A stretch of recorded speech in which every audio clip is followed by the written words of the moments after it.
What if the very ground you walk on holds the whispers of ancient guardians, poised to awaken at the slightest tremor of ambition? Underneath the bustling streets of Rome, where the modern world collides with echoes of the past, 7 hills rise like sentinels, cloaked in myth and shadow, each with its own tale of glory and betrayal. The air is thick with anticipation, as if the spirits of Romulus and Remus themselves are watching, waiting for the next chapter in a story that has spanned centuries.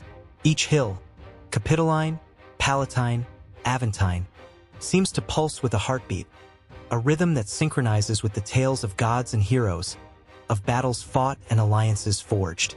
Picture the Capitoline Hill, where the mighty Jupiter once reigned, standing guard over a city that would forge an empire. Can you sense the tension in the air, the way the wind carries the faintest sense of burnt offerings from centuries past?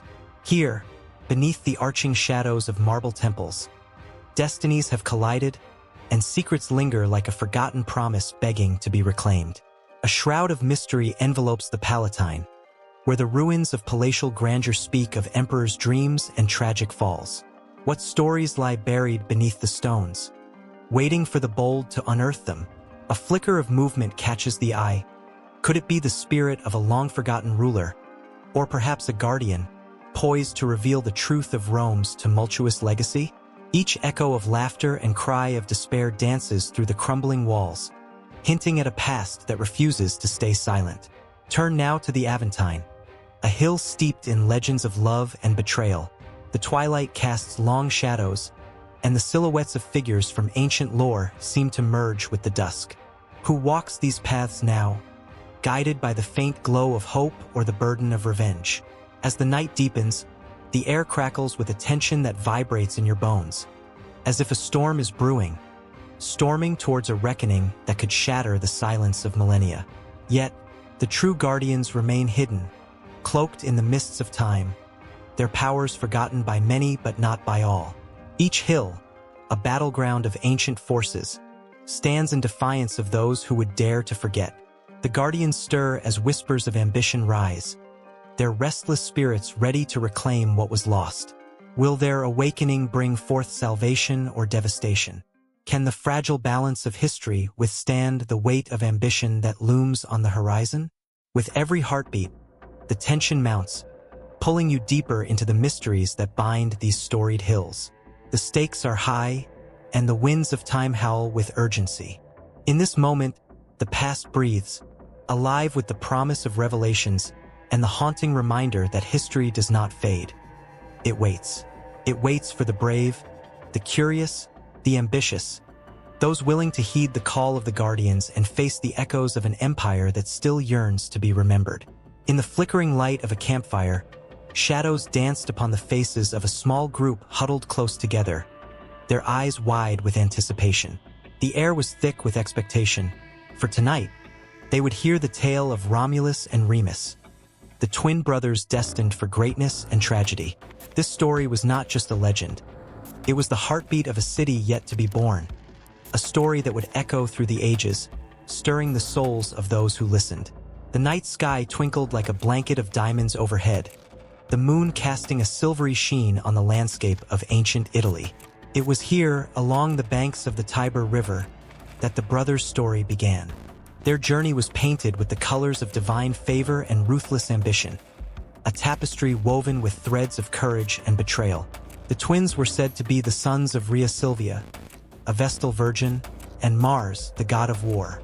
From the moment of their birth, they were marked by destiny, an intertwining of mortal struggle and divine intervention that would shape the very foundation of Rome.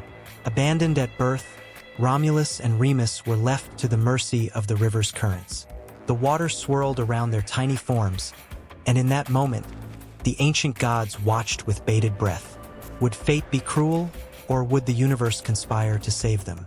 As the legend goes, they were discovered by a she-wolf, fierce and nurturing, who took them into her care. With each drop of milk that nourished them, the bond between the brothers grew stronger. They were not just survivors. They were warriors molded by the harshness of their beginnings. As the twins grew, so did their strength and ambition. They roamed the wilds, their spirits unbroken, dreaming of a future different from the one that had been dictated by their past.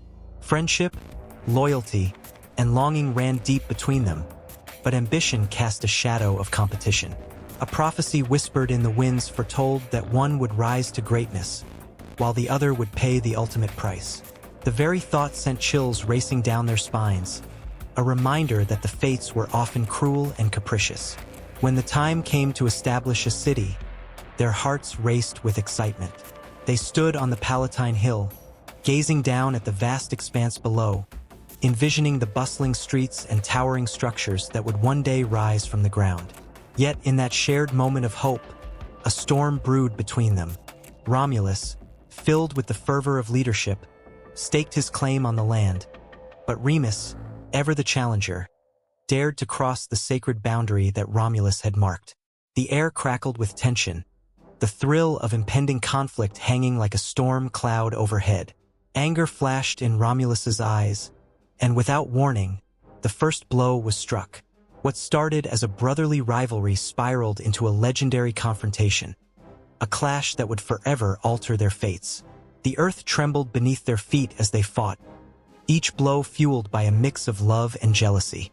As the last cry of pain echoed across the hills, silence fell, heavy and oppressive. Romulus, now the victor, stood alone, his heart filled with a bittersweet triumph. With Remus gone, the foundations of Rome trembled beneath the weight of loss.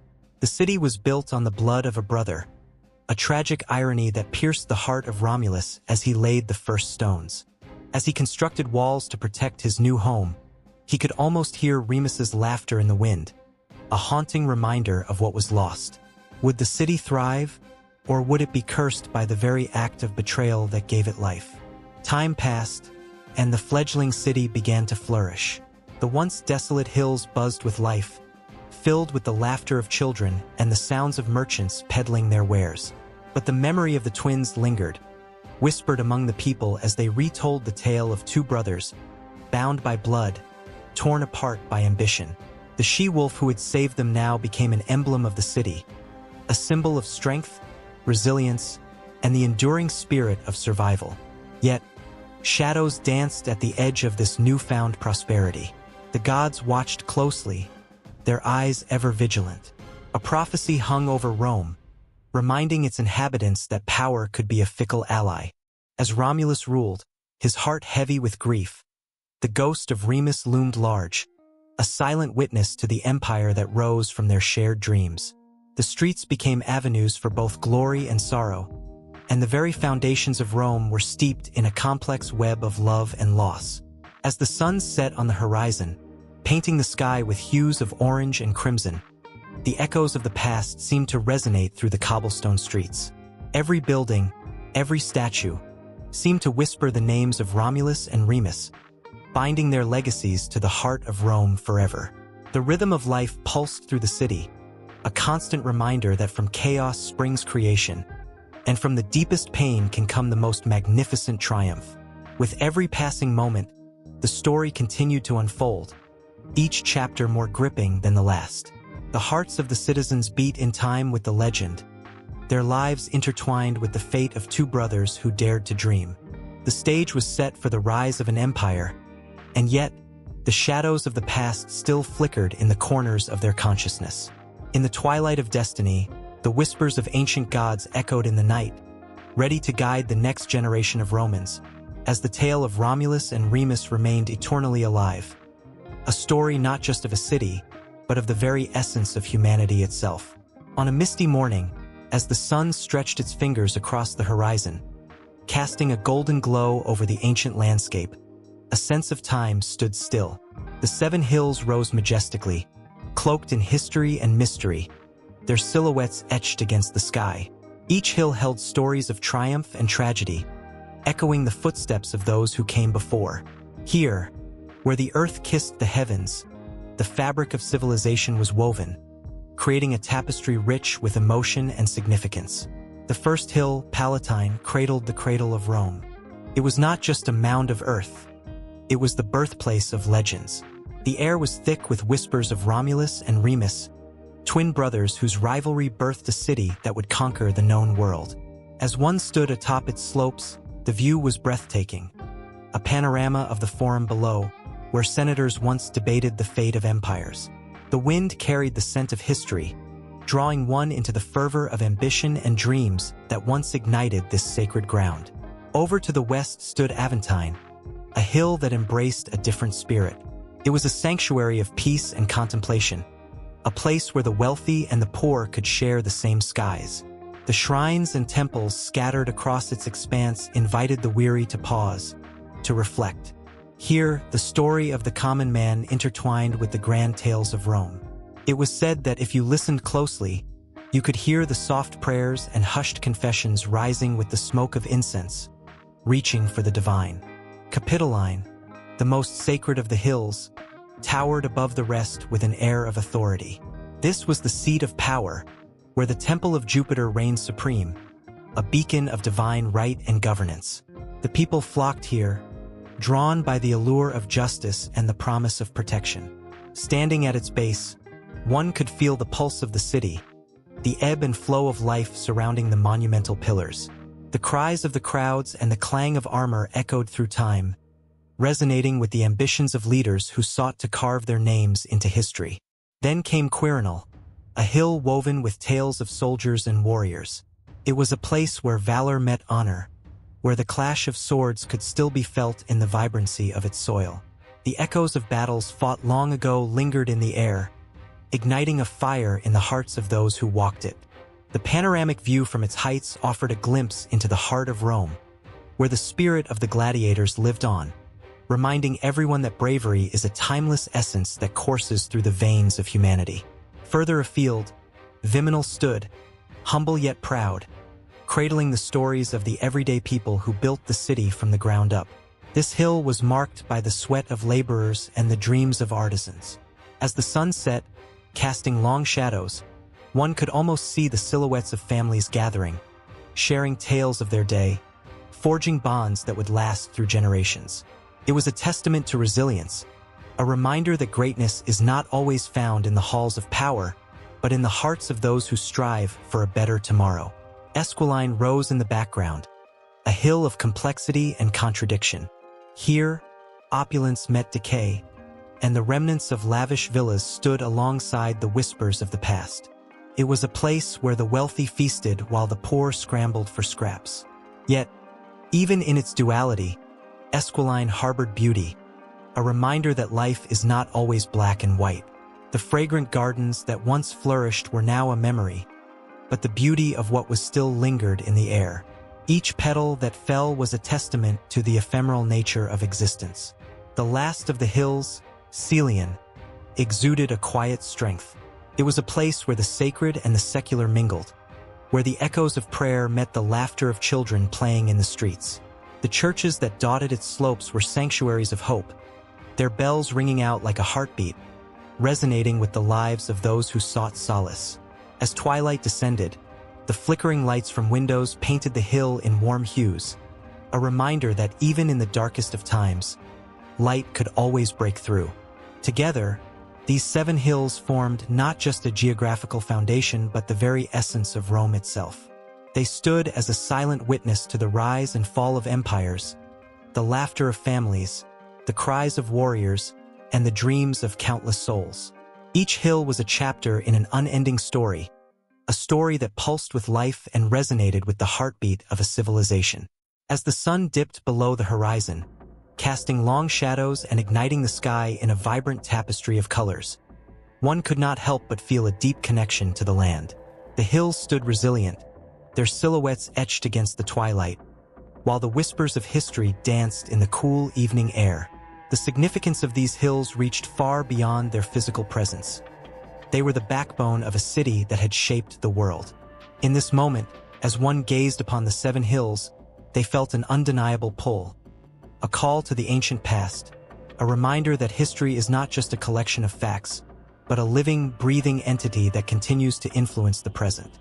And as the stars began to twinkle overhead, illuminating the night sky, the promise of stories yet to unfold lingered in the air, inviting all to continue listening, to keep exploring the echoes of passion, power, and the human spirit that thrived on these sacred grounds. The sun hung low in the sky, casting an amber glow over the ancient stones of Palatine Hill. Here, the whispers of history echoed through the air, weaving tales of power, betrayal, and divine intervention. Among the ruins, the scent of wildflowers mingled with the rich aroma of aged earth, creating an intoxicating perfume of both beauty and decay. As the shadows stretched long, a sense of anticipation hung thick, like the breath before a storm. Palatine Hill was not just a hill. It was the cradle of Rome, a place where legends were born and empires crumbled. The first settlers chose this spot not by chance but by fate, believing the hill was favored by the gods. Its slopes cradled the homes of emperors and the temples dedicated to their divine protectors. Towering cypress trees stood sentinel, their branches reaching skyward as if begging for the blessings of Jupiter himself. In the midst of this sacred ground, the ruins of the house of Augustus rose, a testament to the ambition of mankind and the whims of the divine. Each stone told a story, each crack a memory of celebrations and sorrows. Augustus, the first emperor, had transformed this once humble abode into a palace that gleamed with gold and marble, a radiant beacon of power. Yet even he, the ruler of the known world, acknowledged the higher powers at play. His devotion to the gods was palpable, etched into the very fabric of the walls, where offerings were left in hopes of favor. Nearby, the site of the ancient Lupercal, where the she-wolf nursed Romulus and Remus, pulsed with energy. The air crackled with the echoes of ancient rituals, the kind that tied the people of Rome to their past and to their gods. It was here that the line between the mortal and the divine blurred, where the roots of Rome intertwined with the supernatural. The heart of the city beat strongest at this very spot, a reminder that mythology was not just stories but part of the lives of those who walked these lands. As night began to cloak the hill, the silhouettes of ruins transformed into ghostly figures, shadows of those who once roamed and ruled. The marble columns, now weathered and worn, stood like silent witnesses, guarding the memories of feasts and festivals. The laughter of children playing in the courtyards was replaced by the hushed voices of the past, recounting tales of glory and despair. A chill danced along the spine, as if the spirits of the ancients were guiding the living, urging them to remember. On the slopes, the grandeur of the imperial palaces stood testament to the vision of a world united under Roman law. The sheer scale of the structures evoked awe. They were not simply homes but symbols of ambition, a physical manifestation of man's desire to touch the divine. The approach to the palaces was grand and ceremonial, with marble walkways that echoed with the footsteps of senators and soldiers alike. Each entrance bore intricate carvings that depicted victories and divine favor, as if to say, "Here dwells the might of Rome, and here, too, walks the hand of the gods." Yet, as the sun dipped below the horizon, the weight of ambition turned heavy. The very same stones that had witnessed the rise of greatness also bore witness to treachery. The whispers of conspiracies fluttered through the air like fallen leaves, rustling with every gust of wind. The echoes of plots against Julius Caesar lingered, filling the night with an eerie tension. Each betrayal, each assassination, carved deeper lines into the history of Rome, intertwining human ambition with the fickle nature of the divine. As the moon climbed higher, it cast a silvery glow over the hill, illuminating the ruins with an ethereal light. The temple of Apollo stood proud, its pillars reaching skyward, as if inviting the god himself to grace the space once more. Sacrifices were made here, the blood of animals spilled upon the altar, a desperate plea for guidance and protection. The flames flickered, casting dancing shadows that seemed to writhe and form into figures of myth. Gods and goddesses who once walked the earth, guardians of the city. It was said that Apollo watched over the land, a patron of the arts and a protector of the empire. In moments of despair, the people would turn their faces to the heavens, seeking solace in the divine. How many prayers had risen from this sacred place? How many secrets had been laid bare on the altar, hopes entwined with fear? The weight of history pressed upon the shoulders of the living, a constant reminder of their connection to the divine. Yet, amid the grandeur and the ghosts, there was a sense of vulnerability. The very stones that had once been touched by emperors were now mere echoes of their glory.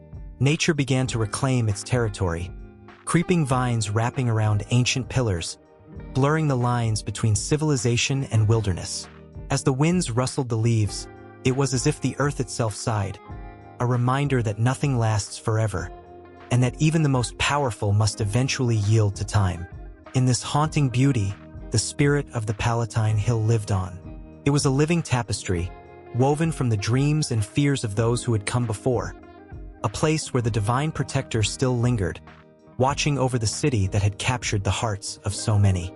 As the night deepened, the stars sparkled like gems scattered across the velvet sky, a celestial audience bearing witness to the legacy of Rome. And as the moonlight spilled over the hillside, illuminating the path forward, the weight of history beckoned. The stories of love, loss, ambition, and betrayal had only just begun to reveal themselves, threading the past into the present. The divine protector remained vigilant, a silent promise that the spirit of Rome would endure, forever entwined with the dreams of those who dared to reach for the heavens. The night was alive, pulsing with energy, and the sense of something greater hung in the air, a reminder that the legacy of Palatine Hill was far from over, and the next chapter awaited just beyond the horizon. On a starlit night, beneath a sky heavy with the promise of ancient tales, two tiny figures lay nestled in the soft grass near the banks of the Tiber River. The air was thick with the scent of wildflowers and the whispers of fate, hinting at the monumental journey ahead. Romulus and Remus, twin brothers bound by blood and destiny, were oblivious to the enormous weight of history resting on their small shoulders. As the world turned, a story began to unfold, one that would echo through time like the mighty roar of a lion. The story of Romulus and Remus is not merely a tale of two boys. It is the very pulse of Rome, a city born of ambition, strife, and divine intervention. Their beginnings were wrapped in shadows, steeped in both tragedy and hope. A prophecy foretold that their grandfather, King Numitor of Alba Longa, would be overthrown by his own brother, Amulius. Fearing for the twins' lives, Amulius ordered them to be cast into the river. But fate had other plans. As the boys floated helplessly in a fragile basket, the currents of the Tiber embraced them, safeguarding their lives against the cruel intentions of men. It was as if the river itself was a guardian, guiding them toward a future far greater than their current plight. The moonlight danced on the water, illuminating their path as if the universe conspired to protect them. When they finally washed ashore, the boys were found by a she-wolf. She was fierce and noble, her heart as vast as the wilderness itself. In a twist of fate, she nurtured them, a maternal spirit giving life to the abandoned. With each drop of milk, she not only fed their bodies but also forged their destinies. The legend of the she-wolf became an emblem of strength and survival in the face of adversity, qualities that would define the very essence of Rome itself. The boys grew strong under her care, their laughter ringing out like the chimes of hope in a world that had nearly forgotten mercy. Years later, the twins would learn of their true heritage. Anger and determination coursed through their veins as they sought to reclaim the throne stolen from their grandfather. The fire of justice ignited their spirits, and they rallied a band of followers ready to stand against tyranny. Together, they marched toward Alba Longa, their hearts pounding in unison, a thunderous beat echoing through the forests. The clash between Romulus and Amulius was not merely a battle. It was the collision of fate and ambition. The air crackled with tension, a mixture of bloodlust and righteousness. As swords clanged and shields shattered, each brother fought not just for a kingdom, but for freedom, for the very essence of their existence. Remus, the passionate dreamer, and Romulus, the resolute leader, danced a deadly ballet on the battlefield. They were not just twins. They were two halves of the same soul, propelling each other toward greatness. Victorious, they returned with their grandfather, but the struggles were far from over. The bond between the twins began to fray as the ambitions of power twisted the fabric of their relationship. Under the watchful eyes of the gods, an argument erupted on the sacred Palatine Hill, an ancient site where the air was thick with destiny.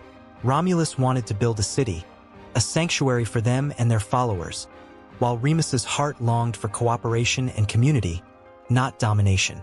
The tension reached a boiling point, and in a moment of fury, Romulus took the ultimate step, fearful yet resolute. He struck down his brother. The silence that followed was deafening. In that instant, the blood of kin stained the earth, mingling with the dust of past and future. As Romulus stood over Remus, the weight of his actions crashed upon him like a tidal wave, twisting his gut with sorrow. The brother he had fought alongside was now gone, silenced forever. Yet his spirit lingered in the air, a reminder of everything they had once dreamed of together. Alone now, Romulus turned to the horizon, where the sun began to rise over the hills, casting a golden light on the ruins of their dreams.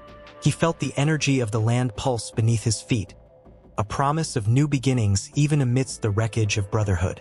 With each heartbeat, he envisioned the city that would rise from the ashes of their conflict, a city that would bear his name and echo the legacy of both brothers. As bricks were laid and walls were erected, the spirit of Remus whispered through the stones, a haunting melody that reminded Romulus of love lost and the price of ambition. The city of Rome was born, standing tall and proud. Yet the shadows of its foundation were tinged with a bittersweet sorrow. The very ground that celebrated victory also mourned a brother's sacrifice. People came from far and wide to witness the birth of this magnificent city, drawn by the tales of its fierce founder. They spoke of Romulus, the brave leader, but in hushed tones, they whispered of Remus, the dreamer whose dreams were snuffed out too soon. The story of the twins became an eternal echo, a lesson on the double-edged sword of power and the fragility of brotherhood.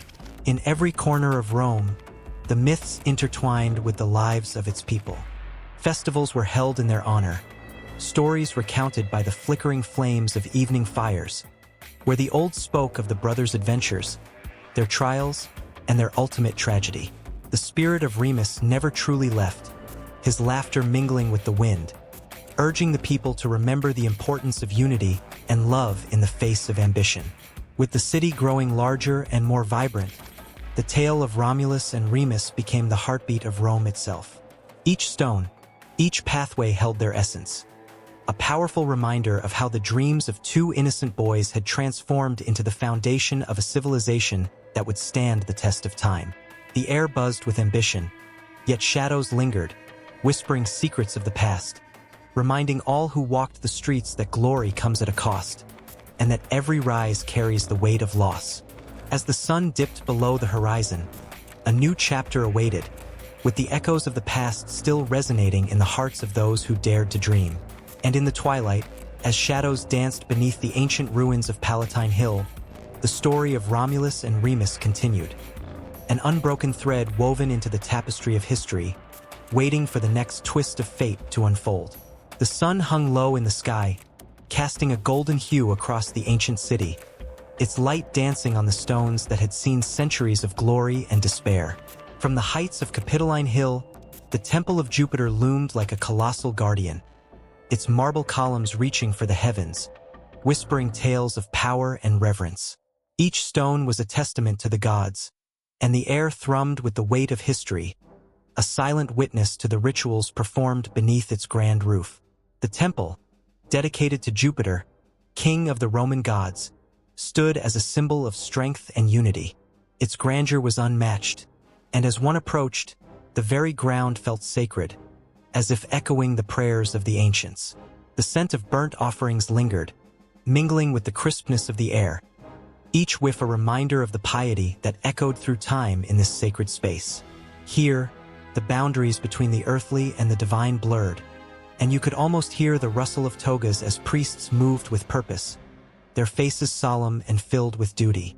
Guardians of the temple, the Salii, danced through the streets, clad in vibrant robes, their feet pounding against the cobblestones in a rhythmic chant to honor Jupiter.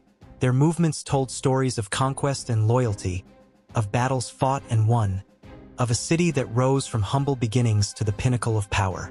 The drums beat like a heart, quickening the pulse of the onlookers, who gathered in anticipation, eyes alight with excitement and reverence. In that moment, the past and present coalesced, and one could almost hear the whispers of the gods urging them on. But even as the dancers celebrated, shadows loomed. Whispers of betrayal and discontent threaded through the jubilant crowd. The temple was not merely a place of worship. It was a fortress of power, a seat of political intrigue where emperors would come to beg for Jupiter's favor, their hearts heavy with ambition and fear. The air was thick with tension, an unseen string as taut as the bow of a warrior ready to strike. What sacrifices were made here? What dark deals exchanged in the flickering candlelight of the inner sanctum? As twilight enveloped the hill, the temple's facade transformed, glowing with an ethereal light. Flickering torches illuminated the intricate carvings. Each scene depicted the mighty deeds of Jupiter, his thunderbolts and triumphs against chaos.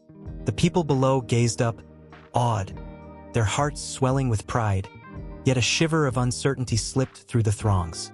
The gods were powerful, but so were the ambitions of men. Would they remain faithful, or would their hunger for power corrupt the sanctity of this revered space? In quiet corners, the temple's priests whispered incantations, their voices weaving a spell of protection. Yet, even they could feel the undercurrents of doubt and dissent swirling around them. The gods demanded loyalty, and the weight of devotion rested heavily on their shoulders. A wrong move could summon Jupiter's wrath, a tempest that would shake not just the temple, but the very foundations of Rome itself. Among the crowd, a young boy named Marcus found himself captivated. His eyes sparkled with wonder as he watched the Salii dance, but the tension in the air caused his heart to race. He had come here to witness the splendor of the temple, yet the shadows lurking around it filled him with unease. His dreams were woven with tales of heroism and the glory of Rome, but he sensed a darkness creeping around the edges of that glory, threatening to engulf everything he held dear. As night descended, the temple stood firm against the backdrop of the star-studded sky, a beacon of hope yet also a reminder of the burdens carried by those who sought the gods' favor. In the depths of the temple, a stone altar bore the marks of countless sacrifices, a chilling reminder of the cost of devotion. Blood had been spilled, not just in offerings to Jupiter, but in the ruthless games of power played by those who would rise and fall like the tide. The stories of the temple were not just of worship. They were of life and death, of betrayal and loyalty, of dreams realized and crushed beneath the heel of ambition. The guardians of the temple, the priests, the Salii, the emperors, were all intertwined in a web that could snap at any moment. Each heartbeat echoed with the weight of history, and each breath taken within the temple walls was a reminder of the delicate balance between the mortal realm and the divine. The moon shone brightly, illuminating the towering columns and casting long shadows that danced like phantoms across the stone. Marcus felt pulled toward the temple, drawn by an invisible thread, his heart pounding with a mix of fear and curiosity. What lay within those hallowed halls? What secrets whispered through the air, waiting to be unearthed? As he stepped closer, he felt the energy shift, the promise of revelation tantalizingly close, yet fraught with danger. And in that moment, the ground trembled ever so slightly beneath him. A warning, perhaps, or a call to action. The air around him crackled with energy, a prelude to something monumental. Marcus stood frozen, caught between the past and the present, the sacred and the profane. The temple's guardians were not just protectors of faith. They were keepers of secrets, and the weight of their duties pressed down on them like the unyielding stone of the temple itself. The dance continued, the Salii spinning and leaping, but in their movements, Marcus saw more than just celebration. He saw the struggle for power, the sacrifices demanded by ambition, and the ever-present threat of chaos lurking just beyond the sacred fire. The night held its breath, and as the stars twinkled above, their light shimmered with anticipation and dread. The temple seemed to pulse, alive with the stories of all who had come before, and as Marcus looked up, he felt an inexplicable connection to something greater, a force that could shape destinies, ignite revolutions, and bend the very fabric of fate. The guardians of Jupiter were not merely defenders of the temple. They were entwined in a battle that raged beyond sight, where loyalty was tested, and the line between reverence and rebellion was perilously thin. And so the night wore on, with the temple standing resolute, a sentinel against the tide of time and treachery. The flickering flames cast long shadows, revealing more than just the beauty of marble and stone. They unveiled the very essence of humanity, its hopes, fears, dreams, and its insatiable thirst for power. Marcus could feel it, pulsing in the air, wrapped in the fabric of the night, as the temple watched over all, its secrets locked away, waiting for the next chapter to unfold. The sun dipped low over the ancient city of Rome, casting long shadows over the marble pillars of the temple of Jupiter Optimus Maximus. The air thrummed with anticipation, as if the very stones held their breath. This was no ordinary day. It was a day of devotion, a day when the people of Rome would turn their eyes and hearts to the Capitoline Triad, the mighty trio that shaped their lives and defined their very existence. Jupiter, Juno, and Minerva, gods of power, marriage, and wisdom, stood as the pillars of Roman society, their influence woven into the fabric of every citizen's life. As the evening approached, the devotees gathered, their faces a blend of hope and reverence. They arrived in waves, proud citizens, farmers seeking favor for their crops, and merchants carrying offerings, each one hoping to capture the attention of the divine. The temple loomed above them, a majestic structure that seemed to touch the heavens. It was here that Jupiter reigned supreme, the king of gods, his very name synonymous with authority and strength. He was the thunderer, the wielder of lightning, casting judgment over mortals and divine alike. In the ethereal light of the flickering torches, whispers of his greatness filled the air. Men spoke in awe of how he had once transformed into a swan, a bull, a shower of gold to pursue his desires and conquer hearts. His presence was a promise, a beacon of power that ignited the courage of Rome. But with such power came great responsibility. Jupiter was not just a distant figure. He was a protector who demanded loyalty and piety in return for his favor. The people knew that prosperity did not come easily, and they offered their prayers fervently, hoping to win his goodwill. Beside him, Juno, the queen of the gods, held her ground with an air of unwavering dignity. Her gaze was fierce, filled with the strength of 1,000 storms. She was the goddess of marriage and family, a protector of women, and a fierce rival to those who would threaten her domain. The women of Rome often turned to her for guidance, seeking her blessings on weddings, childbirth, and the sanctity of home. Yet, beneath her regal beauty lay a tempest of emotions. Juno's jealousy was legendary, a flame that could ignite at any moment, reminding all that even the divine were not free from the complexities of love and betrayal. The crowd felt the tension in the air as they whispered her name, their eyes darting nervously toward the statue of the goddess. They remembered the stories of her wrath, tales of her vengeful spirit against those who crossed her, particularly her husband, Jupiter. The sacrifices made to appease her were not simple acts of faith, but rather desperate pleas for mercy, understanding, and protection. With every offering laid at her feet, the weight of their hopes seemed to grow heavier, infused with the fear of her discontent. And then there was Minerva, the goddess of wisdom and war, a figure of intellect among the tumultuous emotions of her counterparts. She stood tall, wielding her spear, embodying a calm strength that soothed the fears of the people. Minerva was revered by scholars and warriors alike, a beacon of knowledge that lit the path to success. However, her wisdom came with a price. It demanded sacrifice and hard work. The Romans understood that invoking her name meant committing to the pursuit of excellence, a formidable task that required relentless effort. As the sun's final rays danced upon the temple's facade, the air grew thick with the scent of incense and the sound of drums. The rituals began, a symphony of prayers and chants that echoed through the ancient streets. The priests, adorned in ceremonial robes, moved like shadows, their faces impassive yet deeply aware of the weight of their actions. Each gesture, each incantation was a thread in the grand tapestry of Roman belief, binding the community together in their devotion to the Triad. In this moment of heightened emotion, a sense of urgency swept through the gathering. A young woman, her heart pounding in her chest, pushed her way to the front. She had come with a wish, a dream that danced just beyond her grasp. Her fingers trembled as she clutched a small offering, a simple token meant to honor the goddess Minerva. She believed that if only she could attract Minerva's attention, her ambition to become a renowned scholar could be realized. The crowd parted as she knelt before the statue, tears glistening in her eyes. "Great Minerva, grant me your wisdom," she cried, her voice breaking through the rhythm of the chants. Silence fell, pregnant with the weight of her plea. All eyes turned to the goddess, searching for a sign, a flicker of acknowledgement. The air vibrated with hope, and both fear and determination pulsed through the crowd.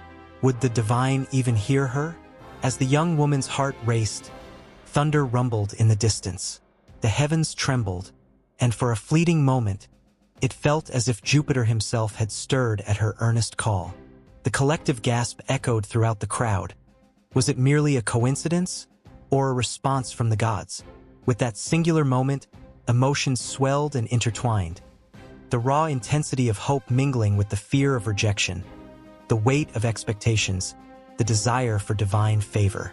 Every person present felt the surge of energy, a reminder of their shared devotion, their interconnected lives bound by the power of the Capitoline Triad. As the sky darkened and stars began to twinkle above, a flicker of light illuminated the temple. The gods watched, their presence palpable, their influence undeniably felt. Jupiter, Juno, and Minerva were not just figures of stone. They were the very essence of Roman life, guiding, protecting, and challenging those who sought their favor. And as the rituals continued, the air crackled with anticipation, each heartbeat synchronized with the rhythm of the prayers, each moment steeped in the power of belief. The Triads stood as guardians over the city, but their connection with the people was a two-way street, vibrant and alive. The night stretched on, laden with emotion, and the story of their devotion was far from over. The gods watched, and the hearts of mortals beat just a little faster, caught in the web of fate that twined around them all. On the Aventine Hill, as the day faded into twilight, the air grew thick with anticipation. The faint sound of chants rose from the secluded spaces of the hill, echoing off the ancient stones that had witnessed centuries of rituals and gatherings. It was a night like no other, where the boundaries between the earthly and the divine seemed to blur, igniting a connection among the faithful that sent shivers down their spines. The flickering flames of torches painted the faces of the gathered, their eyes alight with fervor and hope. In the midst of it all stood a statue of Diana, the goddess of the hunt and moon, her form both fierce and serene. She was a protector, a guide for those who sought her favor, and tonight, the community had come together to honor her in a celebration that pulsed with life. The scent of herbs and incense wafted through the air, wrapping around the crowd like a warm embrace, coaxing forth a sense of unity. Each person present had a story, a reason for being there, whether it was a prayer for a bountiful harvest or a plea for protection in the turbulent times they faced. As the sun dipped below the horizon, casting a purple hue across the sky, the first offerings were made. Young women, draped in flowing white garments, stepped forward, their hands trembling as they laid bowls filled with fruits and flowers at the feet of the statue. The offerings weren't just gifts. They were pieces of their hearts, hopes wrapped in petals and sweet fragrances. Whispers of dreams swirled around them, each one hanging in the air like a gentle promise. It was a moment that struck a chord deep within the gathered souls, binding them tightly together in shared purpose and devotion. The moon began to rise, casting an ethereal glow over the scene. With its light, the gathering transformed. An elderly woman, her voice crackling like dry leaves, stepped forward to lead the storytelling, recounting tales of Diana's bravery and strength. As she spoke, the stories danced around the crowd, igniting emotions: fear, love, longing. With every tale, listeners leaned in closer, their hearts racing, as if the goddess herself was among them, listening. Laughter and gasps erupted at the right moments, weaving a tapestry of connection among generations, young and old. Among the crowd, a young girl named Livia stood wide-eyed. She had heard of Diana's power, of her ability to guide those who sought her out. This night, under the watchful gaze of the moon, she felt the weight of the world on her small shoulders. Her family faced a drought, their crops withering under the relentless sun. She had come to ask for help, to plead for mercy from the goddess who had once led hunters through the dense forests, ensuring their success. In that moment, the air thickened with suspense. Livia's heart raced as the elder woman's voice faded into the background, and she felt an undeniable pull toward the statue. As if in a dream, she stepped forward, feeling the warmth of the flames against her skin and the weight of her ancestors' hopes upon her. She knelt, trembling, and placed a single flower beside the offerings, a simple gesture filled with unspoken desperation. At that very same time, a low rumble echoed through the hill, causing heads to turn and whispers to spread like wildfire. It was a warning, a reminder that the world outside the sacred space was filled with dangers that threatened their lives and dreams. The tension in the air tightened, hearts pounding as everyone sensed a shift. Old tensions stirred. Rivalries simmered just beneath the surface, and the goddess was called upon more fervently to protect them. Suddenly, a figure emerged from the shadows, a man clad in dark leather, his face obscured by a hood. He approached the gathering, his presence sending a chill through the crowd. Was he friend or foe? Gasps rang out as he drew closer, the flickering torchlight revealing a glint of steel at his side. Murmurs stuttered, uncertainty flooding the air as people clutched their loved ones, fear creeping into their hearts. But Livia felt an odd sense of calm wash over her as she looked up at Diana's statue. The goddess seemed to shimmer in the torchlight, a beacon of hope. The moment stretched, time suspended as the man halted before the altar, his breath heavy with purpose. He dropped to one knee, revealing a small child nestled in his arms, fast asleep and oblivious to the tension around them. The crowd collectively drew a breath, the fear mingling with curiosity, uncertainty transforming into empathy. As the man shared his story, it became clear that he was not an enemy but a father seeking solace, a man who had lost everything to despair and sought the strength of their community. The air shifted again, and the gathering erupted in a wave of compassion. They embraced him, offering not only understanding but also a reminder of the very essence of the cult of Diana, a celebration of community, of shared burdens and the strength that comes from standing together. The rhythm of the night surged once more, the chants rising to the heavens. A chorus of voices merged with a single purpose. Livia, feeling the tide of emotions swell, stood tall. She felt the warmth of the community envelop her, igniting a determination deep within her soul. She raised her voice, joining the others in a pledge to protect each other, to lend strength in times of need, and to honor Diana not just in rituals, but in their everyday lives. And as the moon hung high above, witnessing this sacred moment, the flames flickered with renewed intensity. Each heart beat in time, a living testament to the resilience of the community. The stories, the offerings, and the shared hope blended together, creating an unbreakable bond that transcended the night. A bond that would echo through the ages, reminding all who wandered the Aventine Hill of the power of unity and the light that shone brightest in the darkest of times. In the stillness that followed, a promise lingered in the air. The night was far from over. The fires of devotion still burned brightly, and the goddess Diana would continue to guide them, for her spirit lived within every heart that gathered here. The community understood that their journey was just beginning, and as they raised their voices once more in unison, they unknowingly set the stage for the trials and tribulations that awaited them, a prelude to the battles they would face together. In the shadows of ancient Rome, where the echoes of a restless city mingled with whispers of ambition, a tale unfolds, a tale that would shape the very fabric of society. The Aventine Hill stood tall, an imposing sentinel overlooking the Tiber, its slopes alive with the stories of those who dared to dream of a different life. Under its canopy of trees, the air was thick with the scent of wildflowers and the bitter tang of struggle, a testament to the lives of the plebeians, the common folk who yearned for recognition in a world dominated by the privileged. It was here, amidst the olive groves and humble dwellings, that the origins of the plebeians took form. Their story began not with glory or triumph, but with heartache and a thirst for justice. These were the people who toiled under the sun, their hands calloused from work, their faces etched with the lines of hardship. They were not champions of war or figures of wealth. They were the backbone of a society that often turned its back on them. As the sun dipped behind the hills, casting long shadows across the land, the plebeians gathered at the foot of the Aventine, their voices rising in a collective murmur. It was a time of unrest, where the weight of oppression felt heavier than the chains they wore. They spoke of their dreams, not of riches or power, but of a voice, a place at the table where decisions were made that affected their very lives. Their words ignited a spark, filling the air with a sense of urgency that was both palpable and electrifying. Among them was a figure, a man whose spirit shone like a beacon in the encroaching darkness. His name was Sicinius, and he was a man of the people. With fiery eyes and a heart full of conviction, he stood before the crowd, his voice steady and commanding. "We are not mere shadows in this city," he cried, his words resonating like thunder.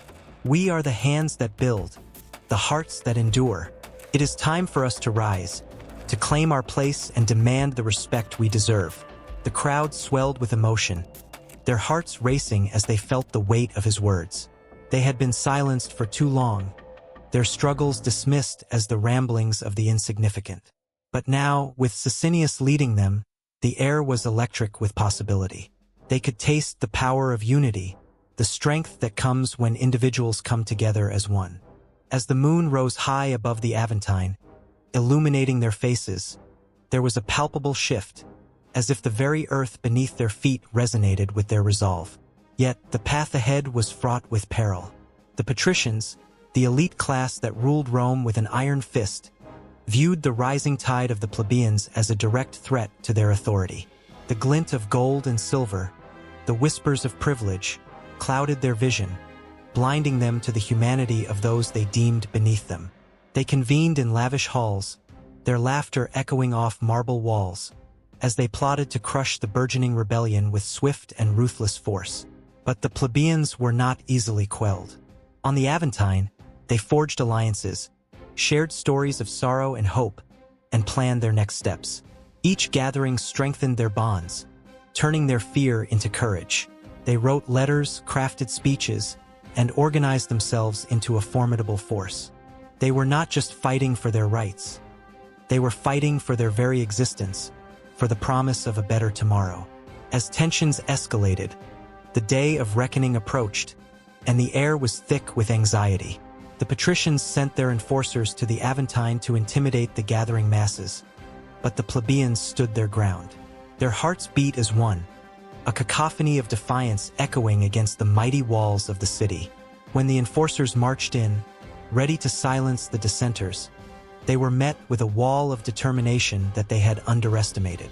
The clash was inevitable. The sound of boots on cobblestone filled the streets as the patricians descended upon the hill, emboldened by their privilege and the belief that they could snuff out the fire of rebellion. But the plebeians stood firm, united in their cause. It was not just a battle of fists, but a battle of wills, a fight for recognition and dignity in a society that had ignored them for too long. In the chaos, Sicinius emerged, his voice a rallying cry that pierced through the tumult. "We are not here to fight for vengeance. We are here to fight for our right to be heard." The fervor in his words swept through the crowd like wildfire, igniting their spirits and filling them with newfound strength. They began to chant, their voices rising in unison, drowning out the discord and chaos around them. But just as the tide seemed to favor the plebeians, treachery lurked in the shadows. A whisper of betrayal, a rumor of dissent among their ranks, threatened to pull them apart. The challenge was immense. Could they hold onto the unity that had brought them this far? As doubt seeped in, the faces of the crowd flickered between hope and fear. The outcome rested on a razor's edge, teetering between glory and despair. And amidst the clamor, as they fought for their place in a society that had long denied them, the Aventine Hill loomed above them, a silent witness to their struggle, a monument to the deep desire for justice that burned within their hearts.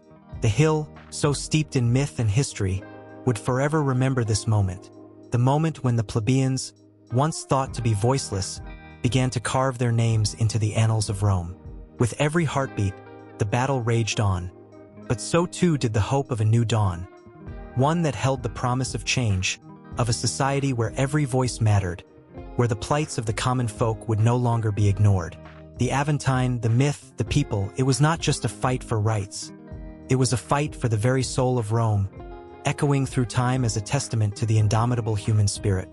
And so, in the midst of chaos, the story of the plebeians was still unwritten, their struggle a fierce flame that burned brightly against the backdrop of an ever-evolving city.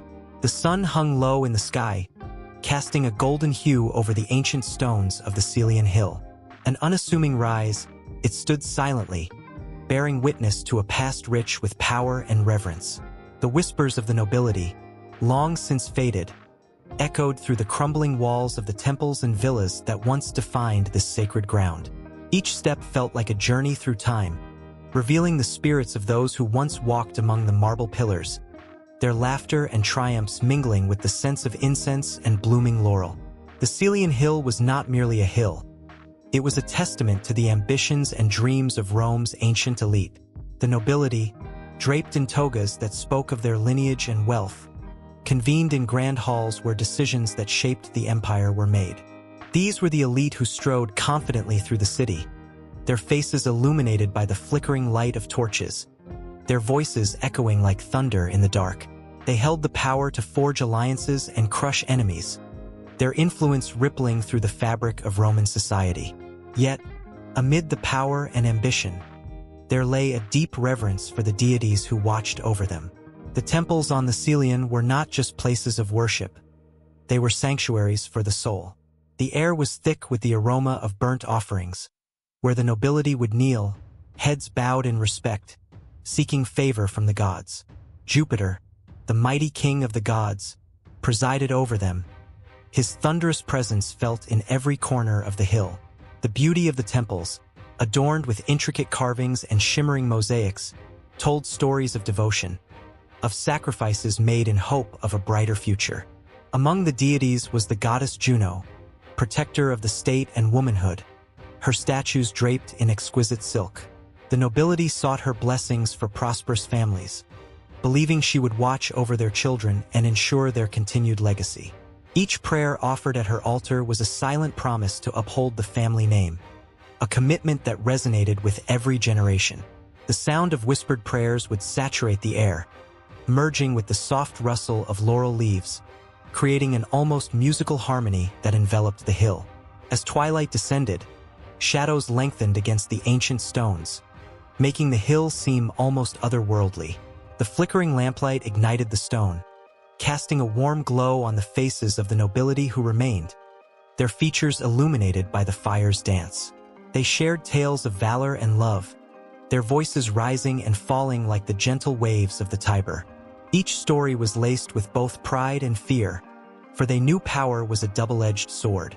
Glory could turn to dust in the blink of an eye, much like the waning light of day.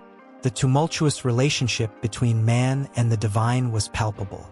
The nobility, with their strong wills, balanced their earthly desires against the ever-watchful eyes of the gods. They understood that their fates were intertwined, that to disrespect the deities could lead to ruin. One whispered tale spoke of a faction that had turned away from the gods, their hubris leading to a swift fall from grace, leaving behind only shadows of their former glory. The hill, once bustling with life and laughter, had become a haunting reminder of what could be lost. Yet, on the Celian Hill, hope flickered like the flames of the torches. New generations emerged from the noble families, their spirits unbroken and dreams unyielded. They paid homage to their ancestors, honoring the old ways while breathing life into new traditions.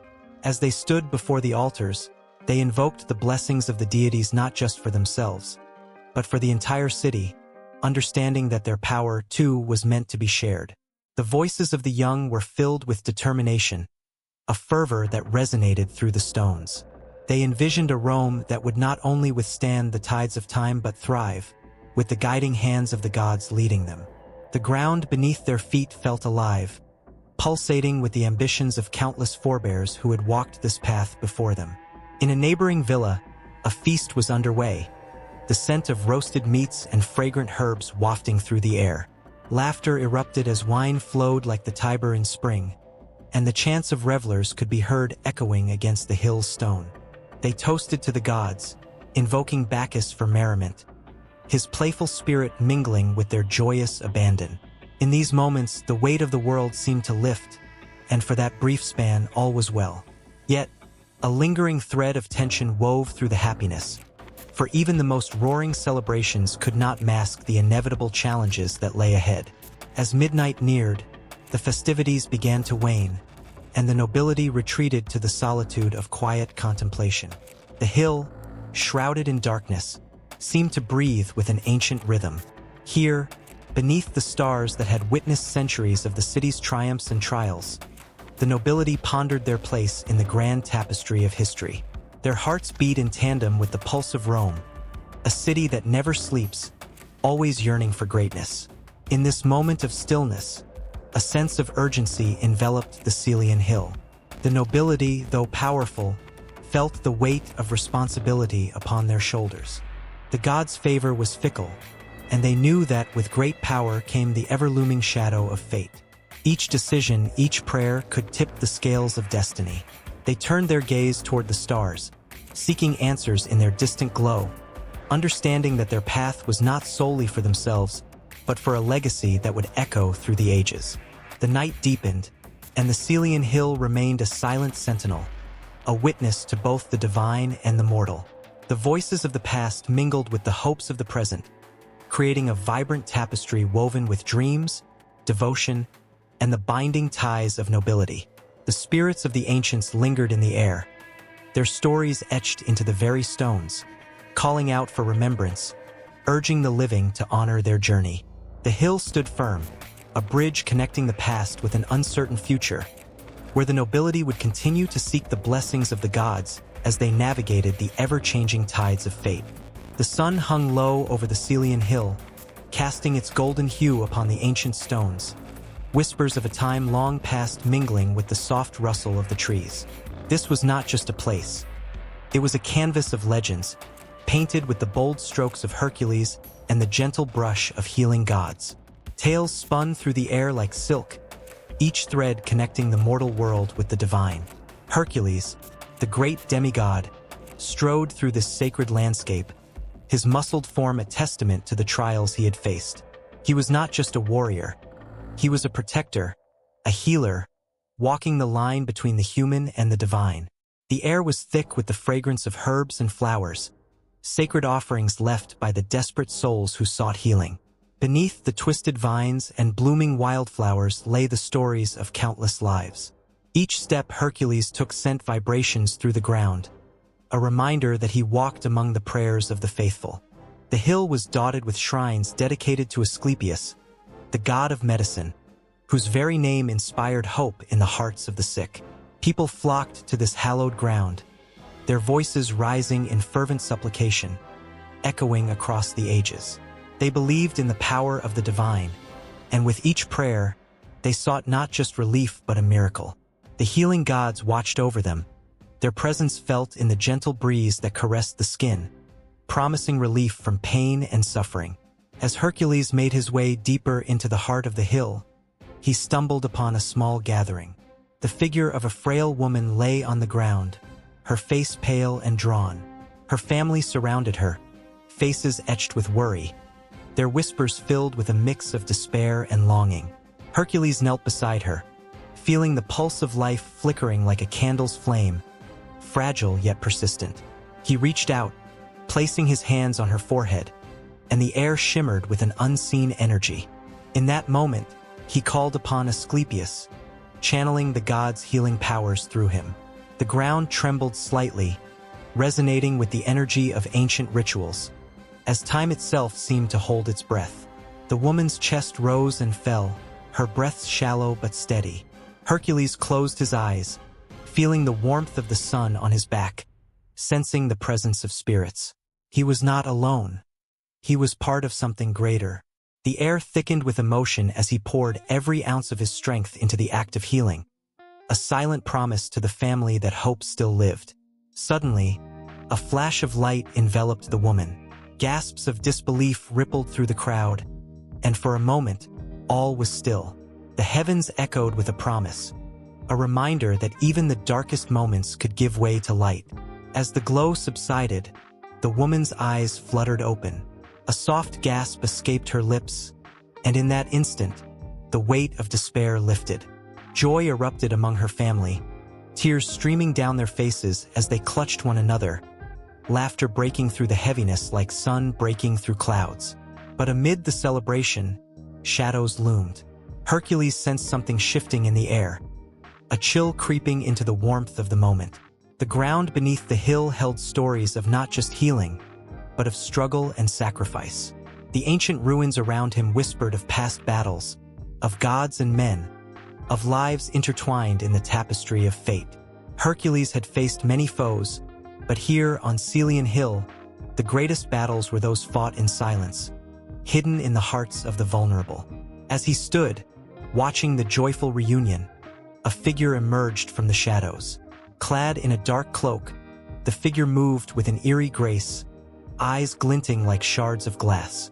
It was a harbinger of sorrow, a reminder of the darkness that lurked even in the brightest moments.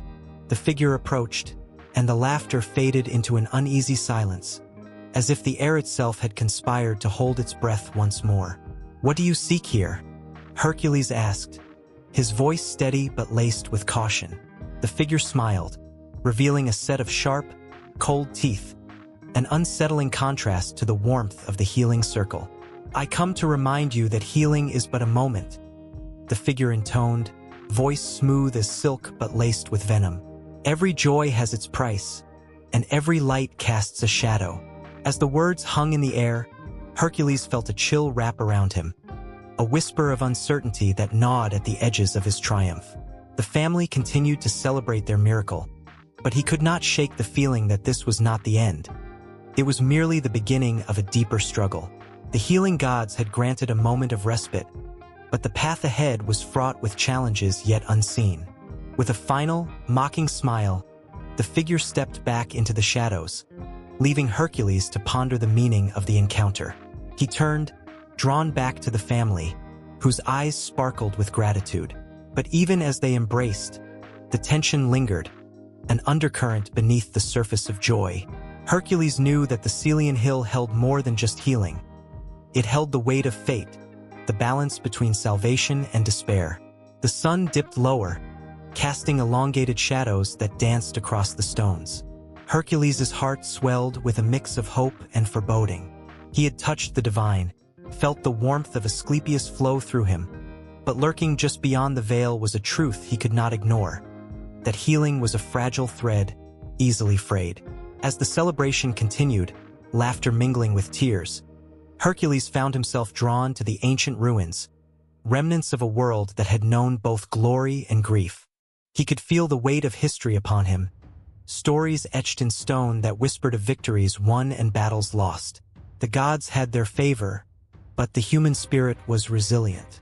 And so he stood, poised between the joy of healing and the shadows of uncertainty, knowing that the hill would continue to hold its secrets, the stories of healing gods entwined with the struggles of humanity. The night would fall, but the legends would endure, spiraling into the timeless cycle of hope, healing, and the eternal fight against despair. Beneath the shadows of ancient trees, the ghosts of a forgotten past whispered through the air, echoing the lives once lived, the loves once lost. On the slopes of the Esquiline Hill, where the city of Rome would one day flourish, the ground itself held stories that tingled through the very earth like a distant thunder. This was not just soil. It was a resting place, a cemetery where the hopes and dreams of countless souls were buried, waiting for the winds of change to sweep them away. As the sun cast its golden glow upon the hill, it glinted off the marble remnants of tombs, now silent witnesses to history. The early days of this hallowed ground were rooted in the somber rituals of ancient Romans, who laid their dead to rest in gratitude and reverence. In those moments, life and death intertwined like the ivy that crept across the burial mounds, tracing the contours of grief and remembrance. Amid the marble sarcophagi and crumbling stone, the air was thick with stories of love, mourning, and the relentless passage of time. It was here that the heart of the city began to pulse with new life. Unbeknownst to many, the Esquiline Hill was destined for transformation, a metamorphosis that would shake the very foundations of Rome. As the centuries rolled forward, the quiet whispers of the past began to fade, replaced by the clamor of bustling streets, grand buildings, and the laughter of a vibrant community. In the first centuries of the Common Era, a shift began.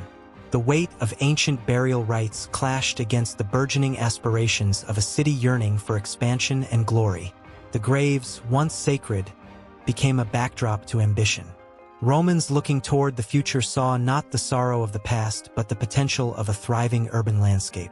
It was a time when the promise of prosperity overshadowed the solemnity of the dead.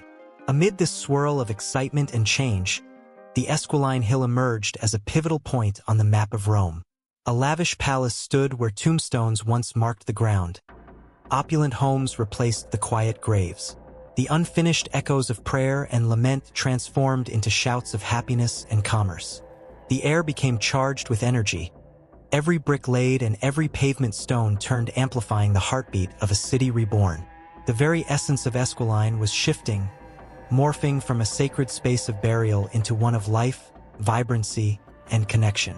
Among the bustling crowds and vivid marketplaces, the eclectic mix of citizens shared dreams and ambitions. There, in the midst of it all, the story of Esquiline took a fascinating twist. No longer a solemn place for reflection, it morphed into a center of culture, art, and philosophy. Romans gathered not to honor the dead, but to ignite the flames of creativity, sharing ideas that would ripple through time. The vibrant mosaic of everyday life painted the hill with lively colors, laughter, and the promise of a bright future. Yet, shadows lingered at the edges of this exhilarating transformation. The specters of those buried beneath the soil watched with a mix of sorrow and acceptance. They had once been the lifeblood of the city, their spirits woven into the very fabric of the land. The laughter that filled the air now echoed over them, masking the whispers of their stories, their unfulfilled dreams. The ground that had cradled them was now paved with the desires of the living, and the contrast tugged at the heartstrings, a bittersweet reminder of what once was. As time marched on and the city grew, the Esquiline Hill became a symbol of both change and continuity. The pulse of urban life thrummed louder, drowning out the sacredness of the past. Yet the echoes remained, faint reminders of the souls who were laid to rest. Merchants, philosophers, and artists mingled in the once sacred spaces, transforming the hill into an epicenter of social and cultural exchange. A bustling theater rose from the ashes of remembrance, where tragedies and comedies played out, each performance a tribute to the human experience, life, death, and everything in between. In those moments, the sweet tension of history unfolded. The laughter of children playing among the ruins mixed with the haunting memories of those who had found their final rest in the shadow of the hill. The air shimmered with an electric energy, where the past and present fought for dominance, each trying to claim the narrative of the hill for itself. The ghosts, with their silent cries, danced beneath the feet of the living, their stories seeking a voice that had long been silenced. The transformation reached its peak as grand villas adorned with intricate mosaics sprang forth, casting a magnificent facade over the once silent graves. The elite of Rome strolled in opulence, their laughter ringing out as they celebrated life, unaware of the somber history that lay beneath their feet. With each stone that was turned, the sacred was further buried under layers of privilege and ambition. Yet, the aura of the Esquiline Hill held a magnetic pull. It beckoned the curious, the seekers of knowledge, and the artists who dared to capture the essence of what it meant to be human. In the twilight of this transformation, a chill of prophecy lingered in the air. The Esquiline Hill had become a beacon of hope and despair, a paradox of existence. The laughter of the living intertwined with the whispers of the dead, creating a symphony of life that rang out through the ages. As the sun dipped below the horizon, casting long shadows across the villas and marketplaces, the once burial ground stood as a testament to resilience, a reminder of the delicate balance between memory and progress. And as the stars began to twinkle above, glimmers of the past stirred in the cool breeze, promising that the stories of those who once thrived could never truly be abandoned. The Esquiline Hill was alive, brimming with life and history, its heart a canvas painted with the brilliant strokes of both joy and sorrow. The transformation carried on, a living tale forever entwined, hungry for the next chapter that lay just beyond the horizon. The sun began to peek over the horizon, casting a golden hue across the vibrant Esquiline Hill. It was the day of the Festival of Flowers, an event that brought the entire city of Rome to life. The air was thick with the scent of blooming flora, mingled with fresh pastries from the nearby stalls, each bite promising a sweetness that lingered long after the last crumb was gone. Children dashed past, laughter ringing like music, while vendors shouted, calling out to passers-by to sample their wares. In the midst of all this, Flora, the guardian spirit of the Esquiline, watched over her beloved flowers. She was a delicate yet powerful presence, her form barely visible among the petals, but the energy she exuded was undeniable. Each bloom represented a piece of her essence, vibrant and full of life, a living testament to the beauty she nurtured. People had long whispered about her, sharing tales of how she guided the growth of every flower, ensuring that the Festival of Flowers flourished year after year. As the day unfolded, the streets were awash with color, the reds, yellows, and purples creating a tapestry of joy. Yet, amid the festivity, a whisper of unease rippled through the crowd. A dark cloud loomed on the horizon, threatening to overshadow the celebration. The elders exchanged worried glances, recalling the legends of old that spoke of a time when Flora had battled against the forces of decay. It was said that if she faltered, the flowers would wither, and the festival would be lost to memory. A group of young girls, dressed in flowing white tunics adorned with flower crowns, began to dance in the central square. Their laughter was infectious, and the warmth of their joy spread among the onlookers. But Flora felt the tension in the air. She listened to the rustle of the petals, each one whispering secrets of the soil, of roots that were trembling beneath the weight of something unseen. Suddenly, a gust of wind swept through, scattering petals like confetti. Gasps filled the air as people looked around, startled. The flowers began to tremble, their colors fading just slightly, a sign that Flora had sensed something dark approaching. The festival's joy wavered, uncertainty hanging thick like a fog. As the sun reached its zenith, the high priestess, draped in robes that shimmered like the summer sky, stepped forward. She raised her arms high, calling out to Flora, beseeching her to protect the blooms and the spirit of the festival. The crowd drew closer, hearts pounding, eyes wide with anticipation. They knew the legends, knew that the festival itself was entwined with the fate of the flowers, and in turn with Flora. Great Flora, guardian of the Esquiline, grant us your favor, she cried, her voice trembling yet resolute. The crowd echoed her words, their voices rising in a fervent chant. Flora felt a rush of warmth, the energy of the people coursing through her. She drew from their hopes, their dreams, their fears. This was her power, this connection, a bond unbreakable and pure. Just as the last echo of the chant faded, a shadow passed overhead. The sun dimmed, and a chill swept through the square. The crowd fell silent, eyes turning skyward. A figure, dark and cloaked, loomed above them, its intentions as murky as the storm clouds gathering in the distance. Hushed whispers spread like wildfire. Was it a spirit of decay, come to challenge Flora once more? In that moment, the air thickened with tension. Children clutched their mothers, and elders grasped each other's hands, forming a chain of light against the encroaching dark. The cloaked figure descended, and with it came the scent of rot, a foul reminder of the fragility of life. The flowers trembled even more, their vibrant colors now dulled, petals curling as if recoiling from their fate. Flora surged forward, her essence entwined with the earth. She called upon every petal, every root, urging them to fight back. The ground trembled beneath the figure's feet, and a fierce wind whipped through the square, sending flowers flying. The vibrant blooms became a barrier between the people and the encroaching darkness, a shield forged by Flora's love and dedication. The high priestess raised her voice once more, her words powerful and commanding. "Flora, we stand with you. Protect us." The crowd joined in, their voices united, a hymn of devotion rising to meet the dark figure that threatened to consume their joy. Flora felt the strength of their belief, their unwavering faith. With every heartbeat, she grew larger, more radiant, channeling the spirit of the festival into a singular force of life. The petals around her glowed, cascading color into the air like fireworks, illuminating the gloom.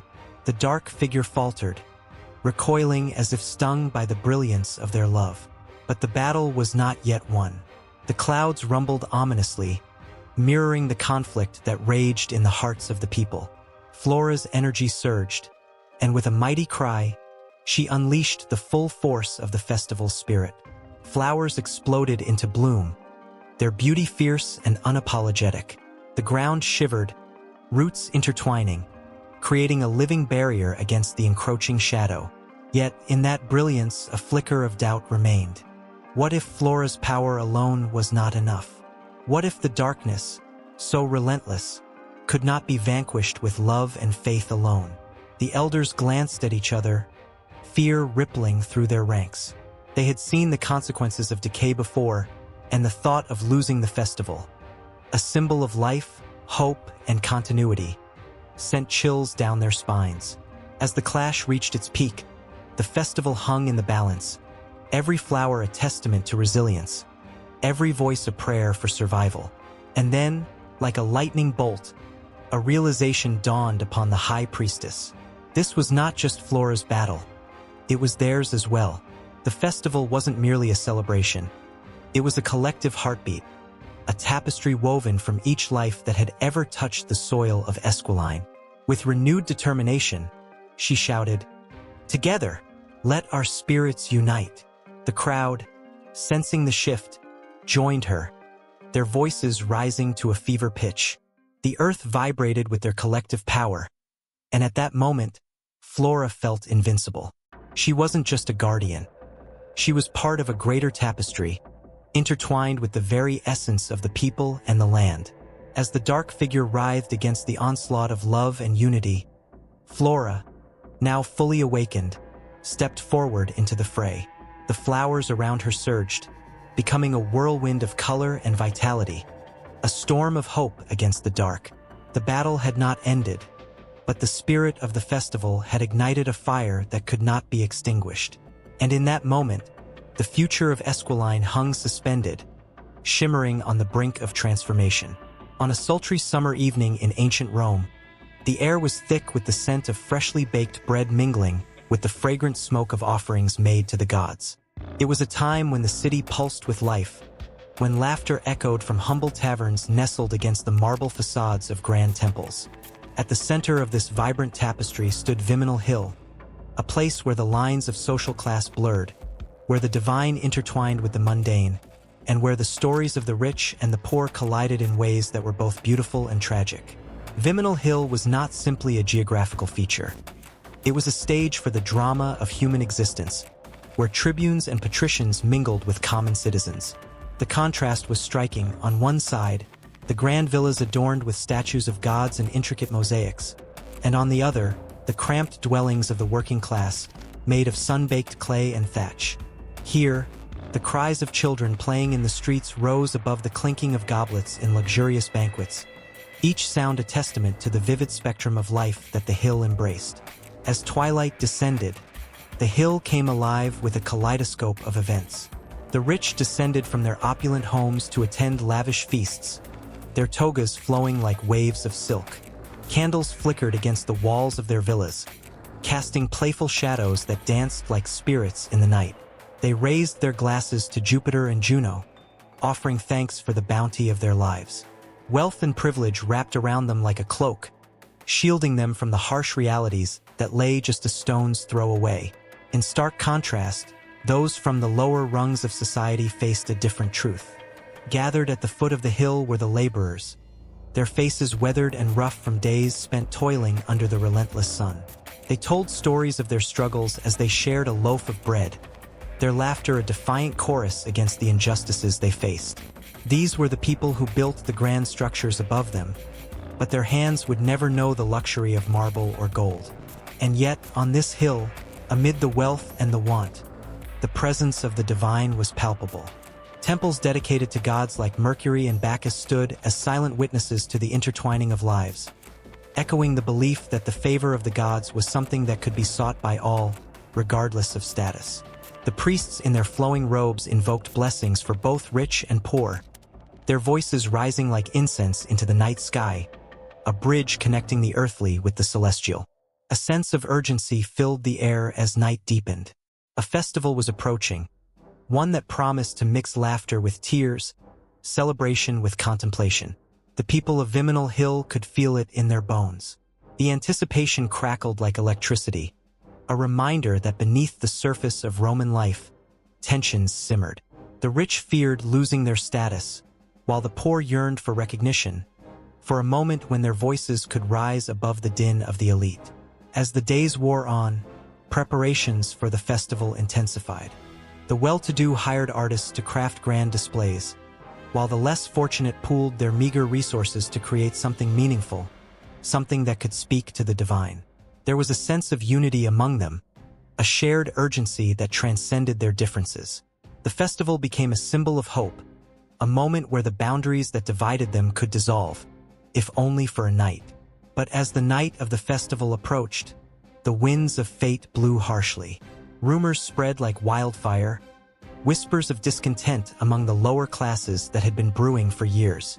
The rich, ever watchful, began to tighten their grips, fearing the very people who had once lifted them to power might rise against them. The streets that had once been filled with laughter now echoed with worry. The tension was thick enough to slice through, a palpable unease that hung in the air. And then, on the night of the festival, as the first stars twinkled like diamonds above Viminal Hill, the unthinkable happened. The sound of jubilant music filled the air, mixing with the scent of roasted meats and sweet bread. The rich paraded their feasts, their merriment flowing down from the hill, while the poor gathered at the foot, their eyes wide with longing. It was a sight to behold. The glimmer of wealth contrasted against the shadows of hardship, each group unable to truly grasp the other's reality. As laughter erupted from the heights, a sudden stillness fell over the crowd below. A single voice rose above the revelry, raw and shaking, a cry that spoke of injustice, of dreams deferred. It was a voice both haunting and hopeful, echoing against the marble temples that had witnessed countless moments of both grandeur and despair. Heads turned, and the revelers paused, a momentary lapse in their merriment, curiosity sparking amidst their bubble of privilege. The voice belonged to a woman named Livia, a daughter of the streets, her spirit fierce and unyielding. "We are here," she shouted, her eyes aflame with passion. "We are part of this city too. We toil to build your dreams while our own go unanswered."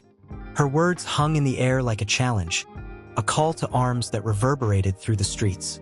For a brief instant, the laughter faded, replaced by an electric silence. The wealthy, hesitant and uncertain, glanced amongst themselves, their faces painted with shock. They had built their lives on the backs of the very people who now dared to speak out. In that moment of tension, the gods themselves seemed to hold their breath, waiting to see which way the tide would turn. As the night wore on, the flickering lights of the festival danced between hope and anger, a fragile balance that threatened to break. The laughter of the highborn and the cries of the lowborn echoed side by side, a symphony of discord that could either lead to new understandings or ignite flames of conflict. The intersection of social classes on Viminal Hill had never been more pronounced, and the divine, watching closely, seemed to pulse with the heartbeat of the city, ready to intervene in whatever way fate deemed necessary.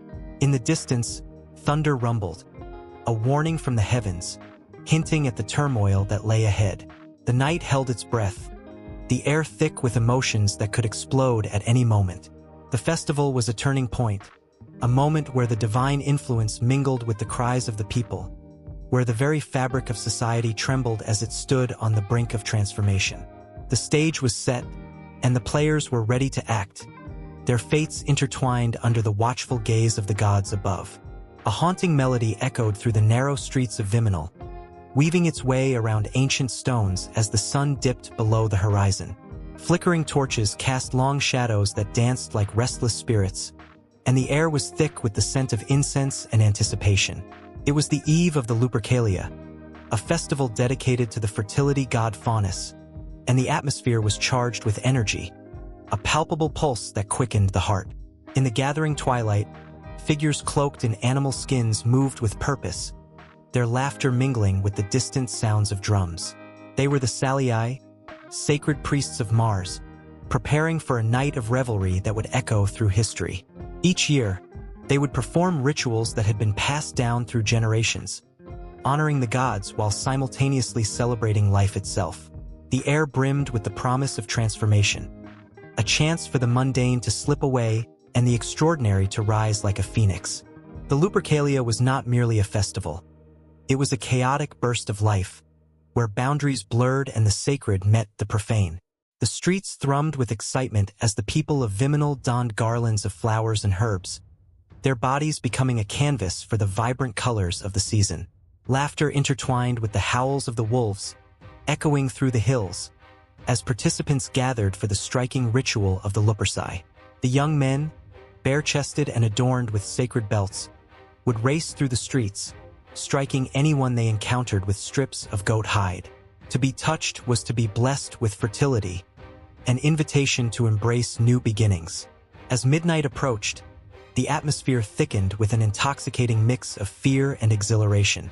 A fire blazed in the center of a makeshift arena, where the rituals of sacrifice were about to unfold. The flickering flames illuminated faces twisted in anticipation, some marked with ash, others adorned with the symbols of gods long forgotten. They understood the stakes. The power of the ancient rites could bring prosperity or doom. The weight of history hung heavy on their shoulders, a reminder that each act was both a tribute and a gamble with fate. In the shadows, the whispers of the Vestal virgins could be heard as they prepared their sacred offerings. Their commitment to the divine was unwavering, and the flicker of their candles mirrored their resolve. For centuries, these women had guarded the sacred flame of Vesta, a symbol of eternal life and protection for the city.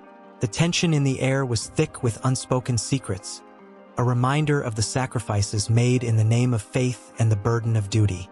Each flicker of the flame was a heartbeat, each heartbeat an echo of devotion that would ripple through time. But the night was not solely reserved for the gods.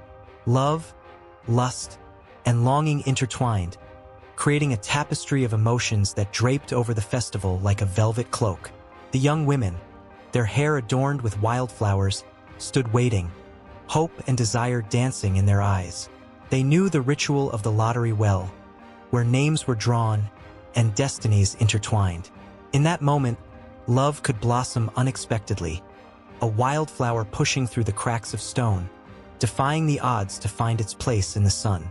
As the rituals reached their climax, a sudden hush fell over the crowd. It was a moment suspended in time, a breath held tight in anticipation. The high priest raised his arms to the heavens, invoking the presence of the gods.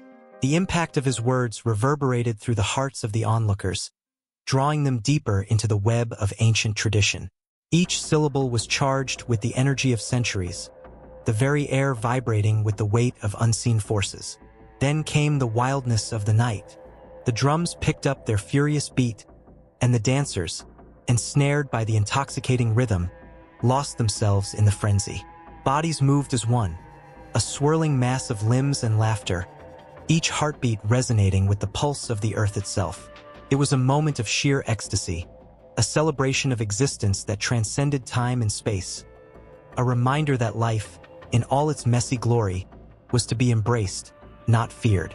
Yet, amidst the celebration, shadows loomed.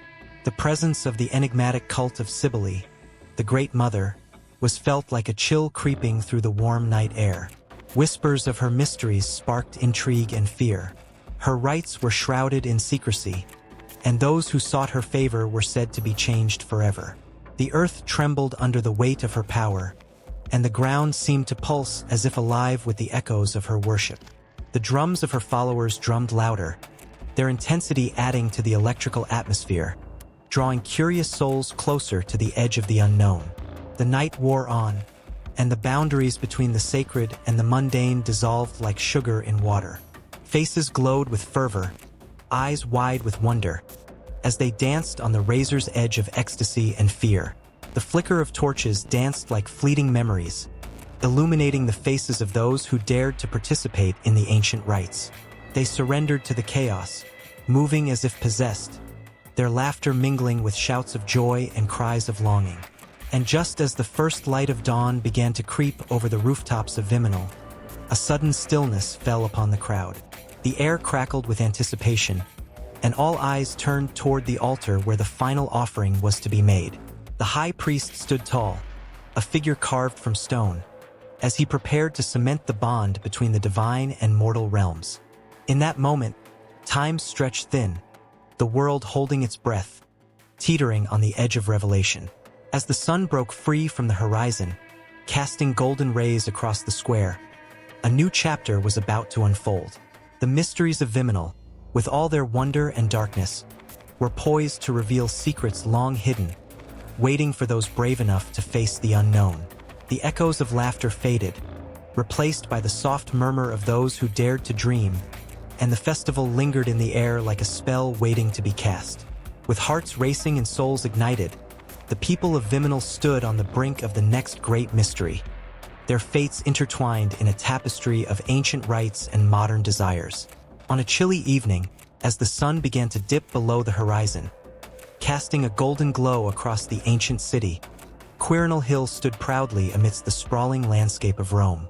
The air was thick with whispers of history, as if the very stones were alive, recounting tales of glory and devotion.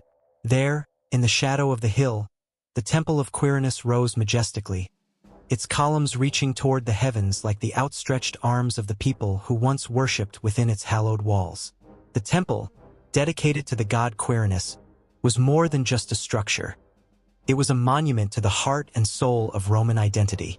Quirinus, a figure often overshadowed by the more famous gods of the Roman pantheon, represented the essence of Roman virtue, strength, duty, and the unwavering spirit of the Roman people. As the faithful gathered, their breaths visible in the cool evening air, one could feel a sense of unity, an unbreakable bond forged through shared beliefs and aspirations. As the flickering flames of torches danced like fireflies around the altar, the scent of incense filled the air. It was a moment alive with emotion, where the past and present intertwined. Men and women, dressed in simple tunics, their faces illuminated by the warm glow, looked toward the altar with a mix of hope and reverence. Each prayer uttered was a thread woven into the fabric of Rome's destiny, a testament to their resilience in the face of adversity. But the temple's significance stretched beyond mere devotion. It was a symbol of the Roman Republic's ideals, a rallying point for those who believed in the strength of the community over the individual. When invaders threatened their borders or when civil strife arose, it was to Quirinus that the people turned, seeking guidance and protection. The temple stood as a beacon of hope, a reminder of their shared purpose and determination to uphold the values that made them Roman. Every festival held in honor of Quirinus was a grand affair, pulsating with energy and life. The sounds of laughter and music filled the air, as citizens from all walks of life came together to celebrate. The celebrations were not merely for the god. They were a reaffirmation of their identity, a chance to showcase their strength and unity. The rituals performed were deeply embedded in tradition, each movement steeped in meaning, echoing the values of loyalty, bravery, and sacrifice.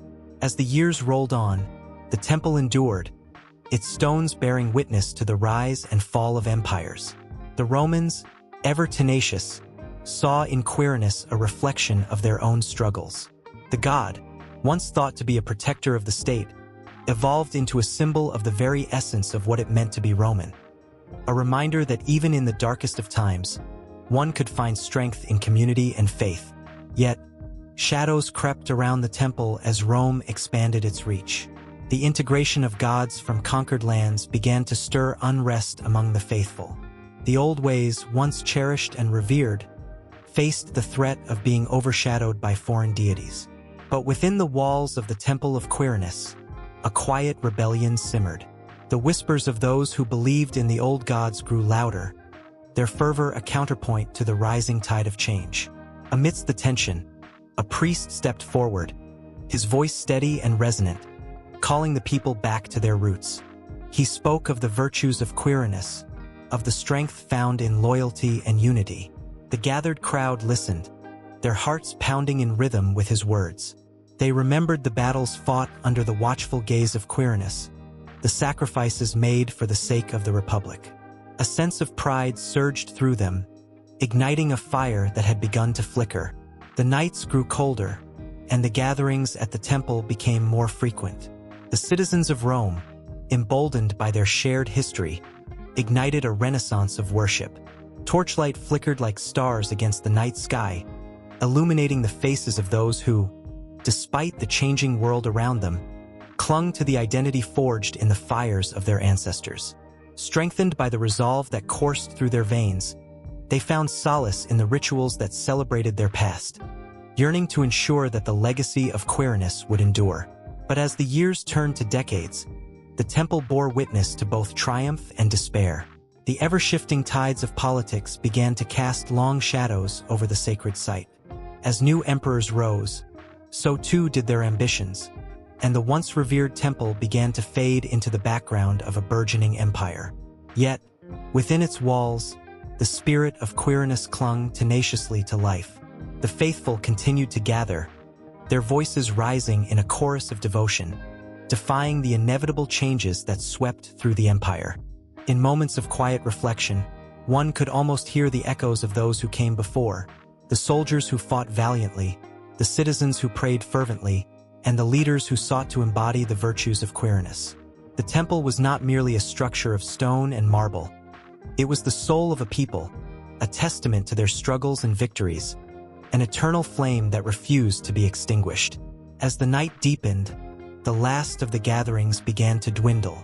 The final embers of the fire crackled softly, the warmth a fleeting reminder of the shared experiences that defined them. Yet, the temple stood resolute, a guardian of their history, its presence a silent vow that their identity would not vanish into the depths of time. The unanswered questions lingered in the air, hints of a future wrapped in uncertainty, yet it remained, an eternal testament to the spirit of Rome, waiting to be embraced by those who would carry the torch forward. Beyond the hill, the city stirred with life, a tapestry of stories waiting to unfold. The winds of change swept through the streets, whispering promises of new beginnings and challenges yet to come. Unbeknownst to the faithful at the temple, the saga of Rome was far from over, and Quirinus, in his quiet strength, would continue to inspire a legion of hearts, uniting them under a banner of resilience that would echo through the ages. In the flickering shadows of ancient Rome, the air crackled with intensity as the citizens whispered about the divine. Under the looming presence of the Capitoline Hill, the stories of Quirinus, once a mighty war god, now evolved into something more, a guardian of the state, a protector of the people. The marketplace buzzed, ripe with tales, and each story shimmered with a mixture of reverence and fear, transforming the mundane into the extraordinary. Quirinus, once a figure of fierce battles and thunderous roars, was not merely a distant deity. He was intertwined with the very fabric of Roman identity. The tales told of his valor, of how he led legions into battle, his spear striking fear into the hearts of enemies. Soldiers prayed to him for strength before every fight, believing that his power coursed through their veins. Yet, in the quiet moments, when the sun dipped below the horizon and the lamplights flickered to life, another side of Quirinus emerged, a spirit of peace and unity, a guardian of the Roman state. As the stories wove through the streets, they grew richer, coloring the canvas of Quirinus's character. People clung to the concept of a duality, the fierce warrior and the gentle protector.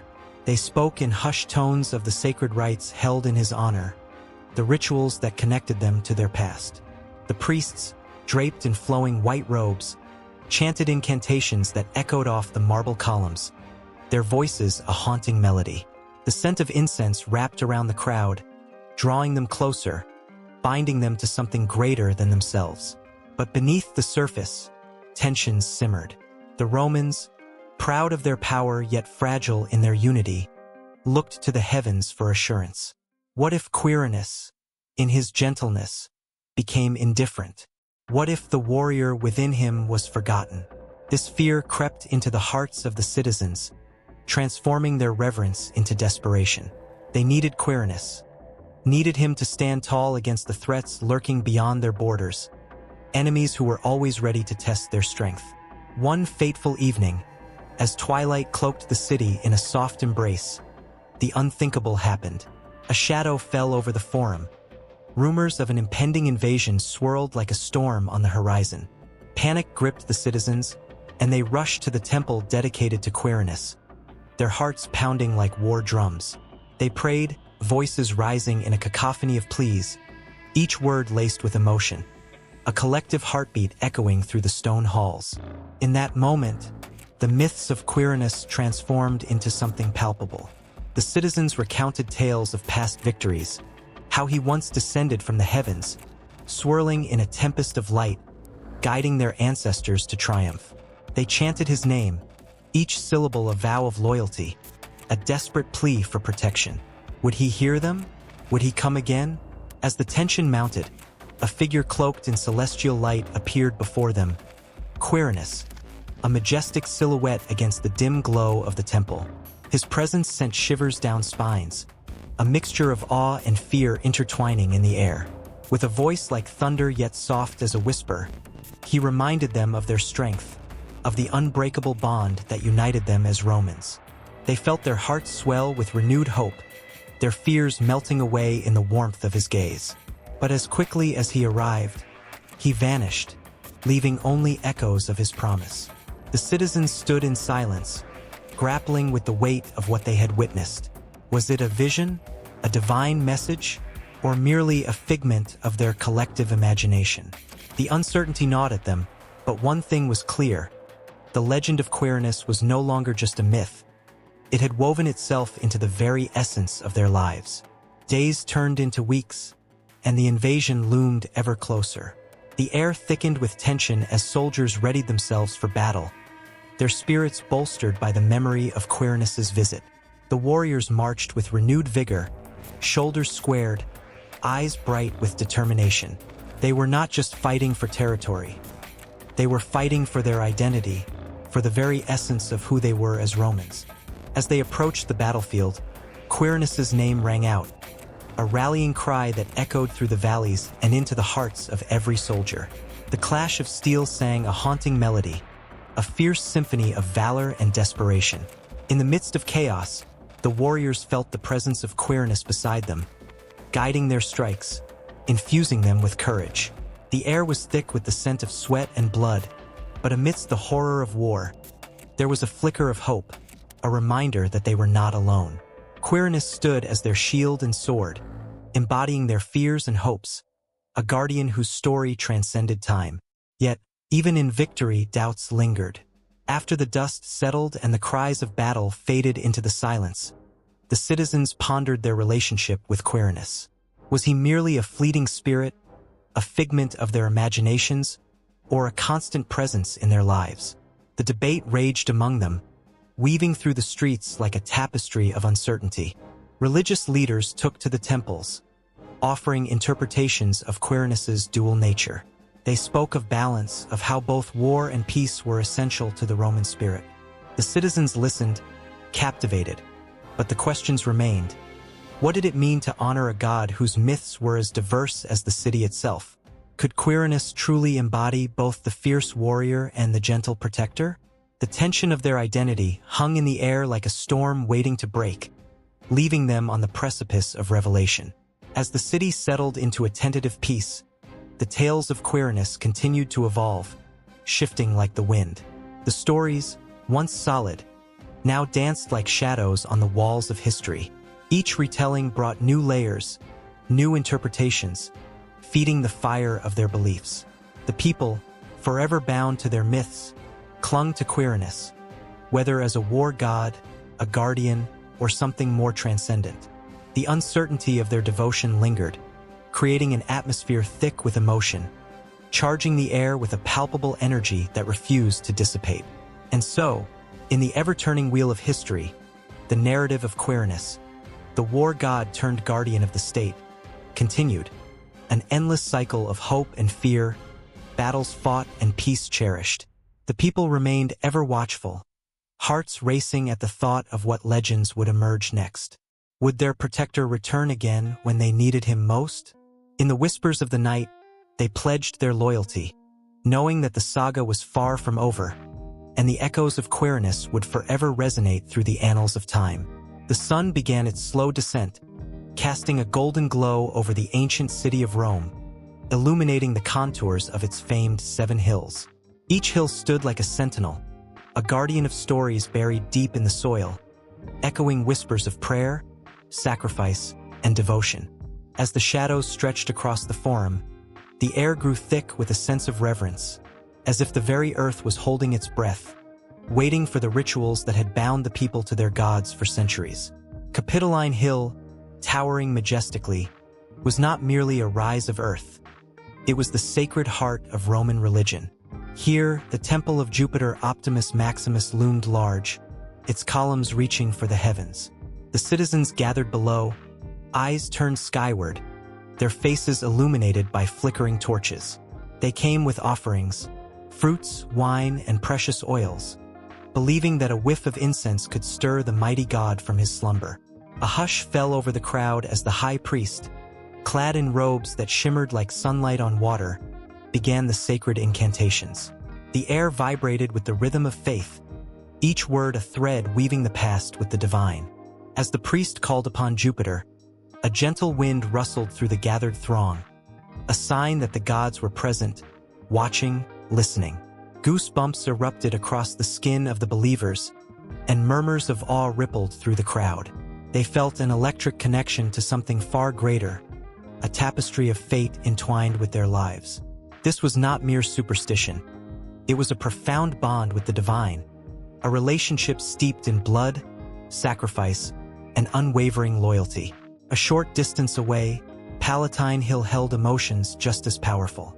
It was here that the legendary twin brothers, Romulus and Remus, had once roamed. The very ground was soaked in the tales of their rivalry and the foundation of the city they had birthed. Among the ruins of ancient structures, the echoes of worship still rang. Shrines dedicated to household gods, the Laras and Penates, stood quietly, reminding the Romans that the divine could be found not just in grand temples but in the very corners of their homes. Families would gather around small altars, lighting candles and sharing offerings, their hearts swelling with gratitude and love. These moments, strung together like pearls on a necklace, created a profound sense of belonging, a connection to both the past and the future. Narrowing the focus, Aventine Hill offered a different glimpse into Roman spirituality. It was less flamboyant than the Capitoline but no less vital. The lush greenery provided a sanctuary for the faithful. Here, the worship of deities like Ceres, goddess of agriculture, flourished. Farmers would climb its slopes, hands clasping wheat sheaves, their faces etched with hope and anxiety. They prayed for bountiful harvests, for the land to yield its treasures. The rituals were simple yet poignant. A soft breeze would carry their whispers of gratitude to the gods, and for a moment, it felt like the very earth responded, breathing life into the soil. Then there was the striking Aventine, where the sacred rites of the goddess Flora unfolded each spring.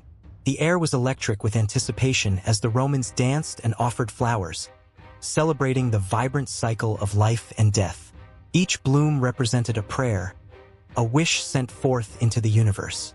The beauty of their acts lay in their simplicity, a testament to the belief that life was a continuous gift, deserving of celebration and gratitude.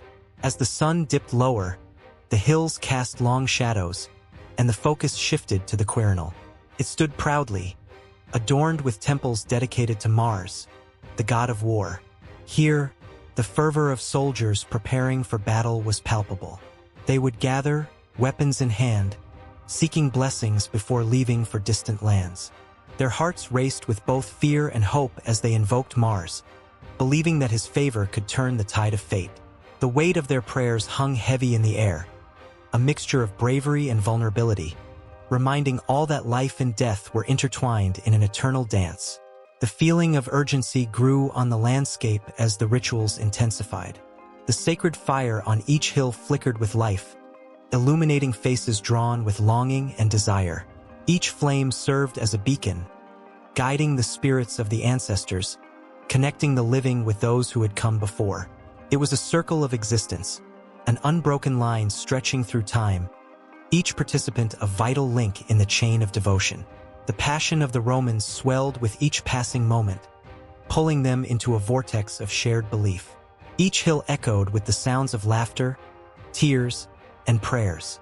The air became thick with the scent of sacrifice, blood from animals offered at the altars, spices from the harvest, and the sweet smell of incense wafting through the evening sky. The 7 hills had become a living tapestry of faith, each one woven with threads of emotion and history. As night fell, the flickering lights of torches illuminated the struggles and triumphs of the people. The stories of both gods and mortals intertwined with the very ground beneath their feet, creating a sacred bond that transcended time. The hills were more than mere geography. They were the heartbeat of Rome, pulsing with a rhythm that echoed the hopes, fears, and dreams of its people. The ceremonies continued, vibrant and dynamic, each hill contributing its unique essence to the great mosaic of Roman life. The rich soil was nourished not just by rain, but by the tears and laughter of countless worshippers who had treaded upon it. The 7 hills were a testament to the power of belief, an enduring symbol of a civilization that dared to reach for the divine, while firmly rooted in the earth. Such was the magic of the 7 hills, where every stone and every whisper of the wind told tales both ancient and timeless, binding the spirits of the past with the lives of the present. The night would stretch on, and the faithful would continue to gather, drawn by an unseen force, as the rituals wove their spell, creating a bridge between the human and the divine, forever intertwining their destinies in a celestial dance that would never end. In ancient Mesopotamia, under the shimmering gaze of the crescent moon, people gathered in hushed reverence. They believed their fates rested with the gods, whose whims dictated the rise and fall of kings. The crackle of fire and the scent of sacrifice hung in the air, binding humanity in a fragile alliance with the divine. Here, the line between the sacred and the secular blurred, as myths shaped governance more than any iron sword could. Stories spun from the looms of faith became the bedrock of authority, whispering promises of power, glory, and divine mandate. As history unfolded, the echoes of these beliefs resonated in every corner of the globe.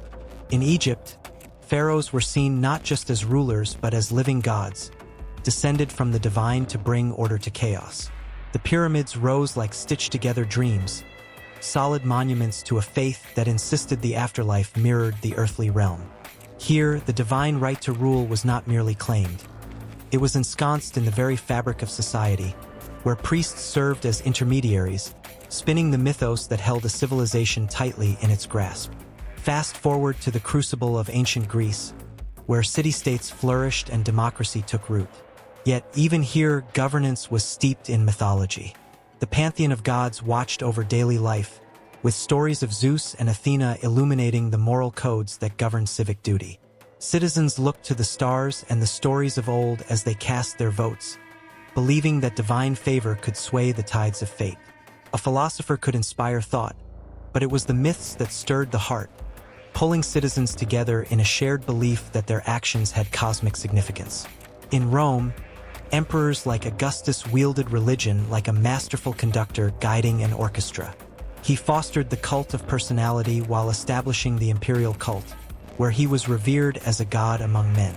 The myths of Roman strength and divine lineage fortified his rule, ensuring loyalty from citizens who feared the wrath of the gods as much as they revered their leader. Temples rose in his honor, and the streets echoed with chants, weaving a narrative that demanded reverence and submission. The very fabric of governance was sewn together with threads of faith, binding the people to a narrative of greatness that was as intoxicating as it was dangerous. Then came the rise of Christianity, a flame ignited in the Middle East, gradually spreading across the vast expanse of the Roman Empire. The story of a humble carpenter, whose sacrifice was said to redeem humanity, struck a chord. It became a counter-narrative to the oppressive might of the empire, urging the downtrodden to rise and seek solace in a belief that transcended earthly power. As early Christians were persecuted, they clung to these myths, drawing strength in the promise of eternal life. Their resilience was a testament to how deeply faith could intertwine with governance, reshaping the very foundations of society. When Constantine declared Christianity the state religion, the monumental shift rippled through history. The cross, once a symbol of persecution, became a banner of power. Bishops sat alongside kings, crafting laws that echoed the divine. The myths transformed into doctrines, guiding legislation that would hold sway for centuries. The church wielded an influence that rivaled empires, reshaping the trajectory of nations and altering the lives of millions. The power of belief became an instrument of governance, teaching people that their lives were part of a grand narrative woven by the divine. But myths are not static. They evolve. The Reformation ignited flames of dissent across Europe, as figures like Martin Luther challenged the established order. The idea that faith could be personal, untethered from institutional control, began to take root. In taverns and marketplaces, common people debated scripture, imbuing their lives with meaning and challenging the narratives that had long governed them. Each new interpretation of myth became a weapon in the struggle for power, as leaders sought to align themselves with the hearts and minds of their followers. In the shadows of the Enlightenment, reason began to wrestle with faith. Philosophers like Voltaire and Rousseau questioned the role of religion in governance, their words piercing through the sacred myths that had held sway for so long. Yet, as nations evolved into modern states, the dance between religion and politics remained intricate and fraught. Leaders sought to harness the emotional power of belief, aware that a populace united in faith could be an unstoppable force. The myth of nationalism emerged, intertwining with religious fervor, as leaders invoked the divine to justify wars and conquests. In the 20th century, the intertwining of politics and religion took on new forms. Leaders like Gandhi and Martin Luther King Jr. invoked spiritual narratives to challenge injustices, using the power of faith to galvanize movements that changed the course of history. They understood that the emotional resonance of myth could inspire profound change, igniting a fire in the hearts of thousands. The call for justice became a sacred duty, a continuation of the age-old narrative that connected humanity through shared stories of struggle and hope. Yet, amidst the triumphs, the shadows of violence loomed large.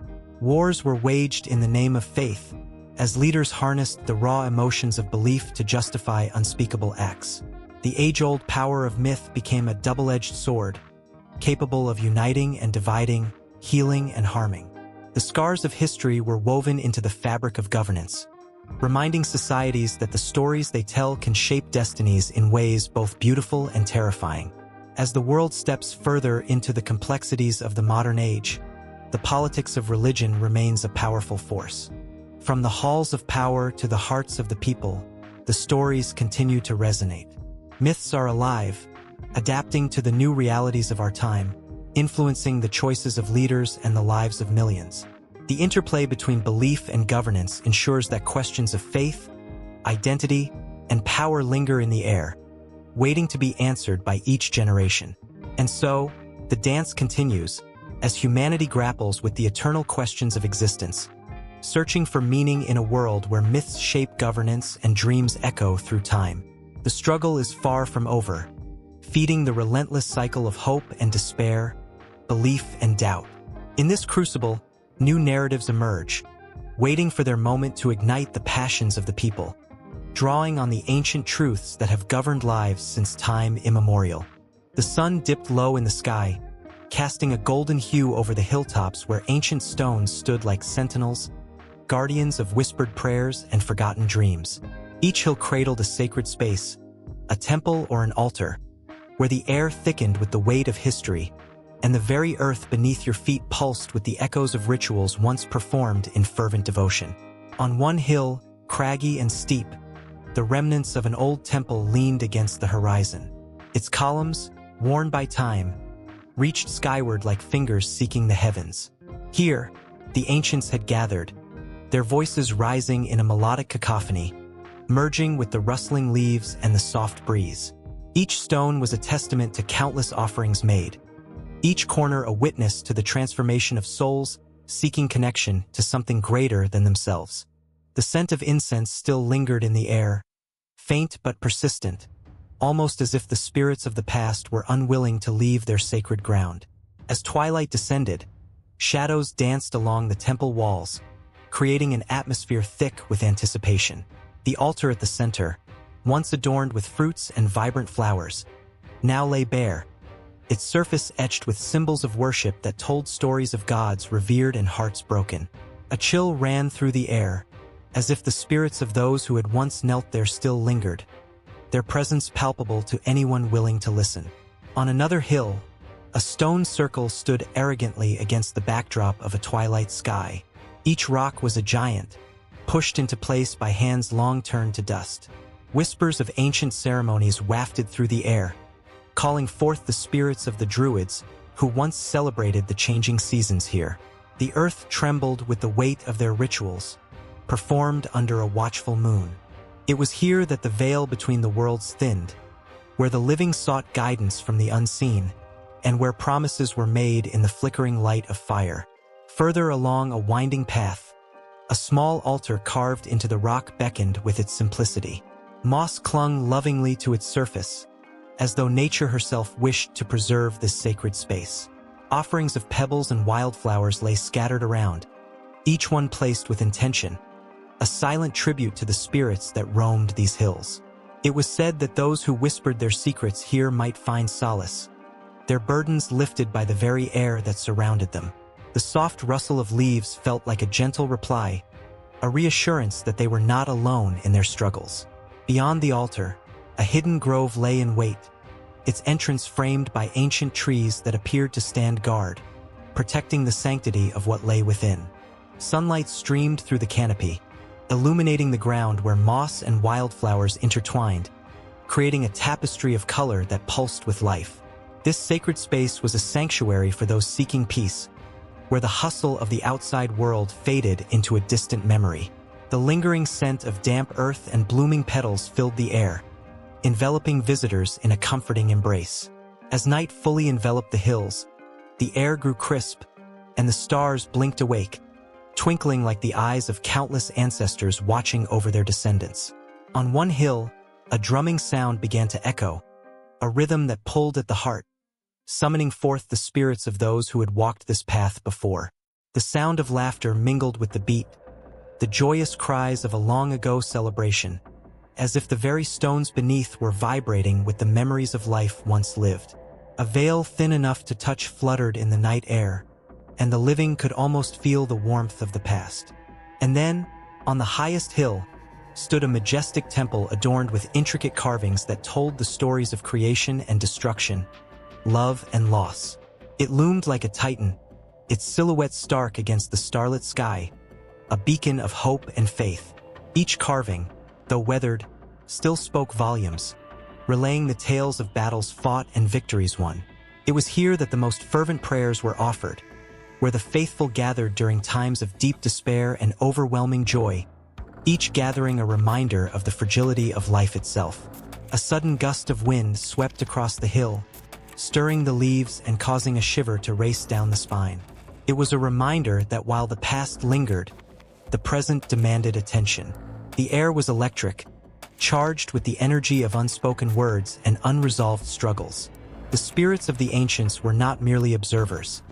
They were participants, entwined with the hopes and fears of those who now sought answers. As the night deepened, the sacred spaces on each hill stood strong and defiant, woven together by the threads of history and emotion. The stories of the temples and altars whispered in the wind, carried from one hill to the next, merging voices from decades, centuries, and even millennia. They were reminders that within every heart was a longing for connection, a desire to understand the mysteries of existence. The moon shone brightly, illuminating the path for those who dared to tread upon it.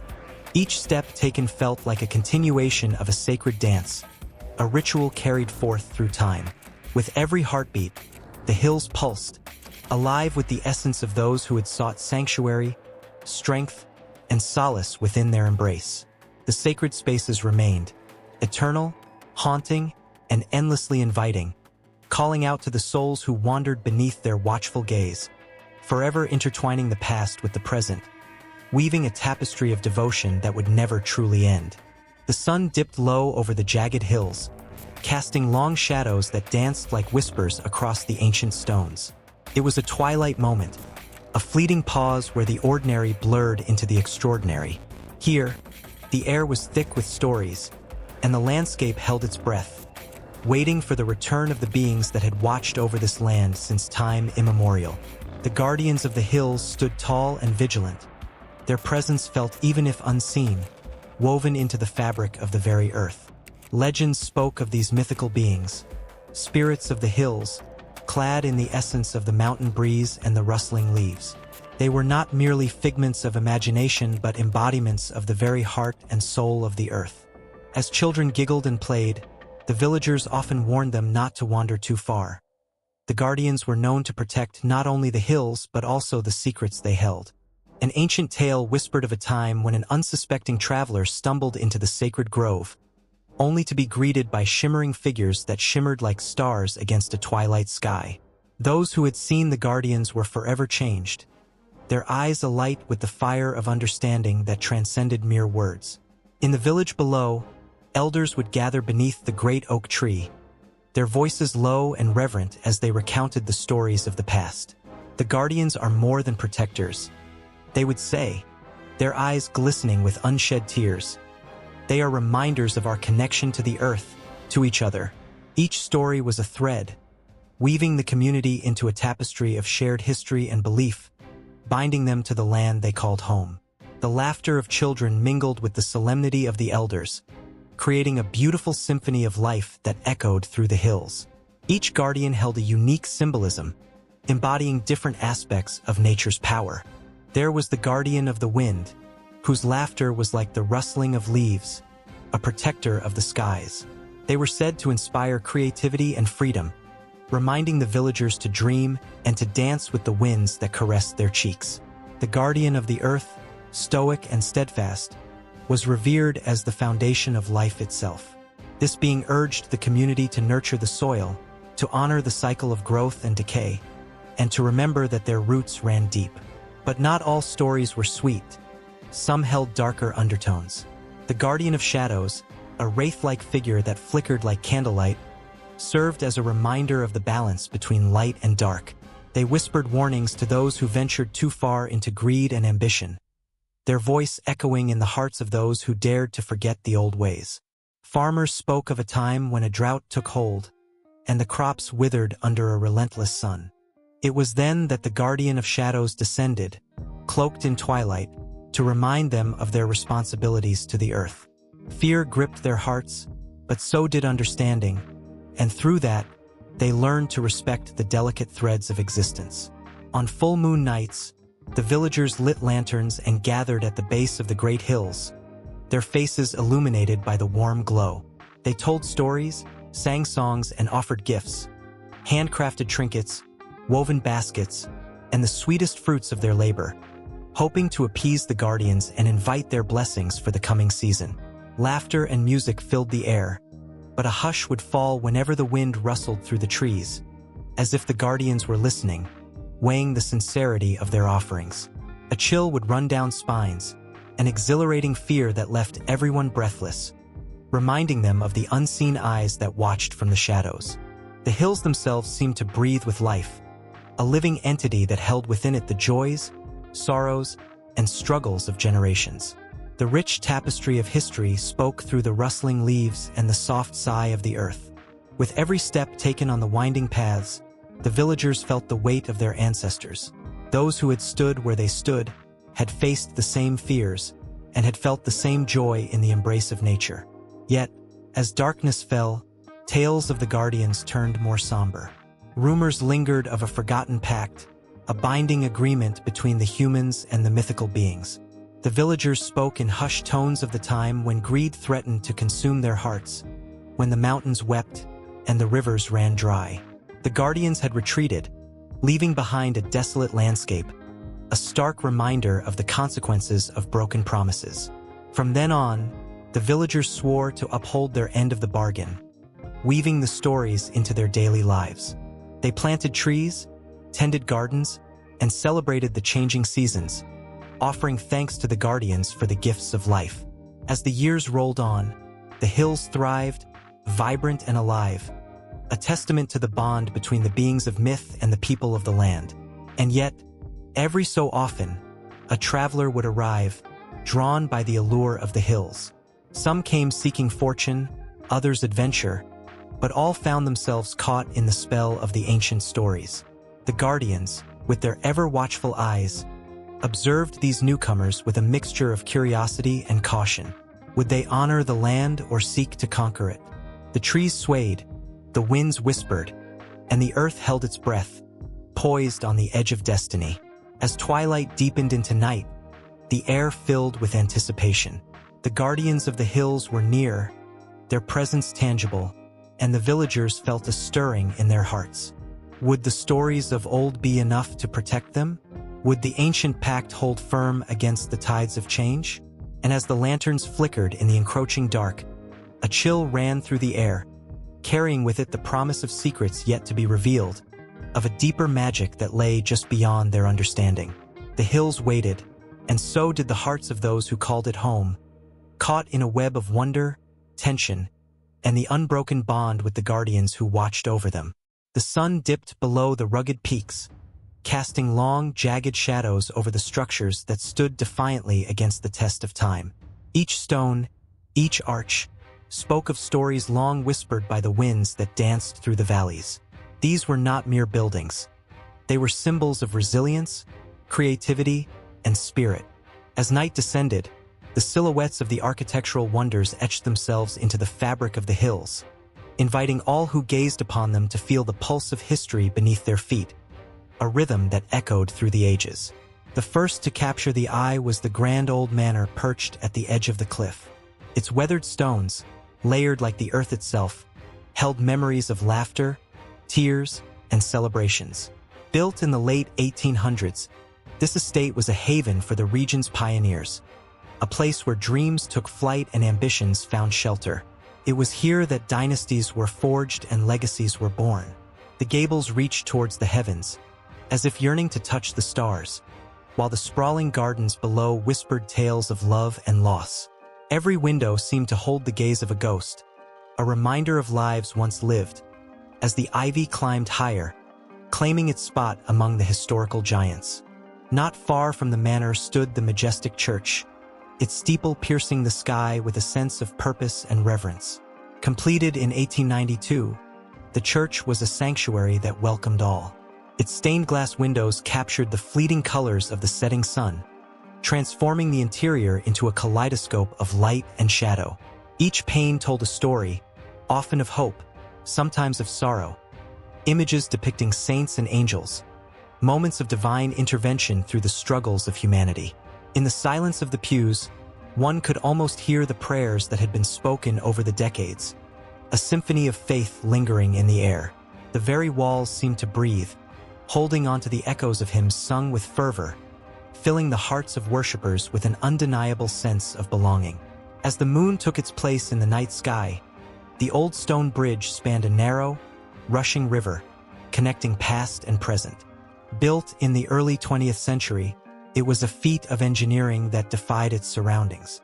With archways that soared like the aspirations of those who crossed it, the bridge had borne witness to countless seasons of life. Lovers strolled hand in hand beneath its arches, while merchants hurried across, their footsteps hammering the rhythm of industry. The gentle roar of the water below blended with the laughter and chatter above, creating an ambience of life that pulsed like a heartbeat. In the stillness of the night, the sound of the river was a reminder that time flowed relentlessly, carving out histories as it went. Venturing deeper into the hills, the remnants of an ancient fort became visible, crumbling yet proud against the landscape. Established centuries ago, it stood as a bastion of strength and protection, guarding the inhabitants from threats both known and unknown. Each stone was a testament to the warriors who had once defended its walls, their spirits still lingering like the mist that often enveloped the fort. The watchtowers, though weathered, soared high, as if straining to catch a glimpse of the horizon. The whispers of strategy and valor floated through the air, reminding all who approached that this was a place where bravery was born. As the night crept in, the shadows shifted, and one could almost see the silhouettes of soldiers standing vigilant, their watchful eyes scanning the timeless hills. Then there was the old mill, its gears long silent but its story still rich with life. Built in the mid-19th century, it had once been the heart of the community, grinding grain into flour that nourished families for generations. Now, as the moonlight danced on its weathered wood, one could almost feel the camaraderie that had flourished within its walls. The laughter of children, the chatter of neighbors, and the steady rhythm of work all echoed in the stillness. The mill was a place where the community came together, where bonds were forged over shared meals made from the very grain that had passed through its doors. Although the wheel had stopped turning, its spirit remained alive in the hearts of those who had relied on its bounty. As the night deepened, a majestic palace emerged from the shadows, gleaming with a sense of mystery. Built in the early 1900s, it was a place of grandeur and elegance, where the elite gathered to indulge in opulence and revelry. The crystal chandeliers that once illuminated lavish gatherings now stood as silent sentinels, watching over the empty halls that echoed with the laughter and music of a bygone era. The grand staircase, winding elegantly upward, still held the imprints of silken gowns and polished shoes, each step a reminder of the stories that unfolded within its embrace. It was a place of dreams and desires, where love affairs blossomed in secret corners and alliances were formed over clinking glasses.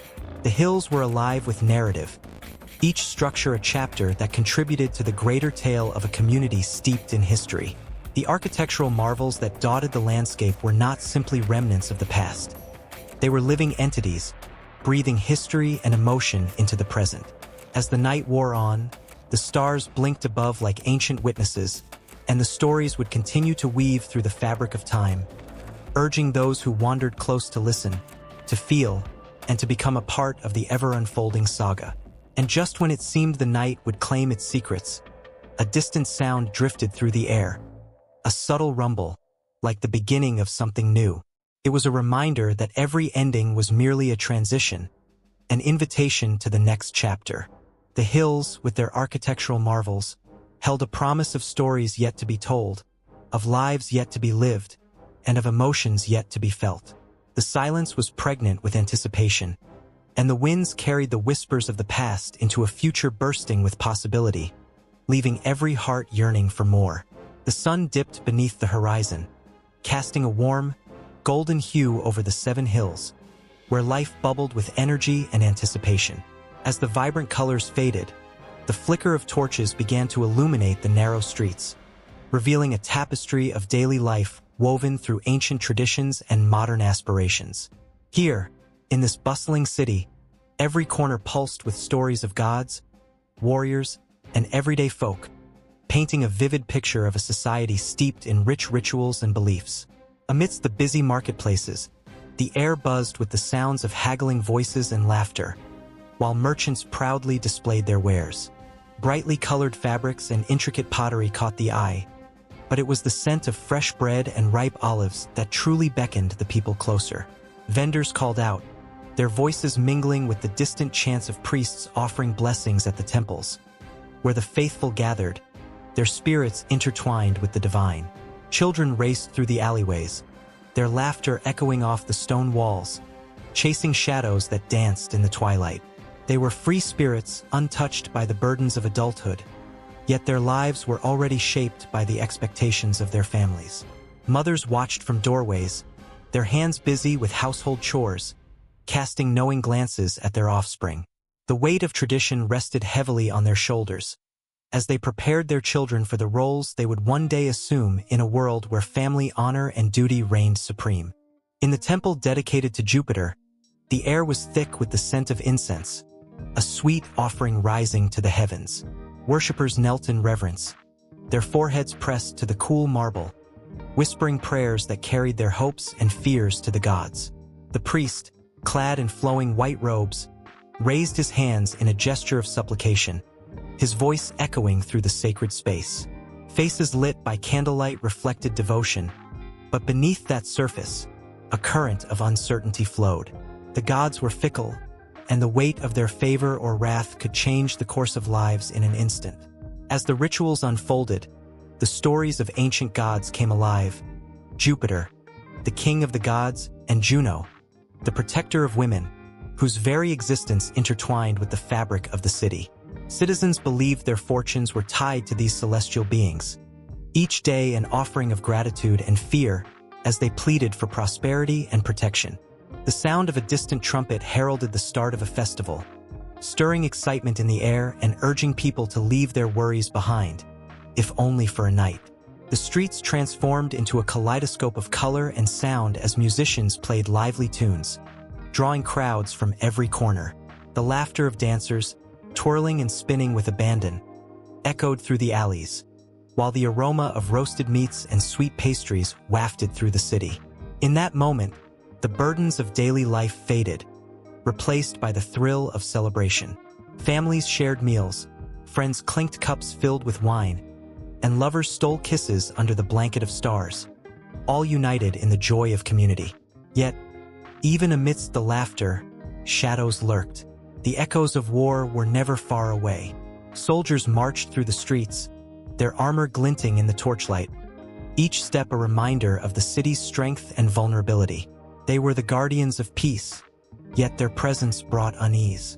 Whispers of conflict with rival cities circulated through the crowds, raising the tension as fear of the unknown crept into conversations. The stories of heroes and legends filled the air, each tale a reminder of the struggles that shaped their world. As night deepened, the festival continued, yet the undercurrents of anxiety remained. Old men gathered on wooden benches, their faces lined with the marks of time and battle, sharing tales of glory and loss. Their voices carried the weight of history, each story a thread woven into the fabric of society. The youth listened intently, their eyes wide with wonder, yet beneath their fascination lay a flicker of doubt. Could they be the next to fight, to honor family and city, or would they forge their own paths?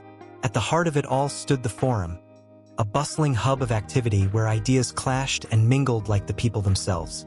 Philosophers engaged in passionate debates, their voices rising above the din, challenging one another's beliefs.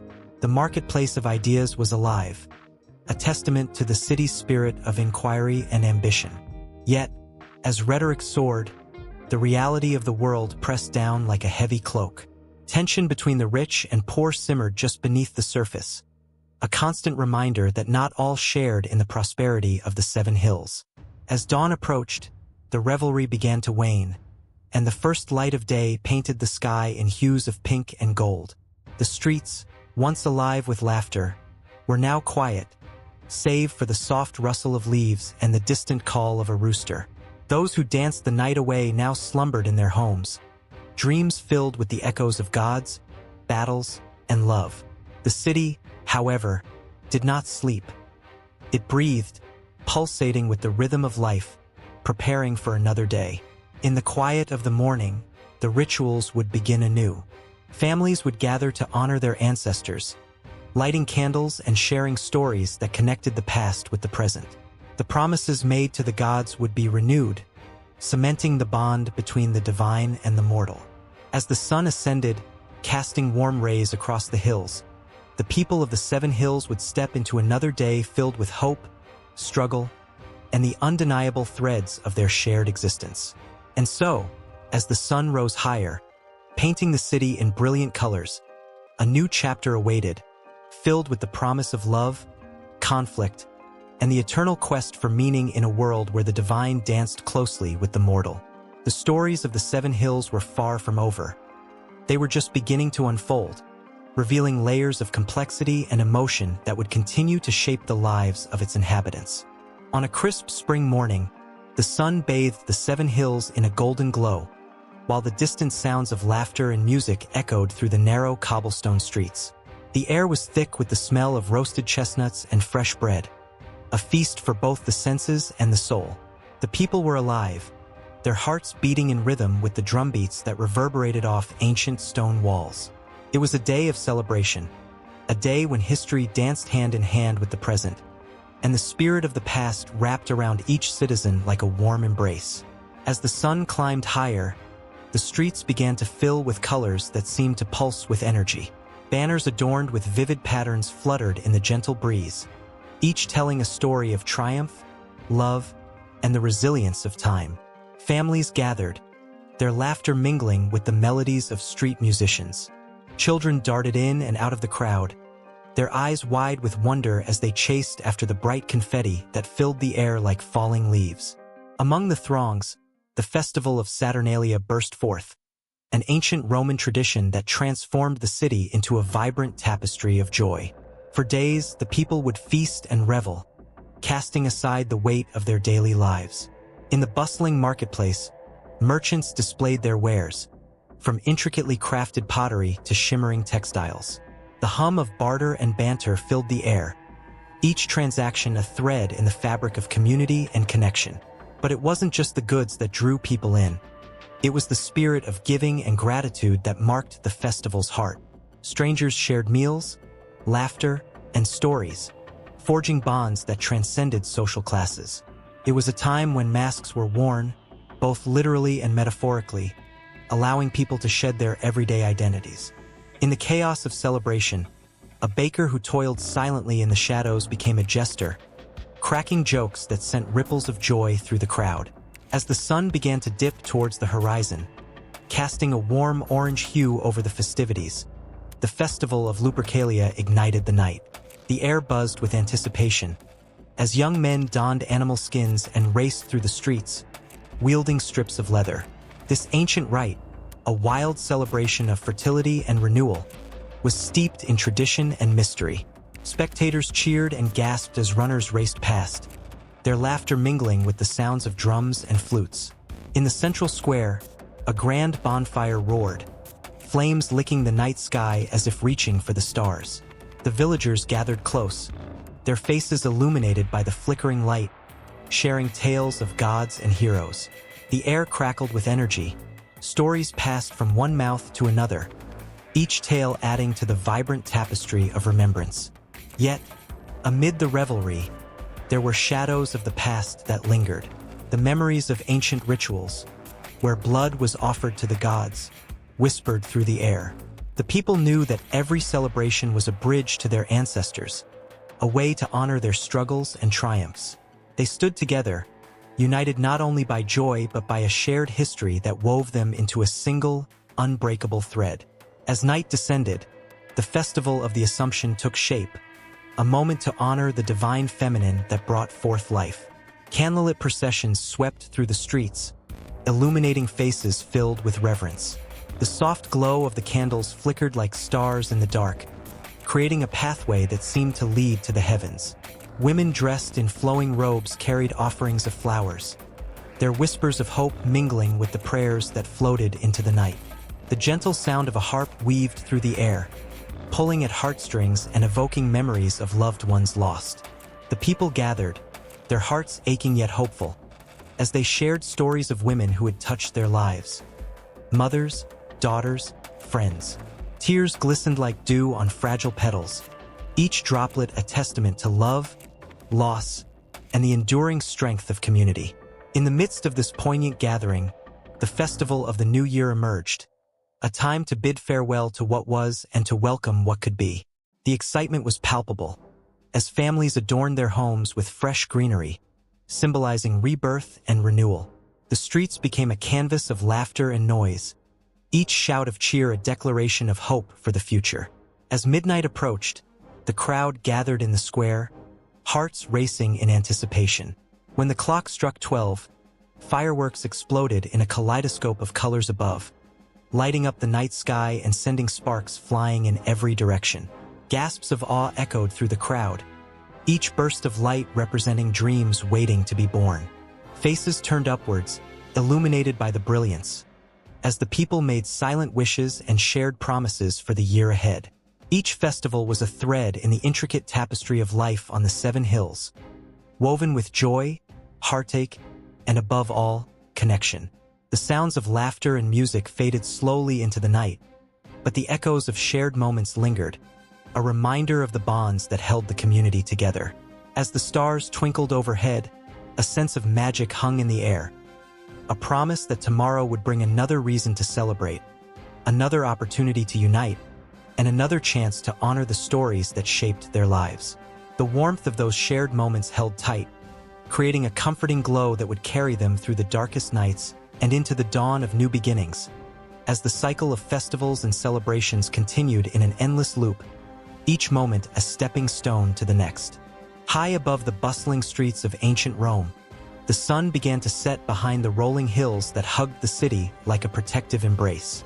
The golden rays bathed the terracotta rooftops in a warm glow, casting long shadows that danced upon the cobblestones. It was this breathtaking landscape that inspired countless poets, philosophers, and artists.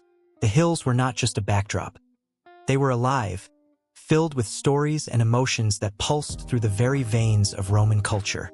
As the shadows lengthened, poets like Virgil would wander the verdant slopes of the Alban Hills, his heart racing with the weight of his thoughts. Each rustling leaf seemed to whisper tales of heroes and gods, beckoning him to capture their essence in words. He penned verses that spoke about pastoral beauty, weaving the hills into the fabric of his epic tales.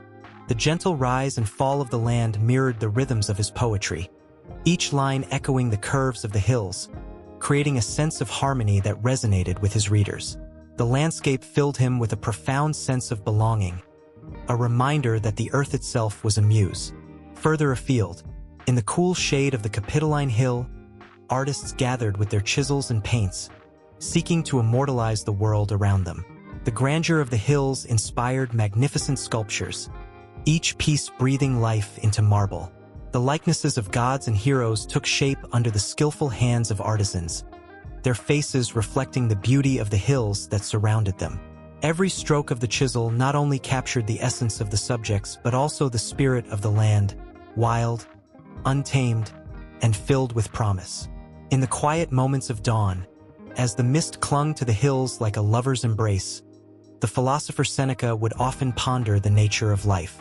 To him, the hills represented a refuge, a place where he could escape from the chaos of the city and reflect on the deeper meanings of existence.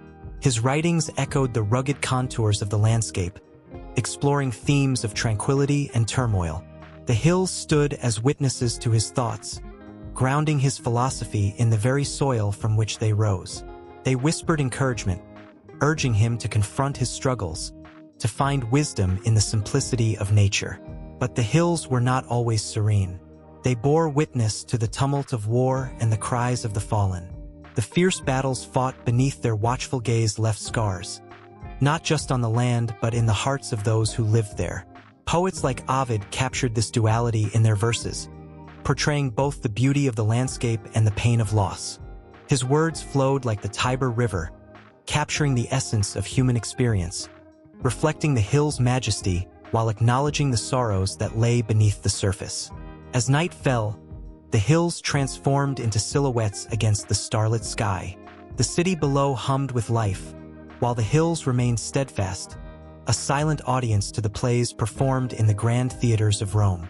Playwrights like Plautus drew inspiration from the life around them, crafting stories that resonated with the laughter and tears of everyday people. The audience would erupt in applause, their hearts soaring as they connected with the tales of love, betrayal, and redemption.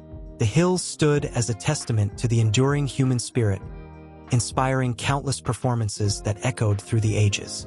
In the flickering candlelight of dimly lit rooms, scholars pored over texts, unraveling the secrets of the universe. Cicero's speeches echoed the grandeur of the hills, his words soaring like the eagles that circled above. He spoke of justice, virtue, and the importance of the community, each phrase a tribute to the landscape that shaped his thoughts. The hills were not just geographical features. They were symbols of strength, unity, and resilience. They inspired a deep sense of civic duty, urging the citizens of Rome to strive for greatness. Within the walls of villas and temples, artists painted murals that adorned the halls, capturing the essence of both nature and humanity.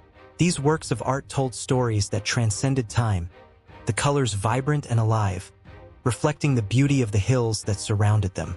Each brushstroke was a celebration of life, an homage to the land that nurtured creativity and growth. The hills were a constant reminder that beauty could be found in the simplest of things, urging the artists to look closer, to feel deeper.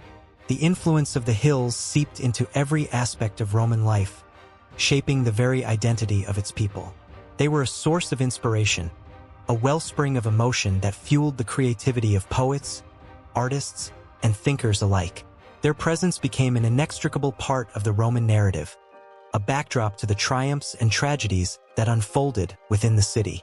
As the moon rose high above the hills, casting a silvery glow, the stories of the past seemed to echo through the night. The heartbeats of those who came before resonated with the whispers of the wind, a reminder that the hills were more than mere earth. They were alive with history, memory, and emotion.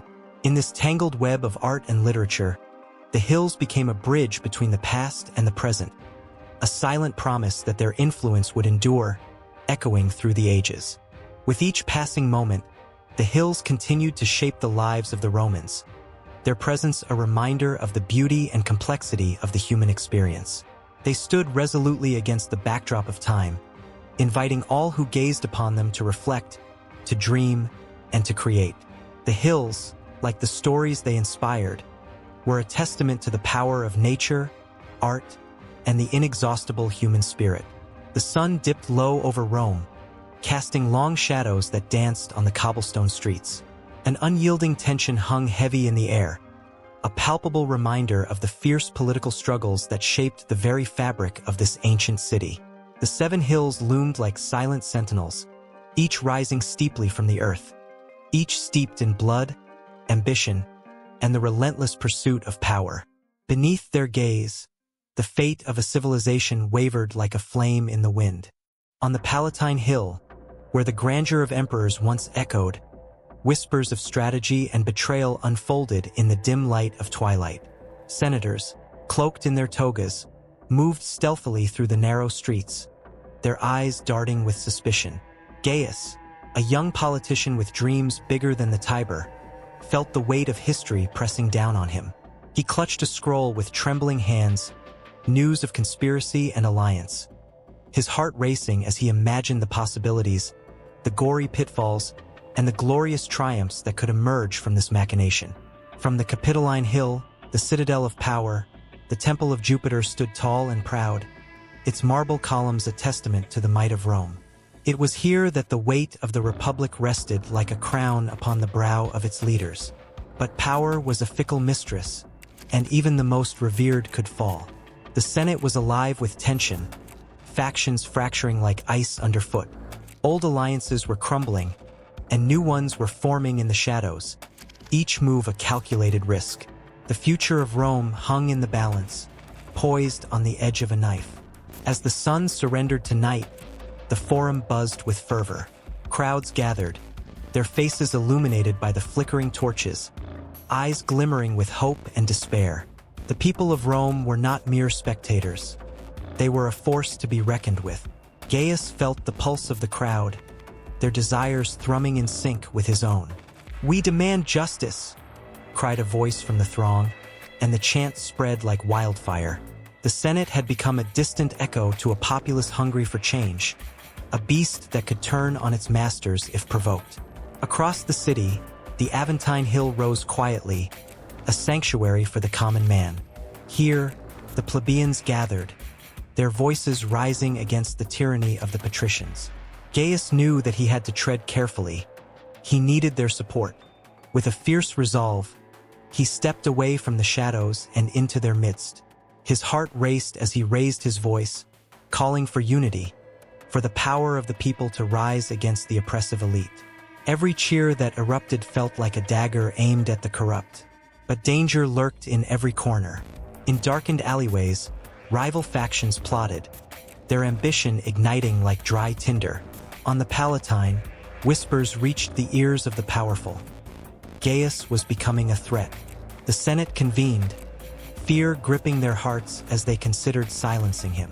The walls of the Curia echoed with heated debates, Men who had once walked side by side now at each other's throats, each afraid of losing their grip on power. Betrayal was a cold dagger, and it had a way of severing even the strongest bonds. While the elite feasted in opulent villas, the people grew restless.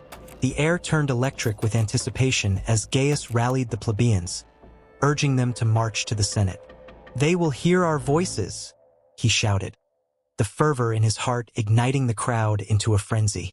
As they surged forward, their chants became a battle cry, drowning out the whispers of conspiracy that echoed through the halls of power. The 7 hills bore witness to this clash of wills, where the desire for justice fought against the chains of oppression. The Senate's hall was a fortress, the stone walls thick with the weight of tradition and authority. Inside, the senators faced each other, their expressions grim, knowing that the tide was turning. The power dynamics of Rome were shifting, and they could almost feel the ground trembling beneath them. Gaius stood before the assembly, his breath steady despite the storm raging inside him. He was no longer just a young politician. He was the voice of the people, the embodiment of their fury and hope. As he spoke, the air crackled with energy, every word a spark igniting the hearts of those who heard him. "What is power if it does not serve the many?" he bellowed, the words echoing off the marble columns. "What is a Senate that forgets its duty to the people? We are the heartbeat of Rome." The crowd outside roared in affirmation, their voices a distant thunder that reverberated through the halls of the Senate. The senators shifted uncomfortably, the fear of losing their privilege clawing at their insides. But every ascent to power comes with its shadows. Amidst the chaos, a figure in the shadows watched, calculating and cold. A rival, determined to maintain the status quo, plotted against Gaius. The flickering torchlight cast menacing shapes on the walls, foreshadowing the inevitable clash that loomed. Loyalty was a fragile thread, and in this game, betrayal was the only certainty. The 7 hills had seen all manner of treachery throughout their history, and they would witness it once more. As night deepened, the tension reached a fever pitch. The people surged against the Senate's doors, their cries merging into a single thunderous roar. The barriers of tradition and authority trembled, and the once gilded hall now felt like a cage, the senators trapped within their gilded walls. Outside, the pulse of the city quickened, a living, breathing entity hungry for change. The 7 hills loomed above like mighty warriors, waiting to see who would emerge victorious. The moment hung in the air, pregnant with possibility. Would Gaius' fiery resolve ignite a revolution? Or would the entrenched powers snuff out the flicker of hope before it could blaze into a full flame? The very essence of Rome quivered as history prepared to unfurl its next chapter. The night was alive with uncertainty, and as the crowd surged forward, the winds of change began to howl, heralding the dawn of a new era. The flickering light of the bonfire danced against the shadows of the ancient trees, their gnarled branches stretching out like the fingers of forgotten gods. The ground was damp with dew, and the air crackled with tension. The night filled with whispered prayers to deities who once ruled the hearts of men. Around the flames stood a group of villagers, their eyes glinting with an urgency born of desperation, uncertainty thrumming in the air like a taut bowstring about to snap. Their traditional rites were slipping through their fingers, like sand in an hourglass, each grain marking the passing of an era. For centuries, the old ways prevailed, deeply woven into the fabric of life. Festivals honored the gods of harvest, rituals welcomed the changing seasons, and the village seers foretold fortunes under the watchful eyes of sacred figures etched in stone. But now, change was sweeping through like a storm, fierce and unrelenting. The guardians of these ancient traditions, those chosen to uphold the sacred rites, were beginning to falter. They were not merely losing power, they were losing souls. In the flickering light, Eldra, the village priestess, stood at the forefront, her heart heavy with the weight of her ancestors' legacy. She had been trained since childhood to channel the energies of the earth, to communicate with spirits that lingered in the wind. Yet as she gazed into the flames, doubt gnawed at her spirit. The children who once gathered around her, wide-eyed and eager, now turned away, drawn instead toward the foreign tales of a new faith that promised salvation, a single God who claimed dominion over all. They sought the comfort of something different, something that spoke of hope in a world increasingly bleak. Eldra felt a chill grip her heart as she watched young Nyla, her own apprentice, listen intently to a traveling preacher who had arrived just days before. The preacher's voice rose and fell, a rhythm so unlike the chants of their ancestors, captivating the youth with visions of eternal life and forgiveness. The words wrapped around them like a warm blanket, comforting yet suffocating. How she longed to gather them close, to show them the beauty of the old ways, the songs of the river, the whispers of the trees, the ancient wisdom that breathed life into their very bones. But as the fire crackled and the preacher spoke of a kingdom in the skies, Eldra could feel the ground beneath her shift, an ominous tremor heralding the decline of her guardianship. The villagers began to question the spirits that had guided them for generations. "Why should we fear the wrath of a god who seems indifferent to our suffering?" they whispered, eyes glazed with the allure of a new promise. The old gods, once vivid and alive, began to feel like echoes fading into the void. As days turned into weeks, the ceremonies once filled with laughter and joy grew quieter, replaced by hushed conversations and clandestine gatherings. The sacred grove, where offerings were laid to ensure bountiful harvests, began to wither. The flowers that had once bloomed in a riot of colors now dulled into browns and grays. The air heavy with the scent of decay was a haunting reminder that faith, like the seasons, could change. Eldra found herself alone, wandering through the sacred woods, whispering the ancient prayers that had been passed down through the ages. The trees listened, their leaves rustling like old friends, but the silence that followed echoed harshly in her ears. It was as if the very guardians she sought to honor had turned their backs on her, leaving her to grapple with the shadows of doubt. She could almost hear their voices, soft and haunting, reminding her of the importance of balance, of the need for vigilance against the encroaching darkness.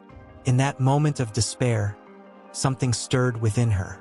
A flicker of rebellion ignited like a spark in a dry field. Eldra resolved that she would not let the old ways be forgotten without a fight. She gathered the last of her strength and called upon the spirits of the earth, invoking their names with fierce determination. The ground trembled slightly beneath her feet, as if acknowledging her plea, and for a brief moment, she sensed a presence, a rush of wind that seemed to carry the weight of centuries of wisdom. Then, without warning, the preacher's voice erupted from the clearing, louder and more insistent than before. "Come, forsake the old ways. Embrace the light." The call was mesmerizing, a sweet siren song that promised solace in a chaotic world. The villagers, caught in the throes of confusion and fear, began to gather, drawn away from the encroaching darkness of doubt and toward the bright beacon of the preacher's conviction. Eldra stood at the periphery, heart racing as she watched the faces of her people, many of whom she had known since childhood, surrendering one by one to a captivating new faith. Innocent laughter that once rang out in the fields now transformed into fervent chants that echoed through the village. The guardians of their heritage crumbled as they welcomed the unfamiliar, their very identities entwined with the power of a single belief. In her despair, Eldra's thoughts drifted to the ancient stones, worn by time and weathered by the elements, standing silently as sentinels of forgotten truths. They had witnessed the rise and fall of empires, the laughter of children, and the bitter tears of lost battles. They had been there when the villagers danced under the moonlit sky, celebrating life in all its chaotic glory. But now, they stood in isolation, forgotten relics of a time that seemed to fade further into history with each passing day. Yet just when it felt as if all hope was lost, a flicker of resilience sparked in Eldra's heart.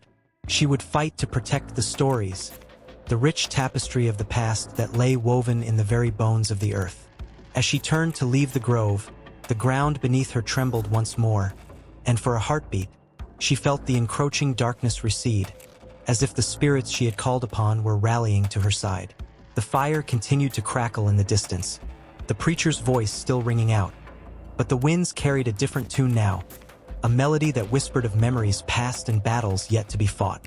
Eldra took a deep breath, her resolve steeled by the weight of her ancestors' legacy and the fierce love she held for her people. In this twilight moment, an unbreakable bond forged through centuries lingered in the air, a promise of connection that could never truly be severed. And so, as the shadows lengthened and the night deepened, she stepped forward, ready to confront the tide of change sweeping through her village. The bonfire flickered against the encroaching darkness, and for the first time in a long while, Eldra felt a sense of purpose igniting within her. The guardianship of the old ways might be faltering, but the story was far from over. It was merely transitioning, like the seasons that ebb and flow, the cycle of life that continues on, ever entwined with the pulse of the earth beneath.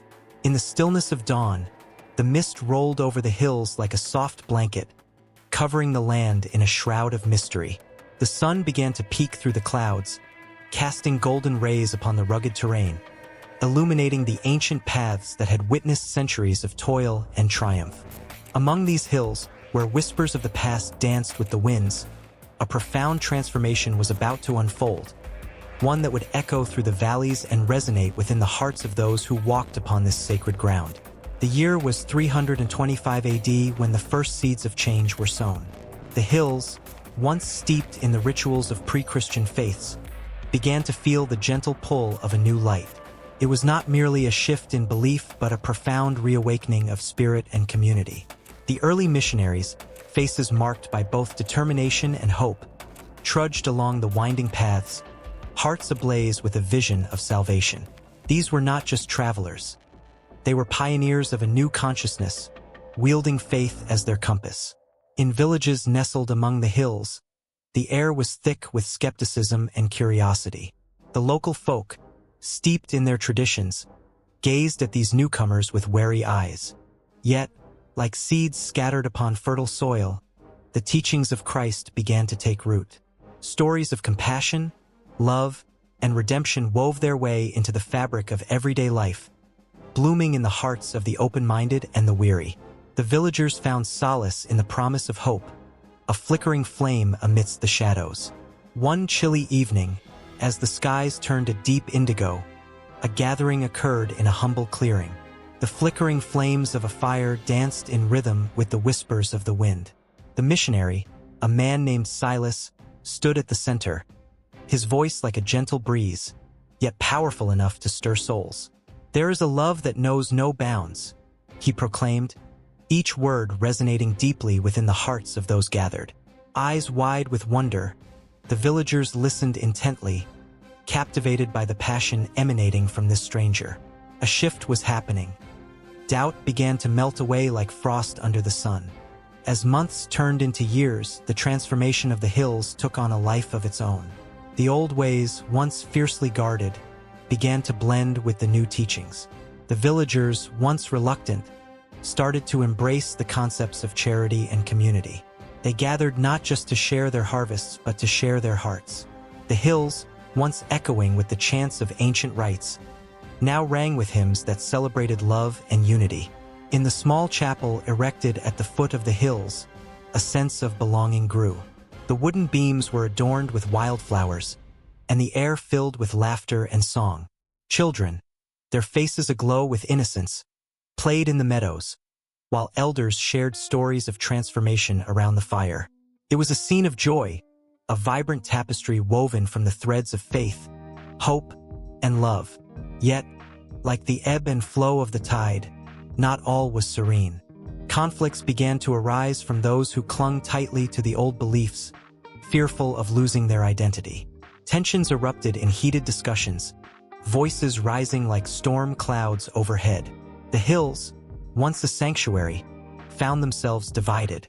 Friends became foes, and the air crackled with charged emotions. Amidst the turmoil, Silas found himself standing at a crossroads.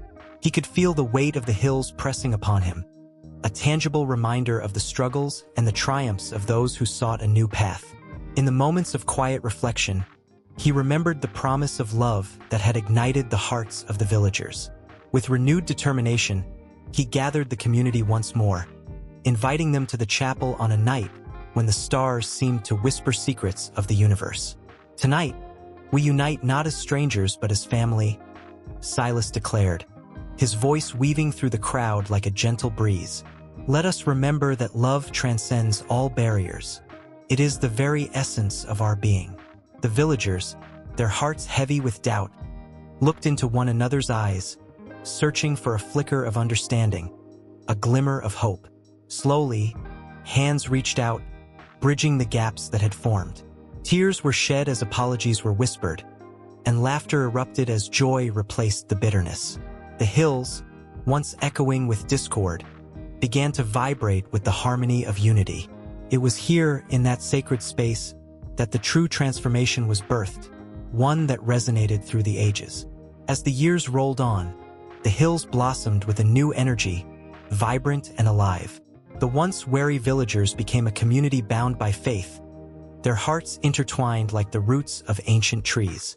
Together, they faced the challenges of life, their spirits buoyed by the knowledge that they were never alone. The echoes of Silas's teachings transformed into a living legacy, carried forth by the generations who followed. In this landscape, the whispers of the past coexisted harmoniously with the promise of the future. Children played under the watchful gaze of their ancestors, their laughter ringing out like sweet music that mingled with the rustling leaves.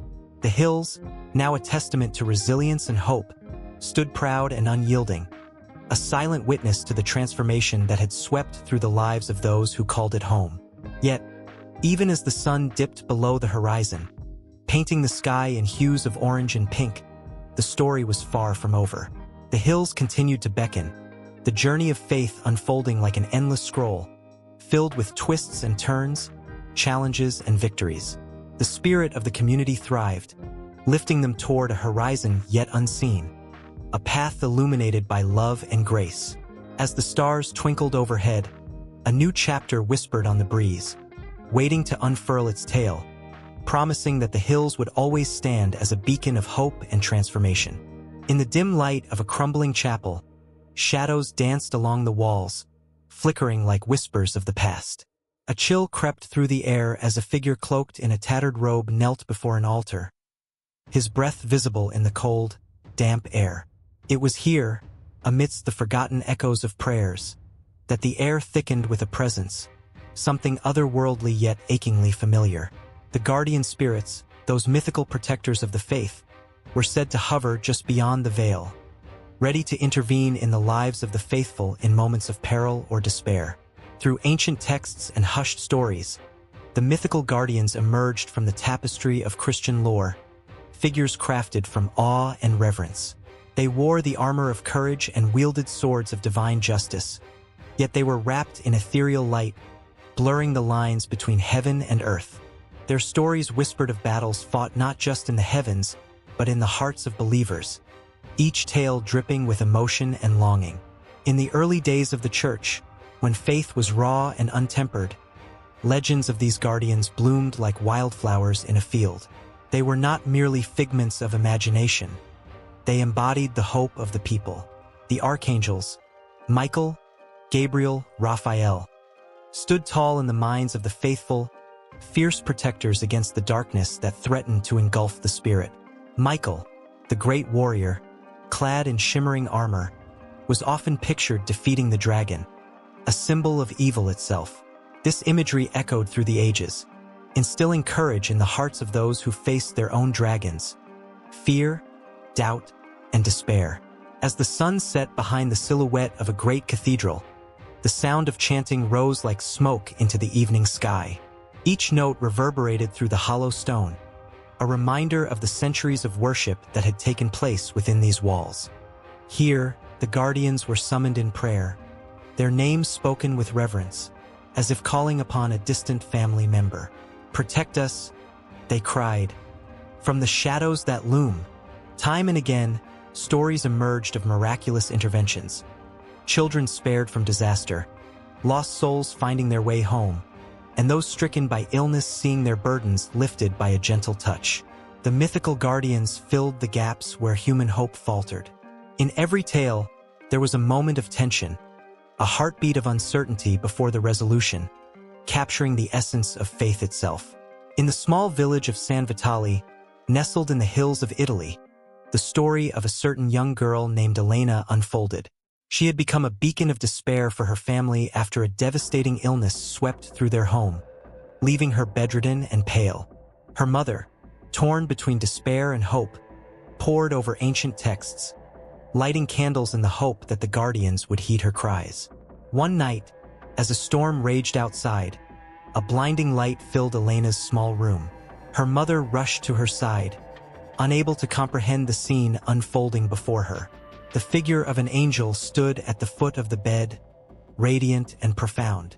In that moment, the air shifted, and the heaviness of the illness began to lift. The guardian whispered words of comfort, and the girl felt warmth envelop her, as if the very essence of faith was radiating through her. By morning, the fever broke, and the shadow of death retreated, replaced by laughter and joy. The villagers spoke of the event for years, their hearts swelling with hope, reminding one another of the power of the mythical guardians. Yet, not all stories were wrapped in the warmth of triumph. There were tales that chilled the bones, moments where the guardians bore witness to human frailty. In the dark corners of medieval Europe, during the Inquisition, fear gripped the land. Stories of guardians turned to shadows, where their presence brought judgment instead of salvation. The tale of a young priest, torn between truth and survival, unfolded in whispers among those who dared to speak. He had heard the call of the guardian, felt the divine brush against his soul, but in his darkest hour, he faltered, and the light dimmed. The guardians, it seemed, were not simply protectors but enforcers of a divine order, instilling a fear that transcended the earthly realm. As the echoes of these tales spread, they found their way into the vibrant art of the time. Masterpieces depicting the guardians adorned the walls of cathedrals, their forms majestic and divine. Paintings captured the moment of intervention, a guardian descending from the heavens, wings unfurled, radiant against the darkness. Each brushstroke was a prayer, a plea for protection and guidance. The faithful filled the pews, eyes lifted to the heavens, seeking connection with those who walked the line between the mortal world and the divine. With every passing century, the stories transformed, weaving in the fabric of cultural narratives. From the hymns sung in candlelit churches to the stories told by firesides, the guardians morphed into symbols of hope and fear. They became reflections not just of divine intervention but of individual struggles, embodying the dual nature of faith. In quiet moments of reflection, believers would ponder the significance of these guardians. Were they real, or merely figments of a desperate imagination? The line blurred, as faith often does, between what is and what is believed. Perhaps it didn't matter. In the hearts of those who prayed and hoped, the guardians existed in powerful ways, fueling courage, igniting passion, and soothing the restless soul. And so, in the fading light of that chapel, the air thickened with anticipation. The figure at the altar rose, a sense of urgency propelling him forward, drawn by the weight of the stories around him. He felt the presence of the guardians, a connection so palpable that goosebumps prickled his skin. He whispered a prayer, a connection forged across time, a thread linking him to the countless souls who had sought their help. With each word, he felt their power surge within him, a potent reminder that the guardians were always near, waiting to guide those who dared to believe. In that moment, as the candles flickered and the shadows lengthened, the stories of the mythical guardians echoed on, intertwining with the lives of those still searching for their light. The sun hung low in the afternoon sky, casting long shadows over the ancient stones that had remained silent for centuries. A soft breeze rustled through the trees, whispering secrets of a time long past. Each footfall echoed against the weathered cobblestones of the Seven Hills, a place where history breathed and memories swirled like autumn leaves. Here, archaeological discoveries awaited, buried beneath layers of earth, shrouded in mystery. As the archaeologists worked tirelessly, their shovels and brushes revealing remnants of lives once lived, the atmosphere crackled with anticipation. They had uncovered artifacts that spoke of a vibrant civilization, echoing stories of human triumphs and tragedies. The air was thick with excitement, a tangible energy that made the hairs on the back of their necks stand. With each layer they peeled back, they found hints of what lay ahead, fragments of a world that pulsed with life. Among the first discoveries were pieces of pottery, delicate and intricately designed. Each shard, a time capsule, told tales of artisans who shaped clay with their hands, pouring their hearts into every curve and pattern. As the sun glinted off the fragments, it cast a warm glow that seemed to breathe life into the past. The archaeologists couldn't help but imagine the bustling markets where these vessels once held grains, oils, and perhaps even wine. Their vibrant colors now faded, but their stories eternal. But then, a sharp gasp broke the rhythm of the excavation. Someone had stumbled upon something extraordinary. A skeleton, cradled in a grave adorned with trinkets and offerings. The team gathered around, their hearts pounding in unison. Who was this person? What had they known? The skeleton was remarkably well preserved, a testament to the care taken by those who had laid them to rest. Surrounding the remains were shards of glass and tiny beads, whispering tales of love, loss, and remembrance. The tension in the air thickened, emotions swirling as they imagined the life this individual once lived. The archaeologists worked with reverence, carefully extracting the artifacts. Each item they unearthed seemed to pulse with a heartbeat of its own, like a link to a distant past that longed to be remembered. One archaeologist, a young woman named Alara, felt a rush of goosebumps as she brushed the dirt from a small bronze figurine. It depicted a warrior, standing proud and fierce, a protector of his people. She envisioned the battles fought, the loyalties forged, and the dreams carried on the backs of those who walked these hills before her. Days turned into nights, and with each setting sun, more wonders emerged from the soil.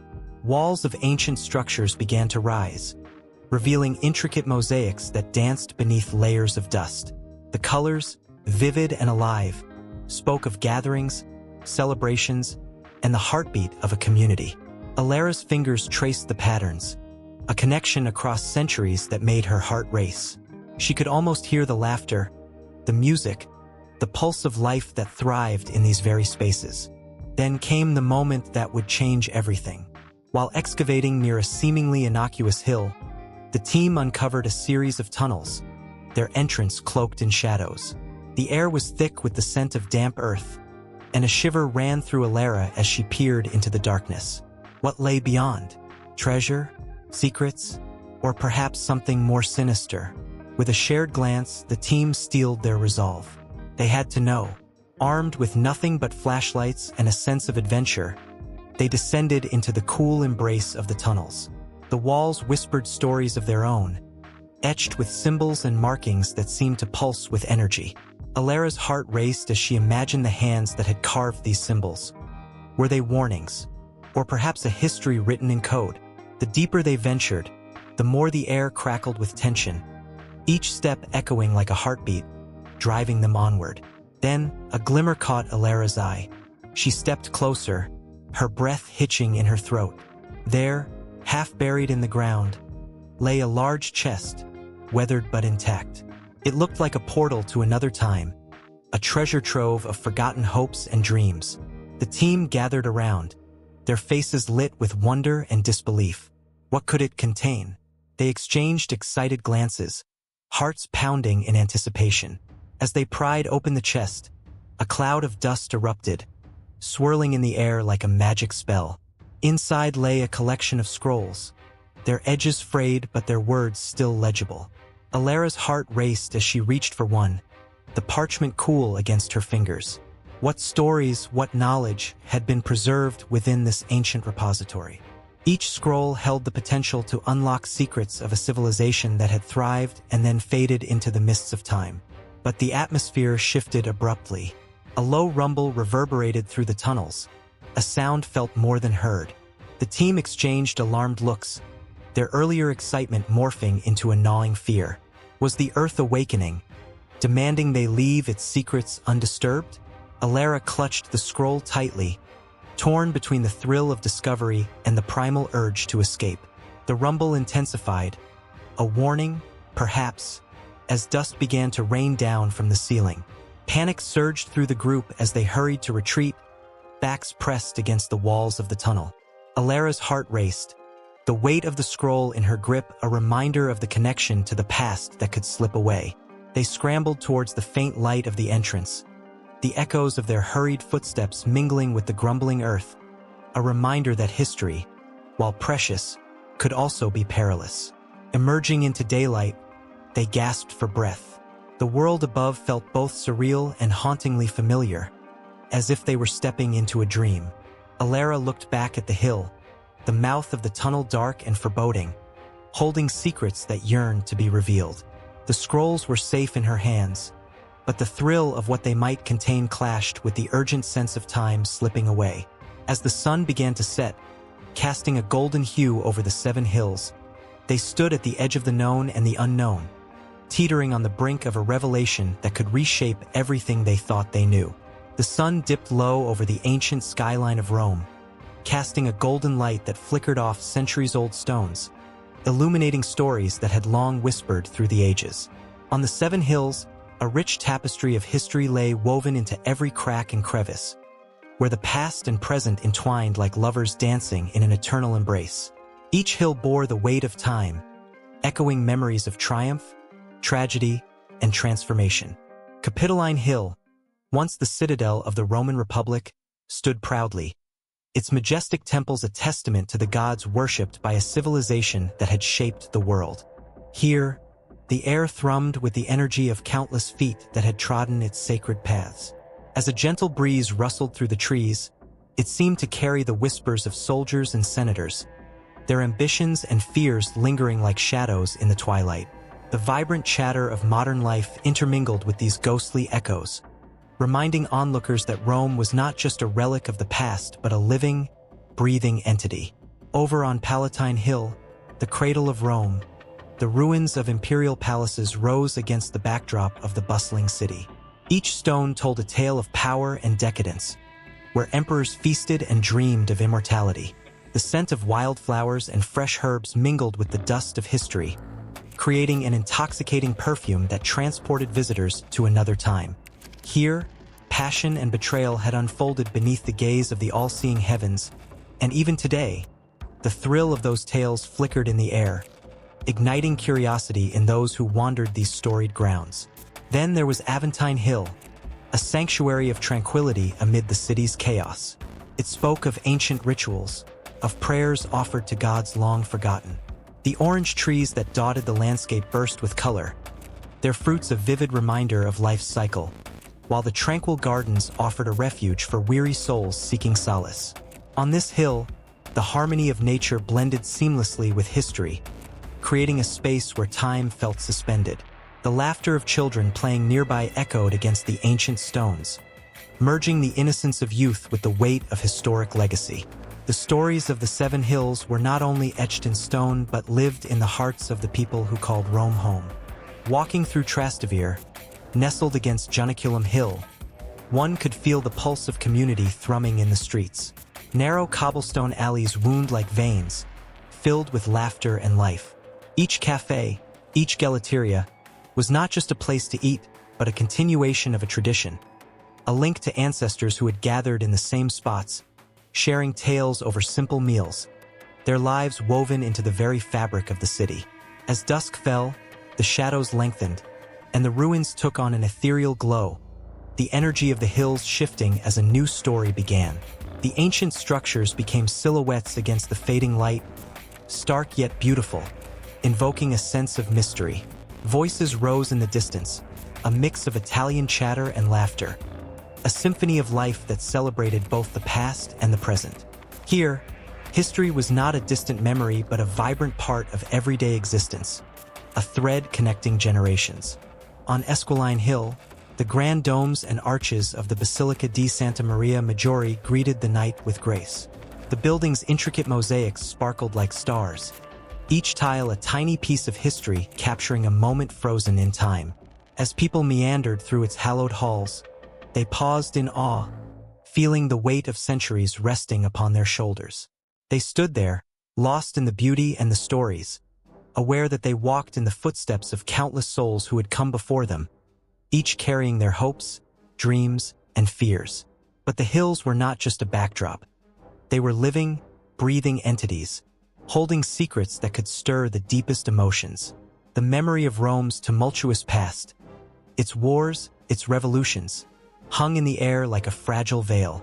The ruins whispered of gladiators in the Colosseum, their roars triumphant yet filled with dread, as they faced their fate in the arena. The memories echoed through the stone, igniting the imagination and sending shivers down the spine.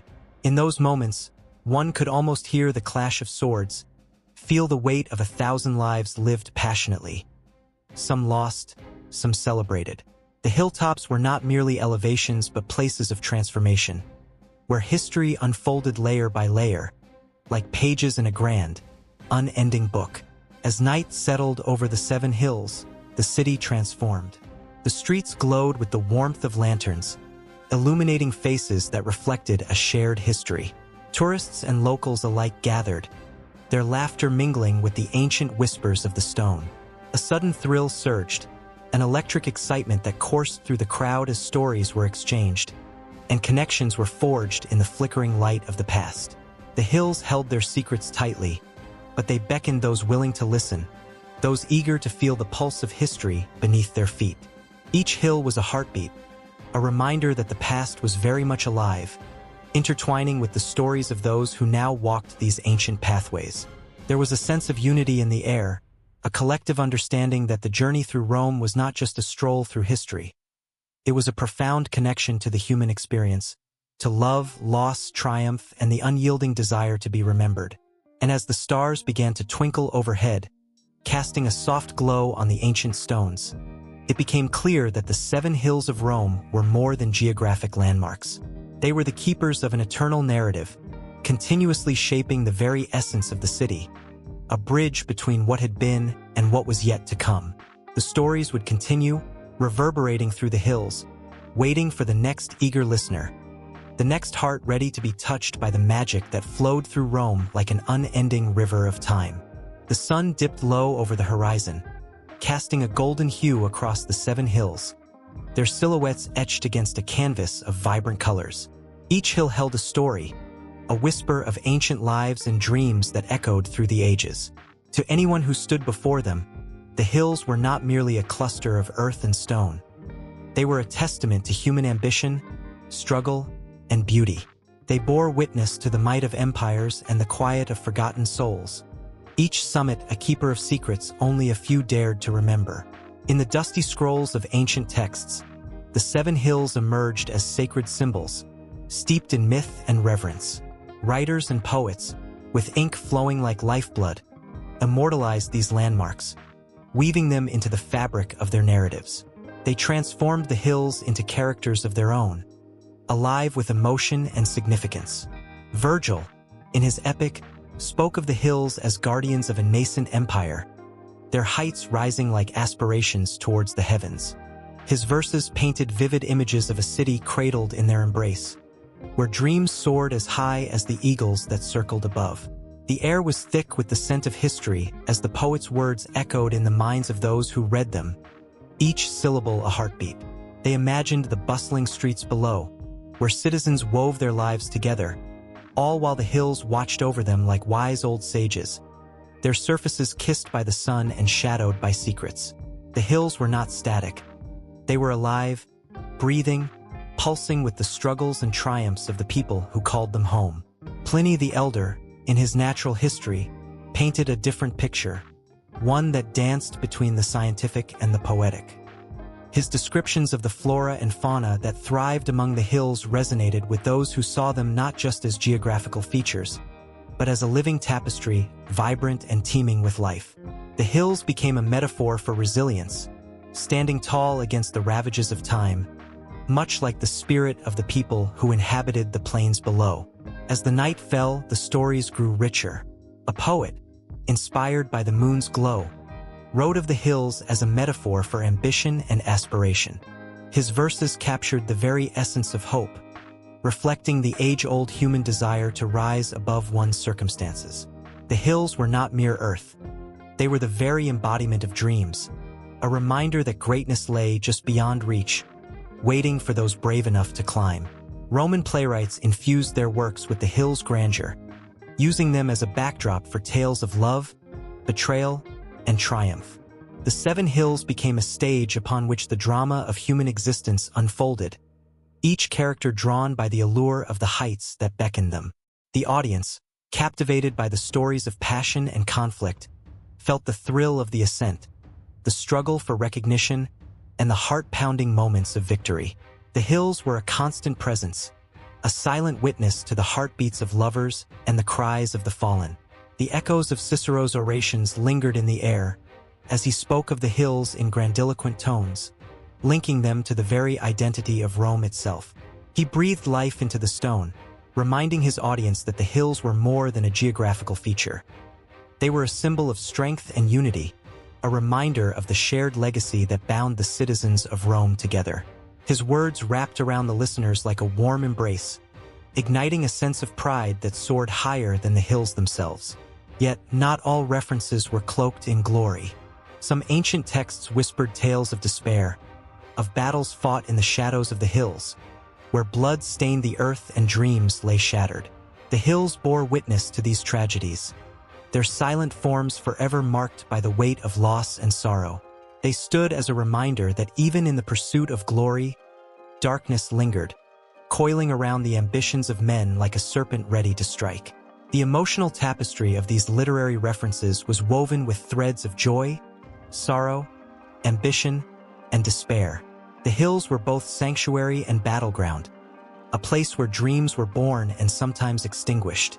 It was here that the hearts of the ancients beat fiercely, casting a spell over all who dared to write about them. Each author, with their unique voice, contributed to an ever-growing narrative that transcended time, creating a legacy that felt alive, vibrant, and charged with emotion. A haunting melody filled the air, echoing the verses of long-forgotten poets, their words still resonating like ripples on a pond. The Seven Hills stood proudly, their stories interwoven with the literary heritage of a civilization that had shaped the world. They became a beacon of inspiration, encouraging countless souls to pen their thoughts, to capture the essence of life in ink and parchment, to immortalize their dreams against the backdrop of these timeless giants. And as the stars began to twinkle in the darkening sky, the tales of the Seven Hills continued to unfold, each story inviting more voices to join the chorus. The hills did not simply hold the past. They beckoned the future, urging new generations of storytellers to find their own meaning within their shadows. The hills, alive with emotion, whispered endless possibilities to those who dared to listen, their whispers intertwining with the sounds of the present, forming a bridge that connected the hearts of the ancients to the souls of today. Beneath the weight of ancient stone, the Seven Hills of Rome stood, silent sentinels witnessing the rise and fall of empires, the laughter of children, and the whispers of lovers under the stars. Each hill cradled a story, a heartbeat of the city that pulsed with life, echoing through time itself. While the guardians of these hills, Romulus, Remus, and their divine mother Rhea Silvia, cast long shadows over the past, it was the unseen spirits, the whispered legends, that danced upon the winds, calling forth those who dared to listen. As the sun dipped below the horizon, casting a golden glow across the cobbled streets, the air thickened with the scent of history.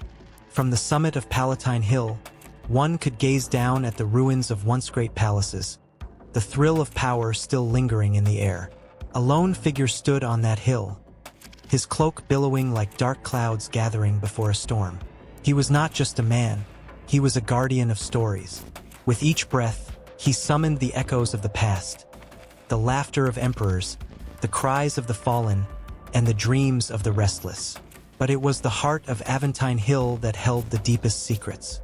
Here, tucked away from the bustling marketplaces and grand temples, was a sanctuary. It was said that the goddess Diana roamed these woods, a protector of the innocent and a fierce warrior against the darkness that threatened Rome. Beneath her watchful gaze, lovers found refuge, and poets wove their magic in the soft, shimmering light that filtered through the trees. Yet, even in this sacred space, shadows lurked, figures cloaked in mystery, drawn to the stories that lingered like dust motes in the air. On one particularly fateful night, as thunder rumbled in the distance, a gathering began. The people of Rome, drawn by an unseen force, climbed the winding paths that led to Capitoline Hill. They were seekers, each carrying a piece of their own story, their hearts beating as one. Whispers of a prophecy hung thick in the air, spoken only in hushed tones. It was said that the hills themselves were alive, guardians not only of the city but of a deeper truth, waiting to be awakened. The winds picked up, swirling around them, as if the very earth was holding its breath. At the center of the gathering stood a woman, eyes ablaze with passion as she recounted the tale of the sacred geese of Juno, guardians of the Capitoline. Their honks had once saved the city from invasion, a reminder that even the smallest beings could hold great power. As her voice rose, echoing against the ancient stones, the restless spirits began to stir. An electric tension filled the air, a promise of revelation just beyond reach. As the crowd listened, a sudden shout pierced the night, a warning. All eyes turned to the horizon, where dark clouds gathered, swirling ominously. The sky seemed to pulse, a living tapestry of chaos.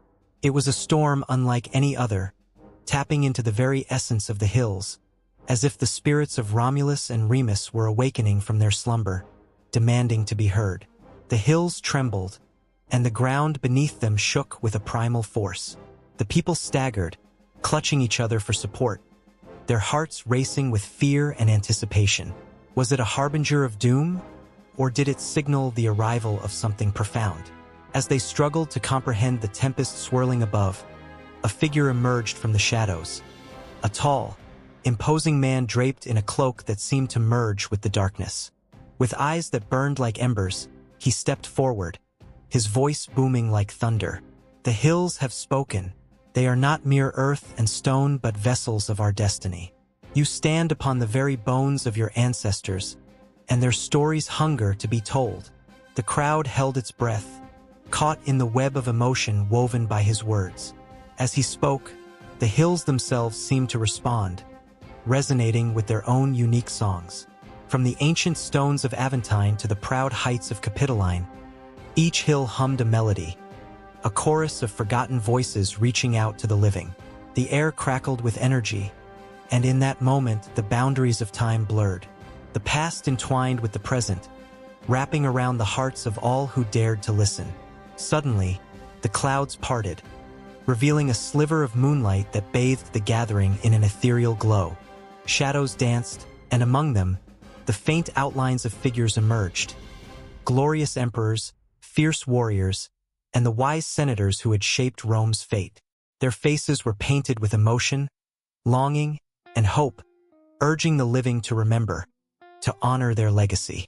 With a deep breath, the woman from earlier stepped forward again, her voice steady and clear. We are the keepers of their stories. We are the bridge between the past and the future. Her words cut through the tension like a blade, igniting a fire within the hearts of the crowd.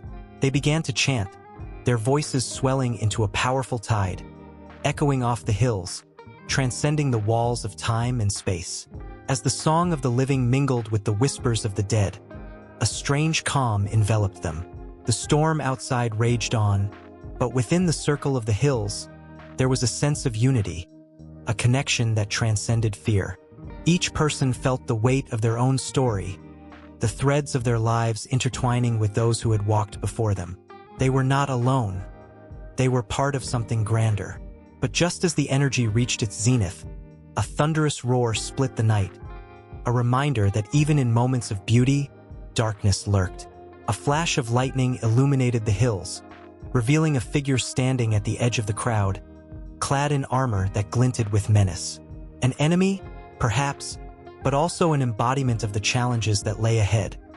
A reminder that the path to understanding and honor was never easy. With a flicker of defiance in her eyes, the woman turned to face this figure, her heart pounding with resolve. She knew the stories were far from finished. The hills had awakened, yes, but they had also revealed a deeper truth. The battle for remembrance and legacy was just beginning. The guardians were not merely the myths of old, but the living, breathing souls who stood together against the storm, ready to claim their place in the ever-evolving tapestry of Rome. As they faced this new challenge, They knew one thing for certain. The hills would not let their stories fade into silence. In the dim light of dawn, a solitary figure stands at the base of a hill, the silhouette etched against the rising sun. It's a place where earth meets sky, where whispers of the past echo through the rustling leaves. This hill, like many sacred sites across the globe, holds stories that span centuries, tales woven into the fabric of civilizations, each one a thread in a vast tapestry of belief and reverence. Throughout history, hills have served as more than mere geographical formations. They are sanctuaries of spirituality and sites of profound significance. The 7 hills of Rome rise majestically, each peak cradling the weight of history. From the Palatine, where Romulus founded the ancient city, to the Aventine, where the echoes of early Christian communities linger, these hills have witnessed the rise and fall of empires, their stones steeped in the dreams and despairs of countless souls. The very air is thick with the energy of ages, a sacred space that feels like a heartbeat, alive with the stories of those who walked before. In the Ethiopian highlands, the sacred hills of Aksum reach towards the heavens, crowned with obelisks that speak of a once mighty kingdom. Here, the Ark of the Covenant is believed to rest in the shadows of ancient churches, a treasure sought by kings and pilgrims alike. The hills are not just a backdrop. They are a character in the story, whispering the secrets of the past to those who dare to listen. The sound of a distant chant floats on the air, a melody that transcends time, binding the faithful to their heritage, as if the very stones pulse with divine energy. Across the ocean in the Americas, the hills of Teotihuacan rise, shrouded in mystery. Ancient pyramids dedicated to God's loom against the sky, each brick imbued with the prayers of a civilization long gone. The Pyramid of the Sun, the largest structure, draws visitors who yearn for connection with a time when the air was thick with incense and offerings were made to the deities of nature. Here, the hills speak of sacrifice and celebration, of cosmic alignments and celestial worship. The remnants of murals tell stories of creation, of a world woven from the dreams of gods and mortals, a vibrant connection still felt in the vivid colors that survive against the test of time. As the sun dips below the horizon, the sacred hills of Scotland rise like guardians of the ancient past. The mythical aura of the Hill of Tara, a site of kingship and ceremony, calls out to those who seek their roots. Legends of the Tuatha De Danann, fairy folk and ancient deities, linger in the cool breeze, as if the spirits of the land still roam the grassy knolls. Stories of battles, alliances, and the cycle of seasons are etched in the very soil, each hill a testament to the struggles and triumphs of a proud people. With every step, the history feels tangible, an electric pulse that intertwines with the very essence of those who walk upon it. In the east, the sacred hills of the Himalayas rise in majestic splendor, the abode of gods and sages. Mount Kailash, revered by millions, is considered the cosmic axis, a mountain that embodies the union of earth and sky. Pilgrims brave the treacherous paths, their hearts pounding with anticipation as they approach the mountain's base. Each person carries the weight of their prayers, seeking enlightenment and solace. The chants of mantras fill the air, a symphony of faith that resonates with the mountain's icy peaks. It's a place where the divine seems closer, where the mundane melts away, and the spirit soars into the infinite. The sacred hills of the indigenous peoples of North America tell their own tales, rooted in the earth and sky. The Black Hills of South Dakota, known as Pahasapa, hold deep significance for the Lakota Sioux. Here lies the great sacred mountain of Harney Peak, where the spirits dwell and the heart of the nation beats strong. The land is woven with stories of creation, of the buffalo that roamed freely, and of the resilience of a people who still stand tall against the winds of change. The hills are not just a landscape. They are a living history, a reminder of the struggles and the sacred connection to the earth that nourishes and sustains. As night blankets the world, a sense of sacredness pulses through the hills of all continents. Each one, a beacon of spirituality, a reminder of the human quest for connection with something greater than oneself.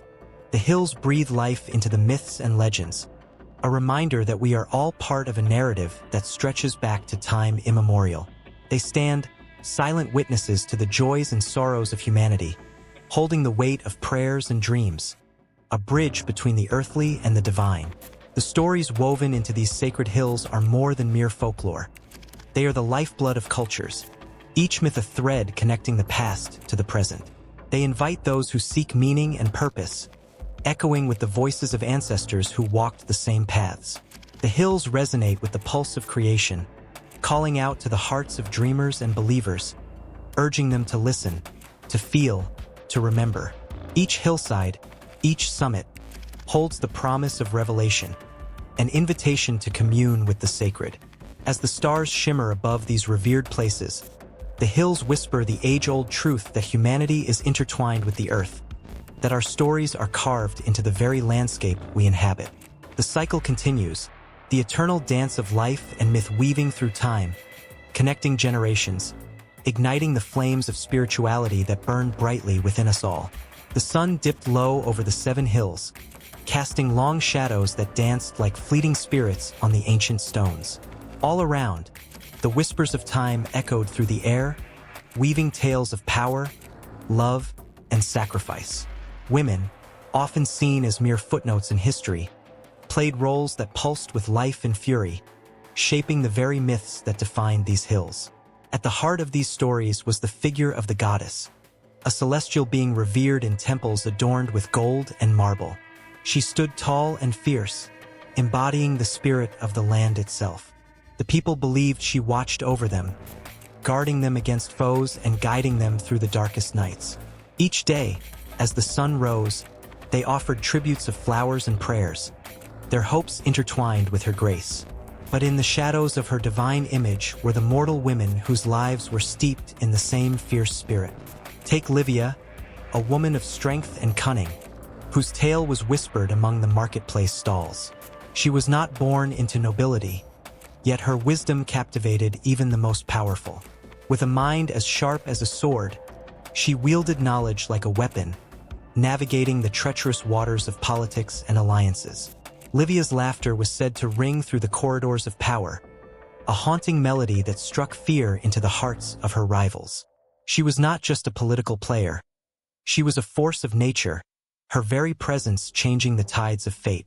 Then there was Julia, known for her beauty that turned heads and broke hearts. Yet her story was more than that of a mere muse. Julia was a warrior at heart, with a spirit that refused to be chained. When war drums echoed across the hills, she donned armor, her heart pounding with a mix of fear and exhilaration. In battles fought under the blood-red sky, she fought not just for her family, but for every woman whose voice had been silenced. Her courage inspired others, igniting a fire that spread through the hearts of many.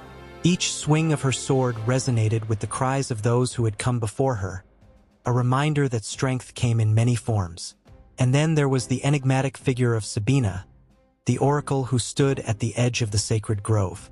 Her eyes held the wisdom of ages, and her prophecies shaped destinies. People traveled from far and wide to seek her counsel, their hearts heavy with questions and dreams. As they entered her realm, they felt a shiver, an electric charge in the air, as if they were stepping into a space where time blurred and the past whispered truths.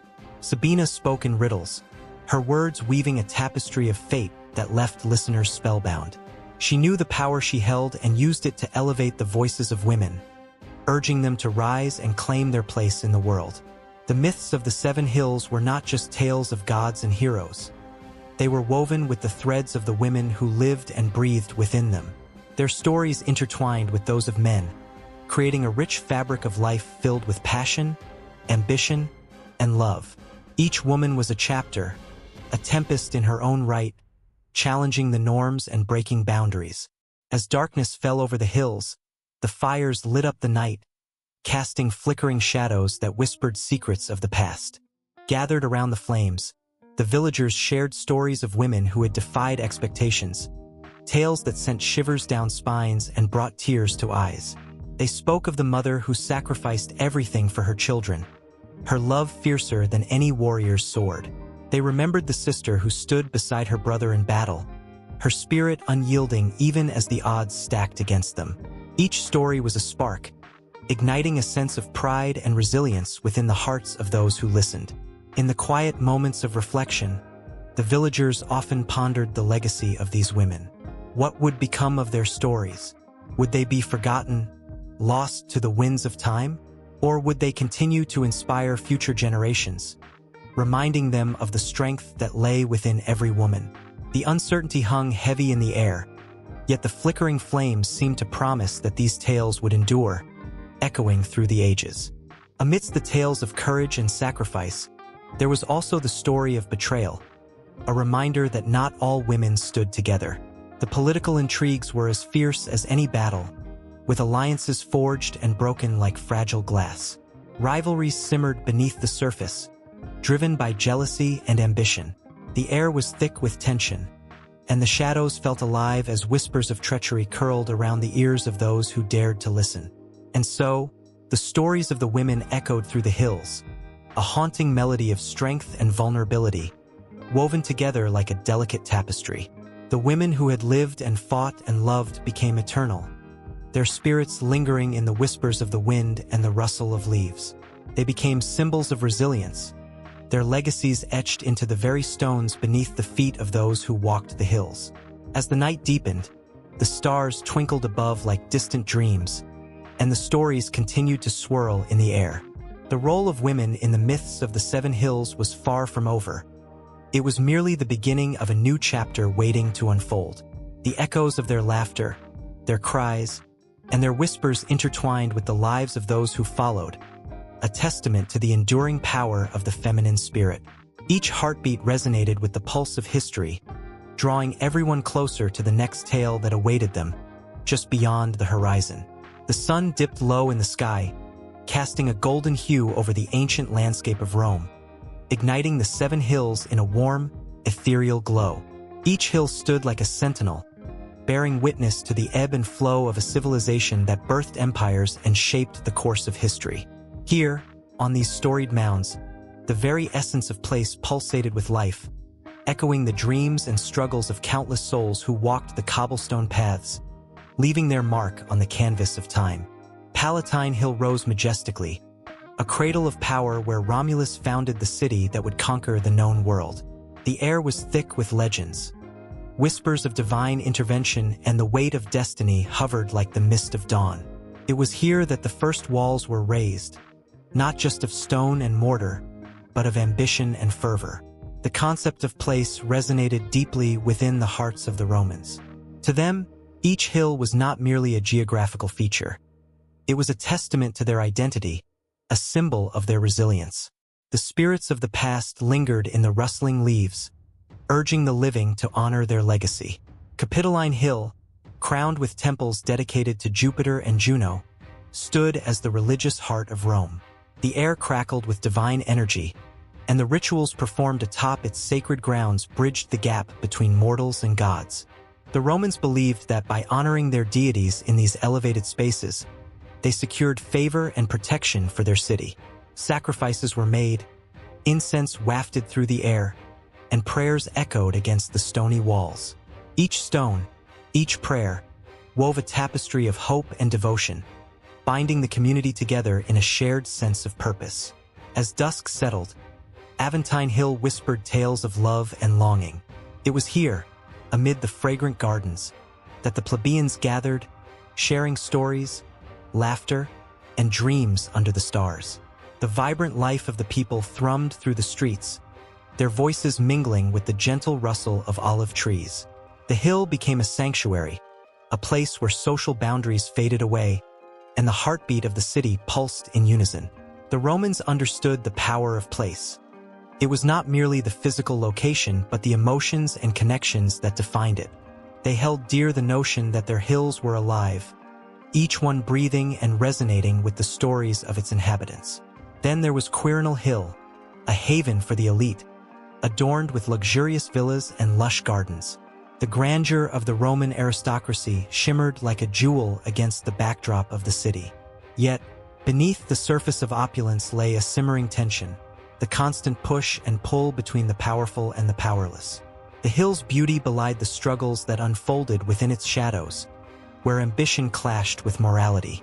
The concept of place encapsulated this dichotomy, reflecting the complexities of human nature and the societal structures that govern their lives. The Seven Hills were not just physical landmarks.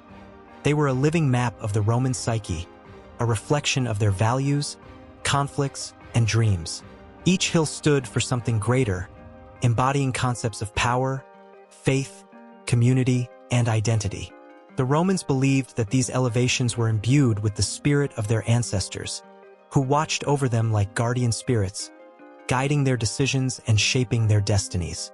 The echoes of laughter, the cries of despair, and the whispers of hope reverberated through the air, binding generations together in an unbreakable bond. As night fell, the ancient city transformed. Flickering torches illuminated the streets, casting long shadows that danced across the hills. The vibrant marketplace bustled with life, filled with merchants hawking their wares, the aromas of spices and baked bread wafting through the night air. The heartbeat of the city quickened, and the hills loomed like titans, silent witnesses to the drama of everyday life. Here, on these storied slopes, the Romans sought solace and connection, weaving their narratives into the ever-evolving story of their city. Each hill held its own secrets, its whispers of triumph and defeat, love and betrayal. The Romans understood that to comprehend their place in the world, they must first understand the land beneath their feet. The Seven Hills were the very foundation of their identity, and as they gazed upon the rising moon, they felt an unbreakable bond with the earth that cradled them. Their emotions surged, the pride of their achievements, the weight of their failures. The hills stood as both reminder and inspiration, urging them to strive for greatness, to honor the past while forging a future. And as the stars blanketed the night sky, enveloping the city in a shroud of magic, the Romans felt an exhilarating pull, a call to action that reverberated through their bones. The mountains around them were more than mere geography. They were the pulse of their civilization, the embodiment of hope and ambition.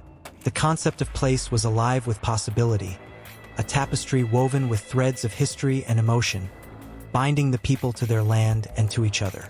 The Seven Hills were not just markers on a map. They were the very essence of Rome, a city forever intertwined with the struggles, triumphs, and aspirations of its people.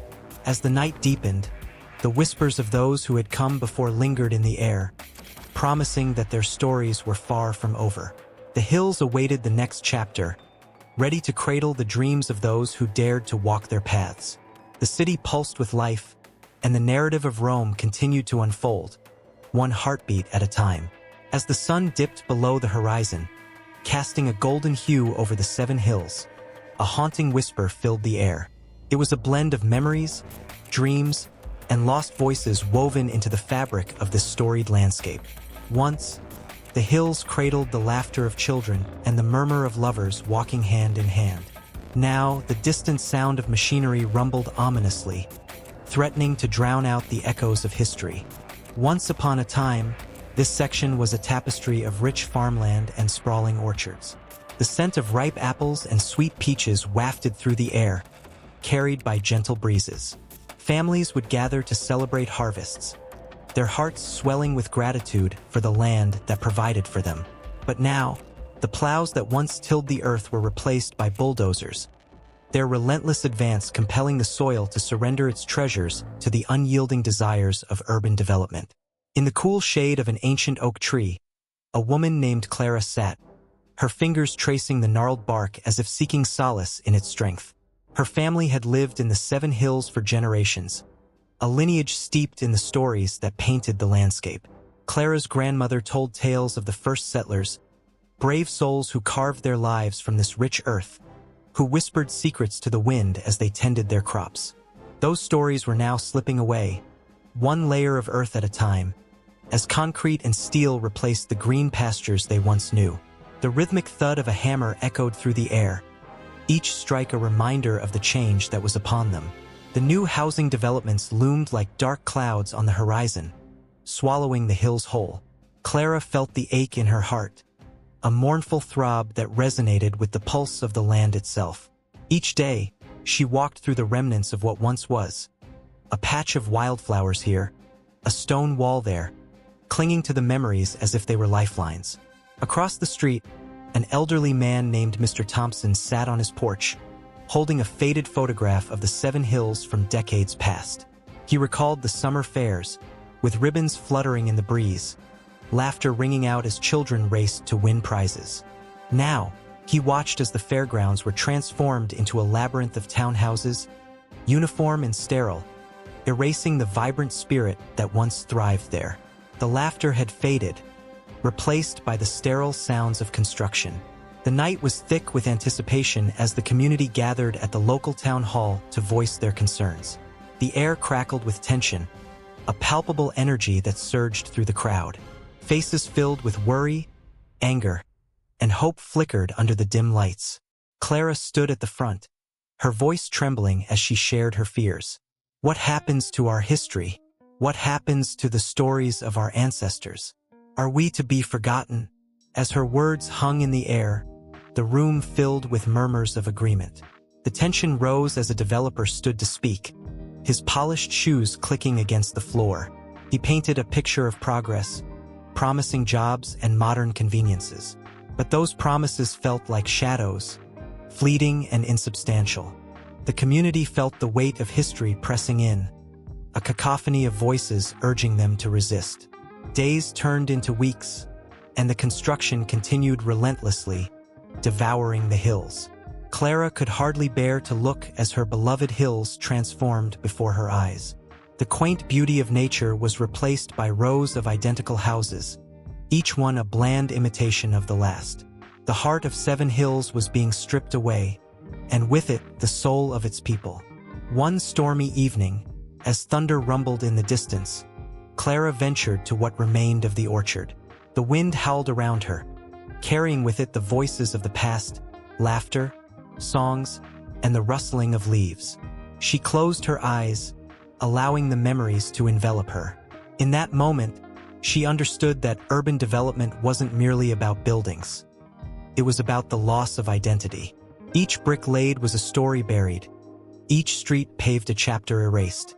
Anger surged within her, and she vowed to fight for the land that had cradled her family for generations. Clara organized a protest, rallying her neighbors to stand against the encroachment of urbanization. As they marched through the streets, banners waving, she felt the unity of the community binding them together, a tapestry of shared history and hope. Each step they took resonated with the rhythm of their ancestors, echoing the call to safeguard their legacy. But the struggle was far from over. The city officials remained unmoved, their backs turned to the pleas of the people. Clara felt the weight of despair pressing down on her, a bitter chill creeping into her heart. Late one night, as she sat in her dimly lit kitchen, the flicker of a candle casting dancing shadows, she pondered the future. What would become of the Seven Hills? Would it simply fade into forgotten memory, a ghost of what once was? In the depths of her uncertainty, a glimmer of hope ignited. A small group of artists and historians began to gather, sharing ideas for a community garden, a tribute to the land that had given them so much. The thought of breathing life back into the earth filled Clara with warmth. They envisioned a place where stories could be shared, where the past could mingle with the present. It was a dream that sparked joy amidst the shadows. As the days grew warmer, the community came together to plant seeds in the soil, a poignant reminder of their resilience. Clara watched as new life pushed through the earth, a profound symbol of regeneration. The garden became more than just a plot of land. It transformed into a sanctuary for the people, a space where laughter once again echoed, where stories were exchanged like precious treasures. Yet, the threat of development loomed larger than ever. Heavy machinery stood at the edge of the garden, a stark reminder that the struggle was ongoing. Clara's heart raced as she stood before her neighbors, rallying their spirits once more. The fight for Seven Hills was not just about preserving land. It was about preserving their identity, their heart, and their home. And as the sun set over the Seven Hills, painting the sky in shades of orange and pink, Clara felt the pulse of the community echo through her veins. Each heartbeat was a promise to keep fighting, to keep remembering, to keep the spirit of Seven Hills alive. The landscape was changing, but the spirit that anchored them would not be so easily erased. The sun dipped low over the horizon, casting long shadows that danced across the cobblestone streets of a city steeped in history, where every corner whispered tales of the past. The 7 hills rose majestically, each crowned with its own story, its own spirit. As the wind rustled through the ancient trees, it carried with it echoes of laughter, whispers of betrayal, and cries of glory. This was no ordinary city. It was a canvas painted with the colors of time, a place that had not only seen the rise and fall of empires, but had also captured the imaginations of artists, writers, and filmmakers for centuries. In the flickering light of a small cinema, the audience sat entranced, eyes glued to the screen as a film unfolded, a tale set against the backdrop of those very hills.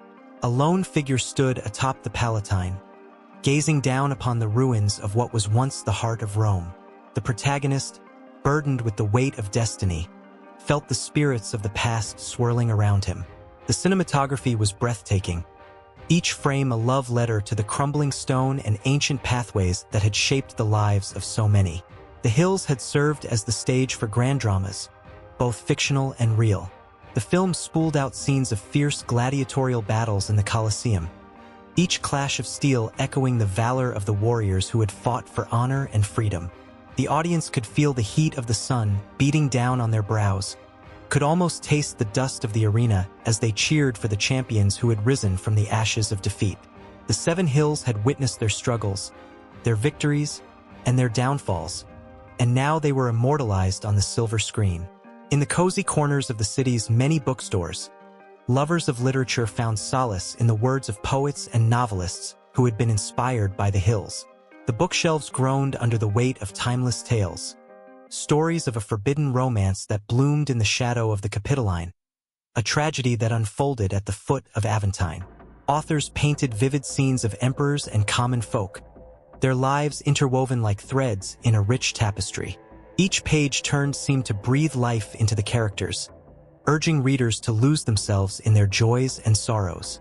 A young woman sat curled up in a faded armchair, her heart racing as she read about a secret meeting at the base of the Palatine, where conspirators plotted against a ruler whose ambition threatened the very fabric of their society. The tension in the air was palpable. She could almost hear their hushed voices, feel the weight of their decisions hanging like a storm cloud overhead. It was impossible to put the book down, as each chapter drew her deeper into a world that felt both foreign and familiar, a world where the hills stood watch over every heartbeat and whispered every secret. In a different space, a group of aspiring filmmakers gathered, brainstorming ideas for their next project. They spoke in animated tones, their ideas bouncing off the walls. One mentioned using the 7 hills as a backdrop for a story of love and betrayal, a modern-day retelling of ancient myths. The allure of the hills, their stoic presence, was intoxicating. They envisioned breathtaking scenes shot at dawn, the soft light painting the ruins in hues of gold and rose. Their excitement crackled in the air, each word sparking inspiration as they envisioned the city's timeless beauty enveloping their characters, pulling at the heartstrings of their audience. As the night deepened and the stars began to twinkle against the velvet sky, tales of the hills continued to unfold in unexpected ways.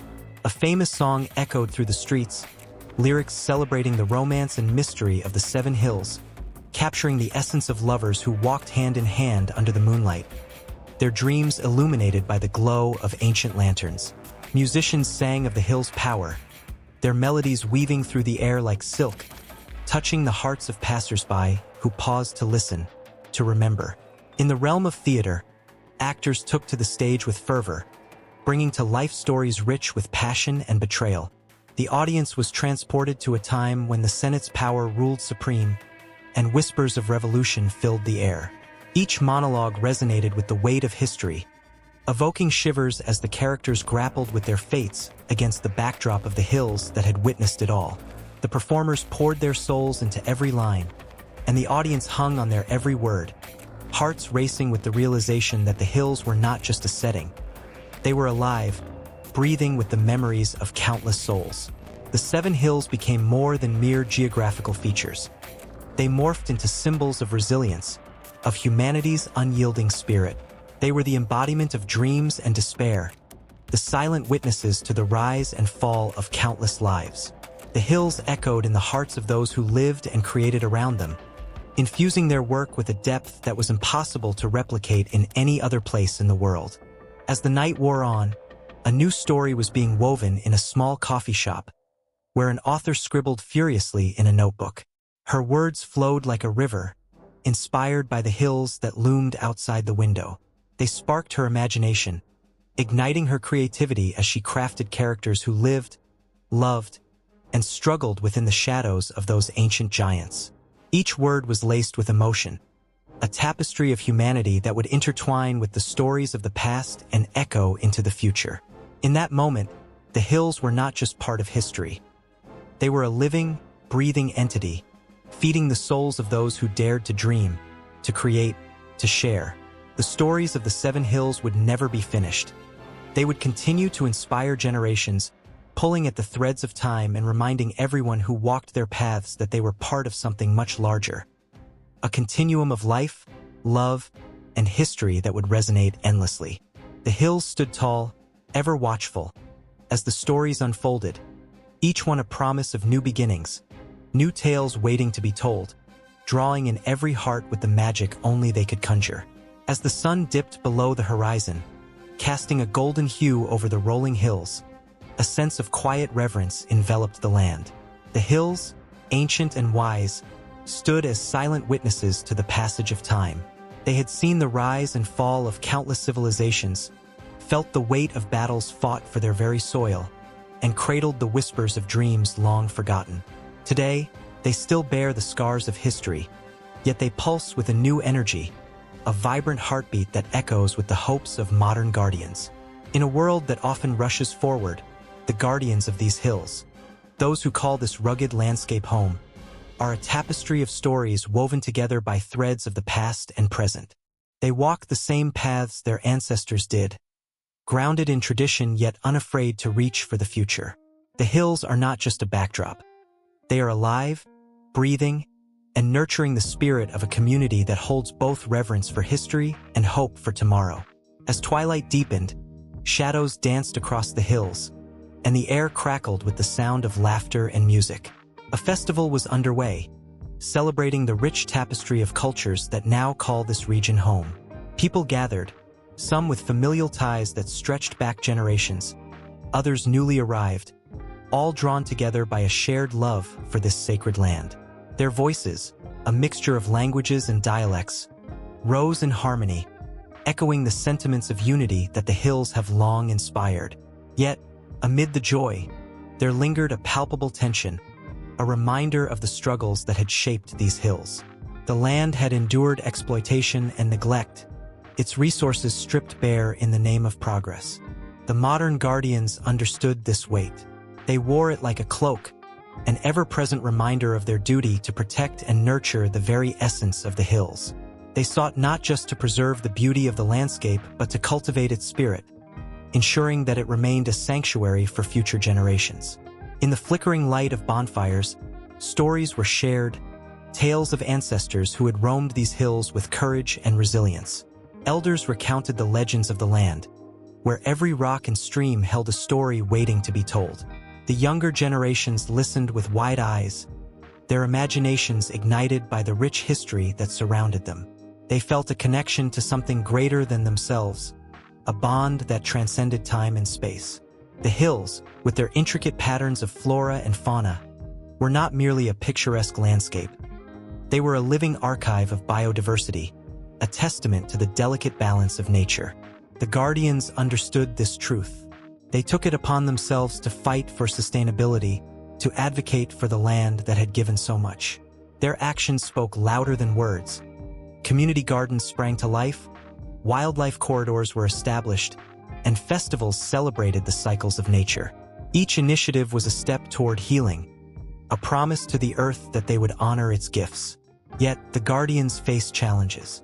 The pull of urbanization was strong, the allure of modern convenience threatening to overshadow the whispers of the past.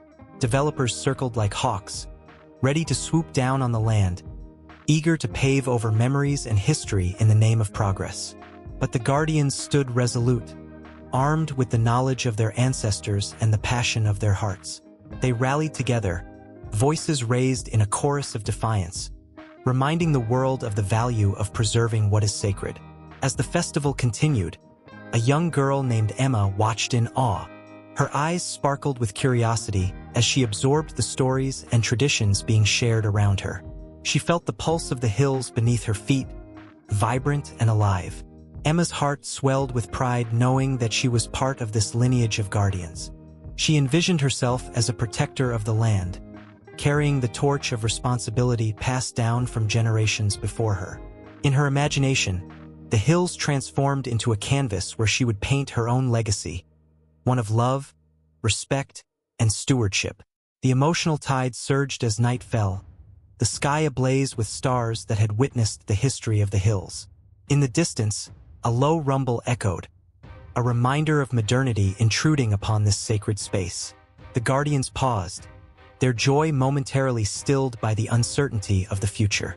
Would the hills remain untouched, or would they succumb to the ever-looming threat of progress? It was a question that hung heavy in the air, a mix of hope and anxiety that intertwined with the fabric of the night. Yet, as they gathered around the fire, they felt a renewed sense of purpose. The flickering flames reflected the determination in their eyes. They knew that this was their moment to act, to rise as modern guardians of the hills and protect what they held dear. The stories of the past would continue to shape their actions, guiding them as they faced challenges. They would not merely be silent spectators. They would become the voice of the land, advocating for its rights and ensuring that its beauty would endure through the ages. With every beat of their hearts, they committed to nurturing the land, to fostering a connection not only with each other but with nature itself.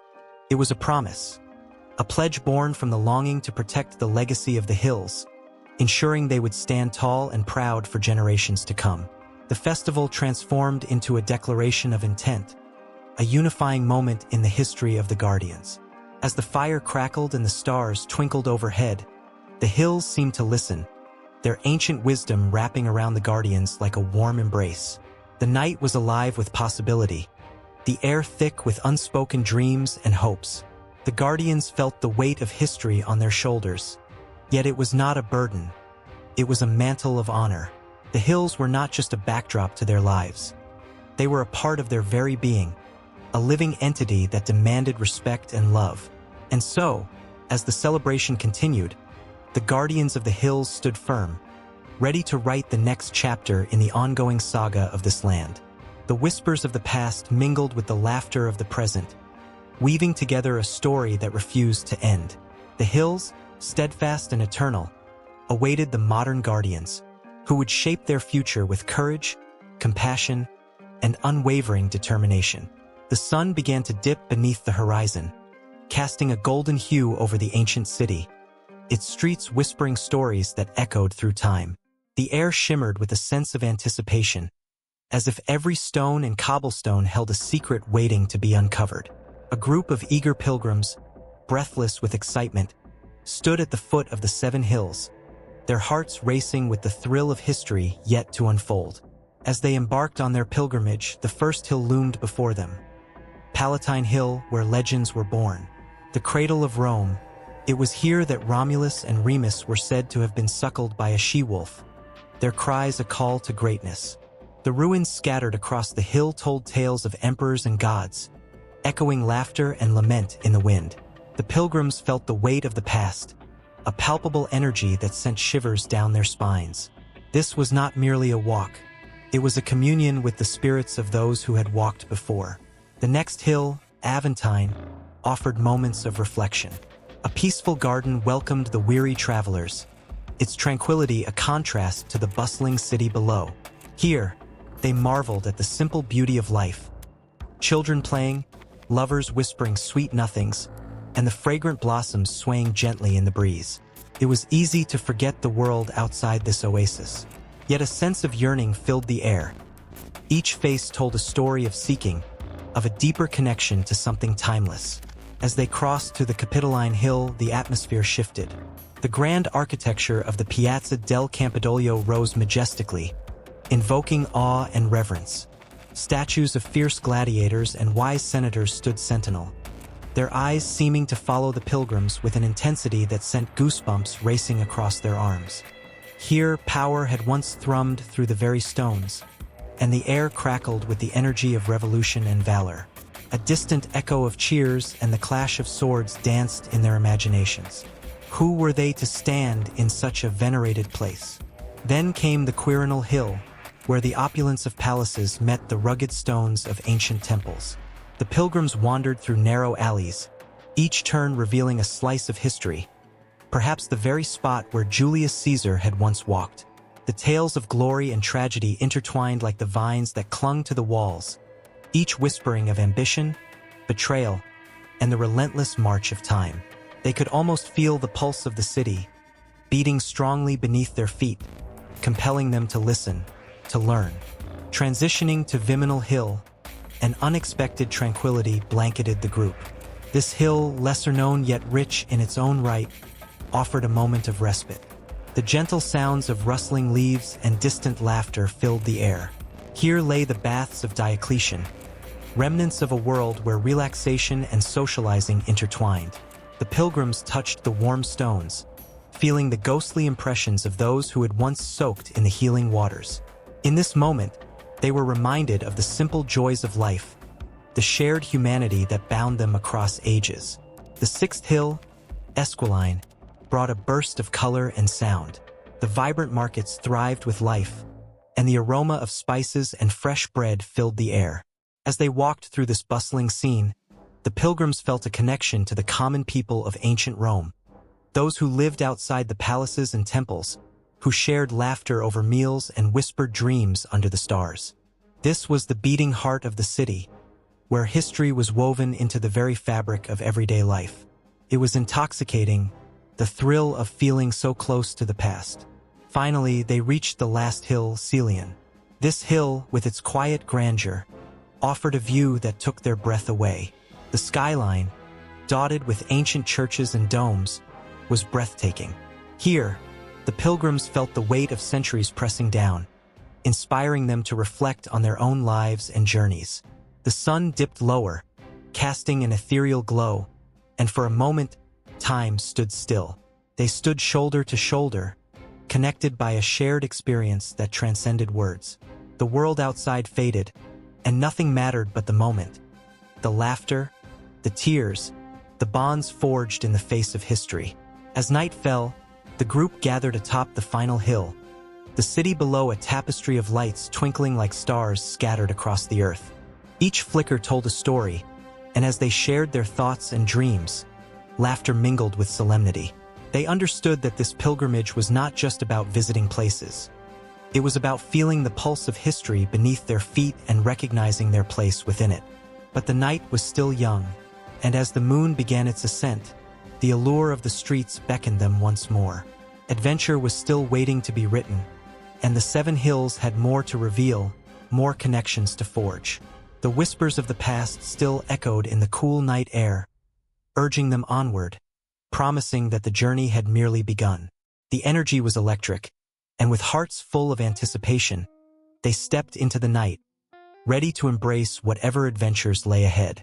A soft breeze whispered through the ancient streets, carrying with it the weight of centuries. Shadows of towering structures, remnants of the past, danced along cobblestone paths, where countless feet had walked, each step echoing with stories untold.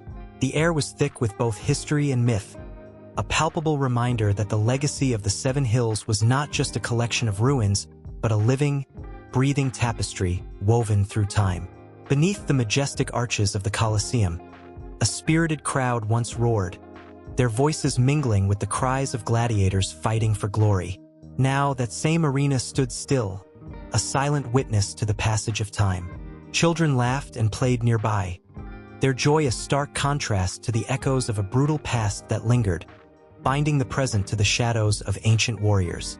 Each stone, each crack in the pavement, held the whispers of lives once lived, tales of courage, betrayal, and the unyielding quest for power.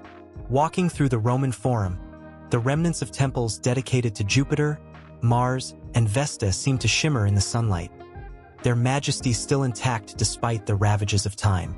It was here that senators debated, their voices rising like the smoke from the sacrificial altars, invoking the gods for favor. The spirits of those who once shaped the world still hummed in the air, their ambitions resonating through history. A single tear trickled down the cheek of an elderly woman as she knelt before the ruins, her heart heavy with the weight of familial pride. Her ancestors had walked these paths, forged in the fires of aspiration and despair. The seven hills themselves, each with their unique narrative, loomed in the distance, majestic guardians of a city that had seen empires rise and fall. Palatine Hill, where legends spoke of Romulus and Remus suckling the she-wolf, was a place where myths became reality. To the untrained eye, it was just a hill, but to the believers it was sacred ground, where the very fabric of Rome was woven. On this hill, the pulse of the city could be felt, quickening with the excitement of those who dared to dream. As the sun set, casting golden rays over the ochre rooftops, a sense of urgency filled the air. Histories intertwined with myths, creating a complex dance of destiny. Yet, the shadows deepened, and a chilling breeze swept through the alleys, as if the city itself was holding its breath, waiting for the next chapter to unfold. The past was not just a series of events. It was alive, whispering to those willing to listen. Secrets lay hidden beneath the streets, waiting for the brave to unearth them. In the bustling markets, vendors called out their wares, their voices rising above the rumble of daily life.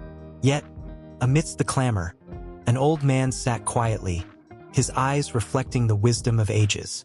He grasped a weathered scroll, ink faded but words still potent, recounting tales of emperors and fallen heroes. Children gathered around him, eyes wide with wonder. "Tell us about the gods, the giants, the great battles," they urged, their imaginations ignited. As he spoke, the crowd was transported to the days of yore, where the fate of entire civilizations hinged on the actions of a few brave souls. The air buzzed with excitement, the weight of history hanging like a mist around them, thick and tangible. Meanwhile, on Aventine Hill, couples strolled hand in hand, their laughter mingling with the distant sounds of the city. Yet, beneath this facade of romance, the specter of betrayal loomed large. The hill had seen its share of lovers torn apart by jealousy and ambition, and as the twilight deepened, a hush fell over the gathering, as if the very stones were mourning the loss of those who had loved fiercely but paid a steep price. A young woman paused, her heart racing as the stories of star-crossed lovers echoed in her mind, the thrill of forbidden love coursing through her veins. Even the Tiber River, winding its way through the city, held its own stories, of ships laden with treasure, of dreams dashed against rocky shores, and of voices raised in triumph and despair. As the water lapped gently at the banks, it seemed to beckon to the souls who had once navigated its depths, urging them to remember that every wave carried the weight of dreams long forgotten. A young boy threw a pebble into the water, watching as the ripples spread outward, a small act that spoke of his desire to leave his mark on a world that felt so vast and unknowable. As night fell, the moon rose high above the hills, casting a silver glow upon the city. The ancient walls, now illuminated, seemed to breathe with life, as if each brick held a memory waiting to be told. A soft chorus of voices began to rise, hymns of the past mixing with the hopes of the present. People gathered at the foot of the hills, their hearts intertwined, united by the stories that had shaped them. In this moment, the boundaries between myth and reality blurred, creating a tapestry of human experience that transcended time. The seven hills stood tall, not just as geographical features, but as eternal symbols of resilience, love, and ambition.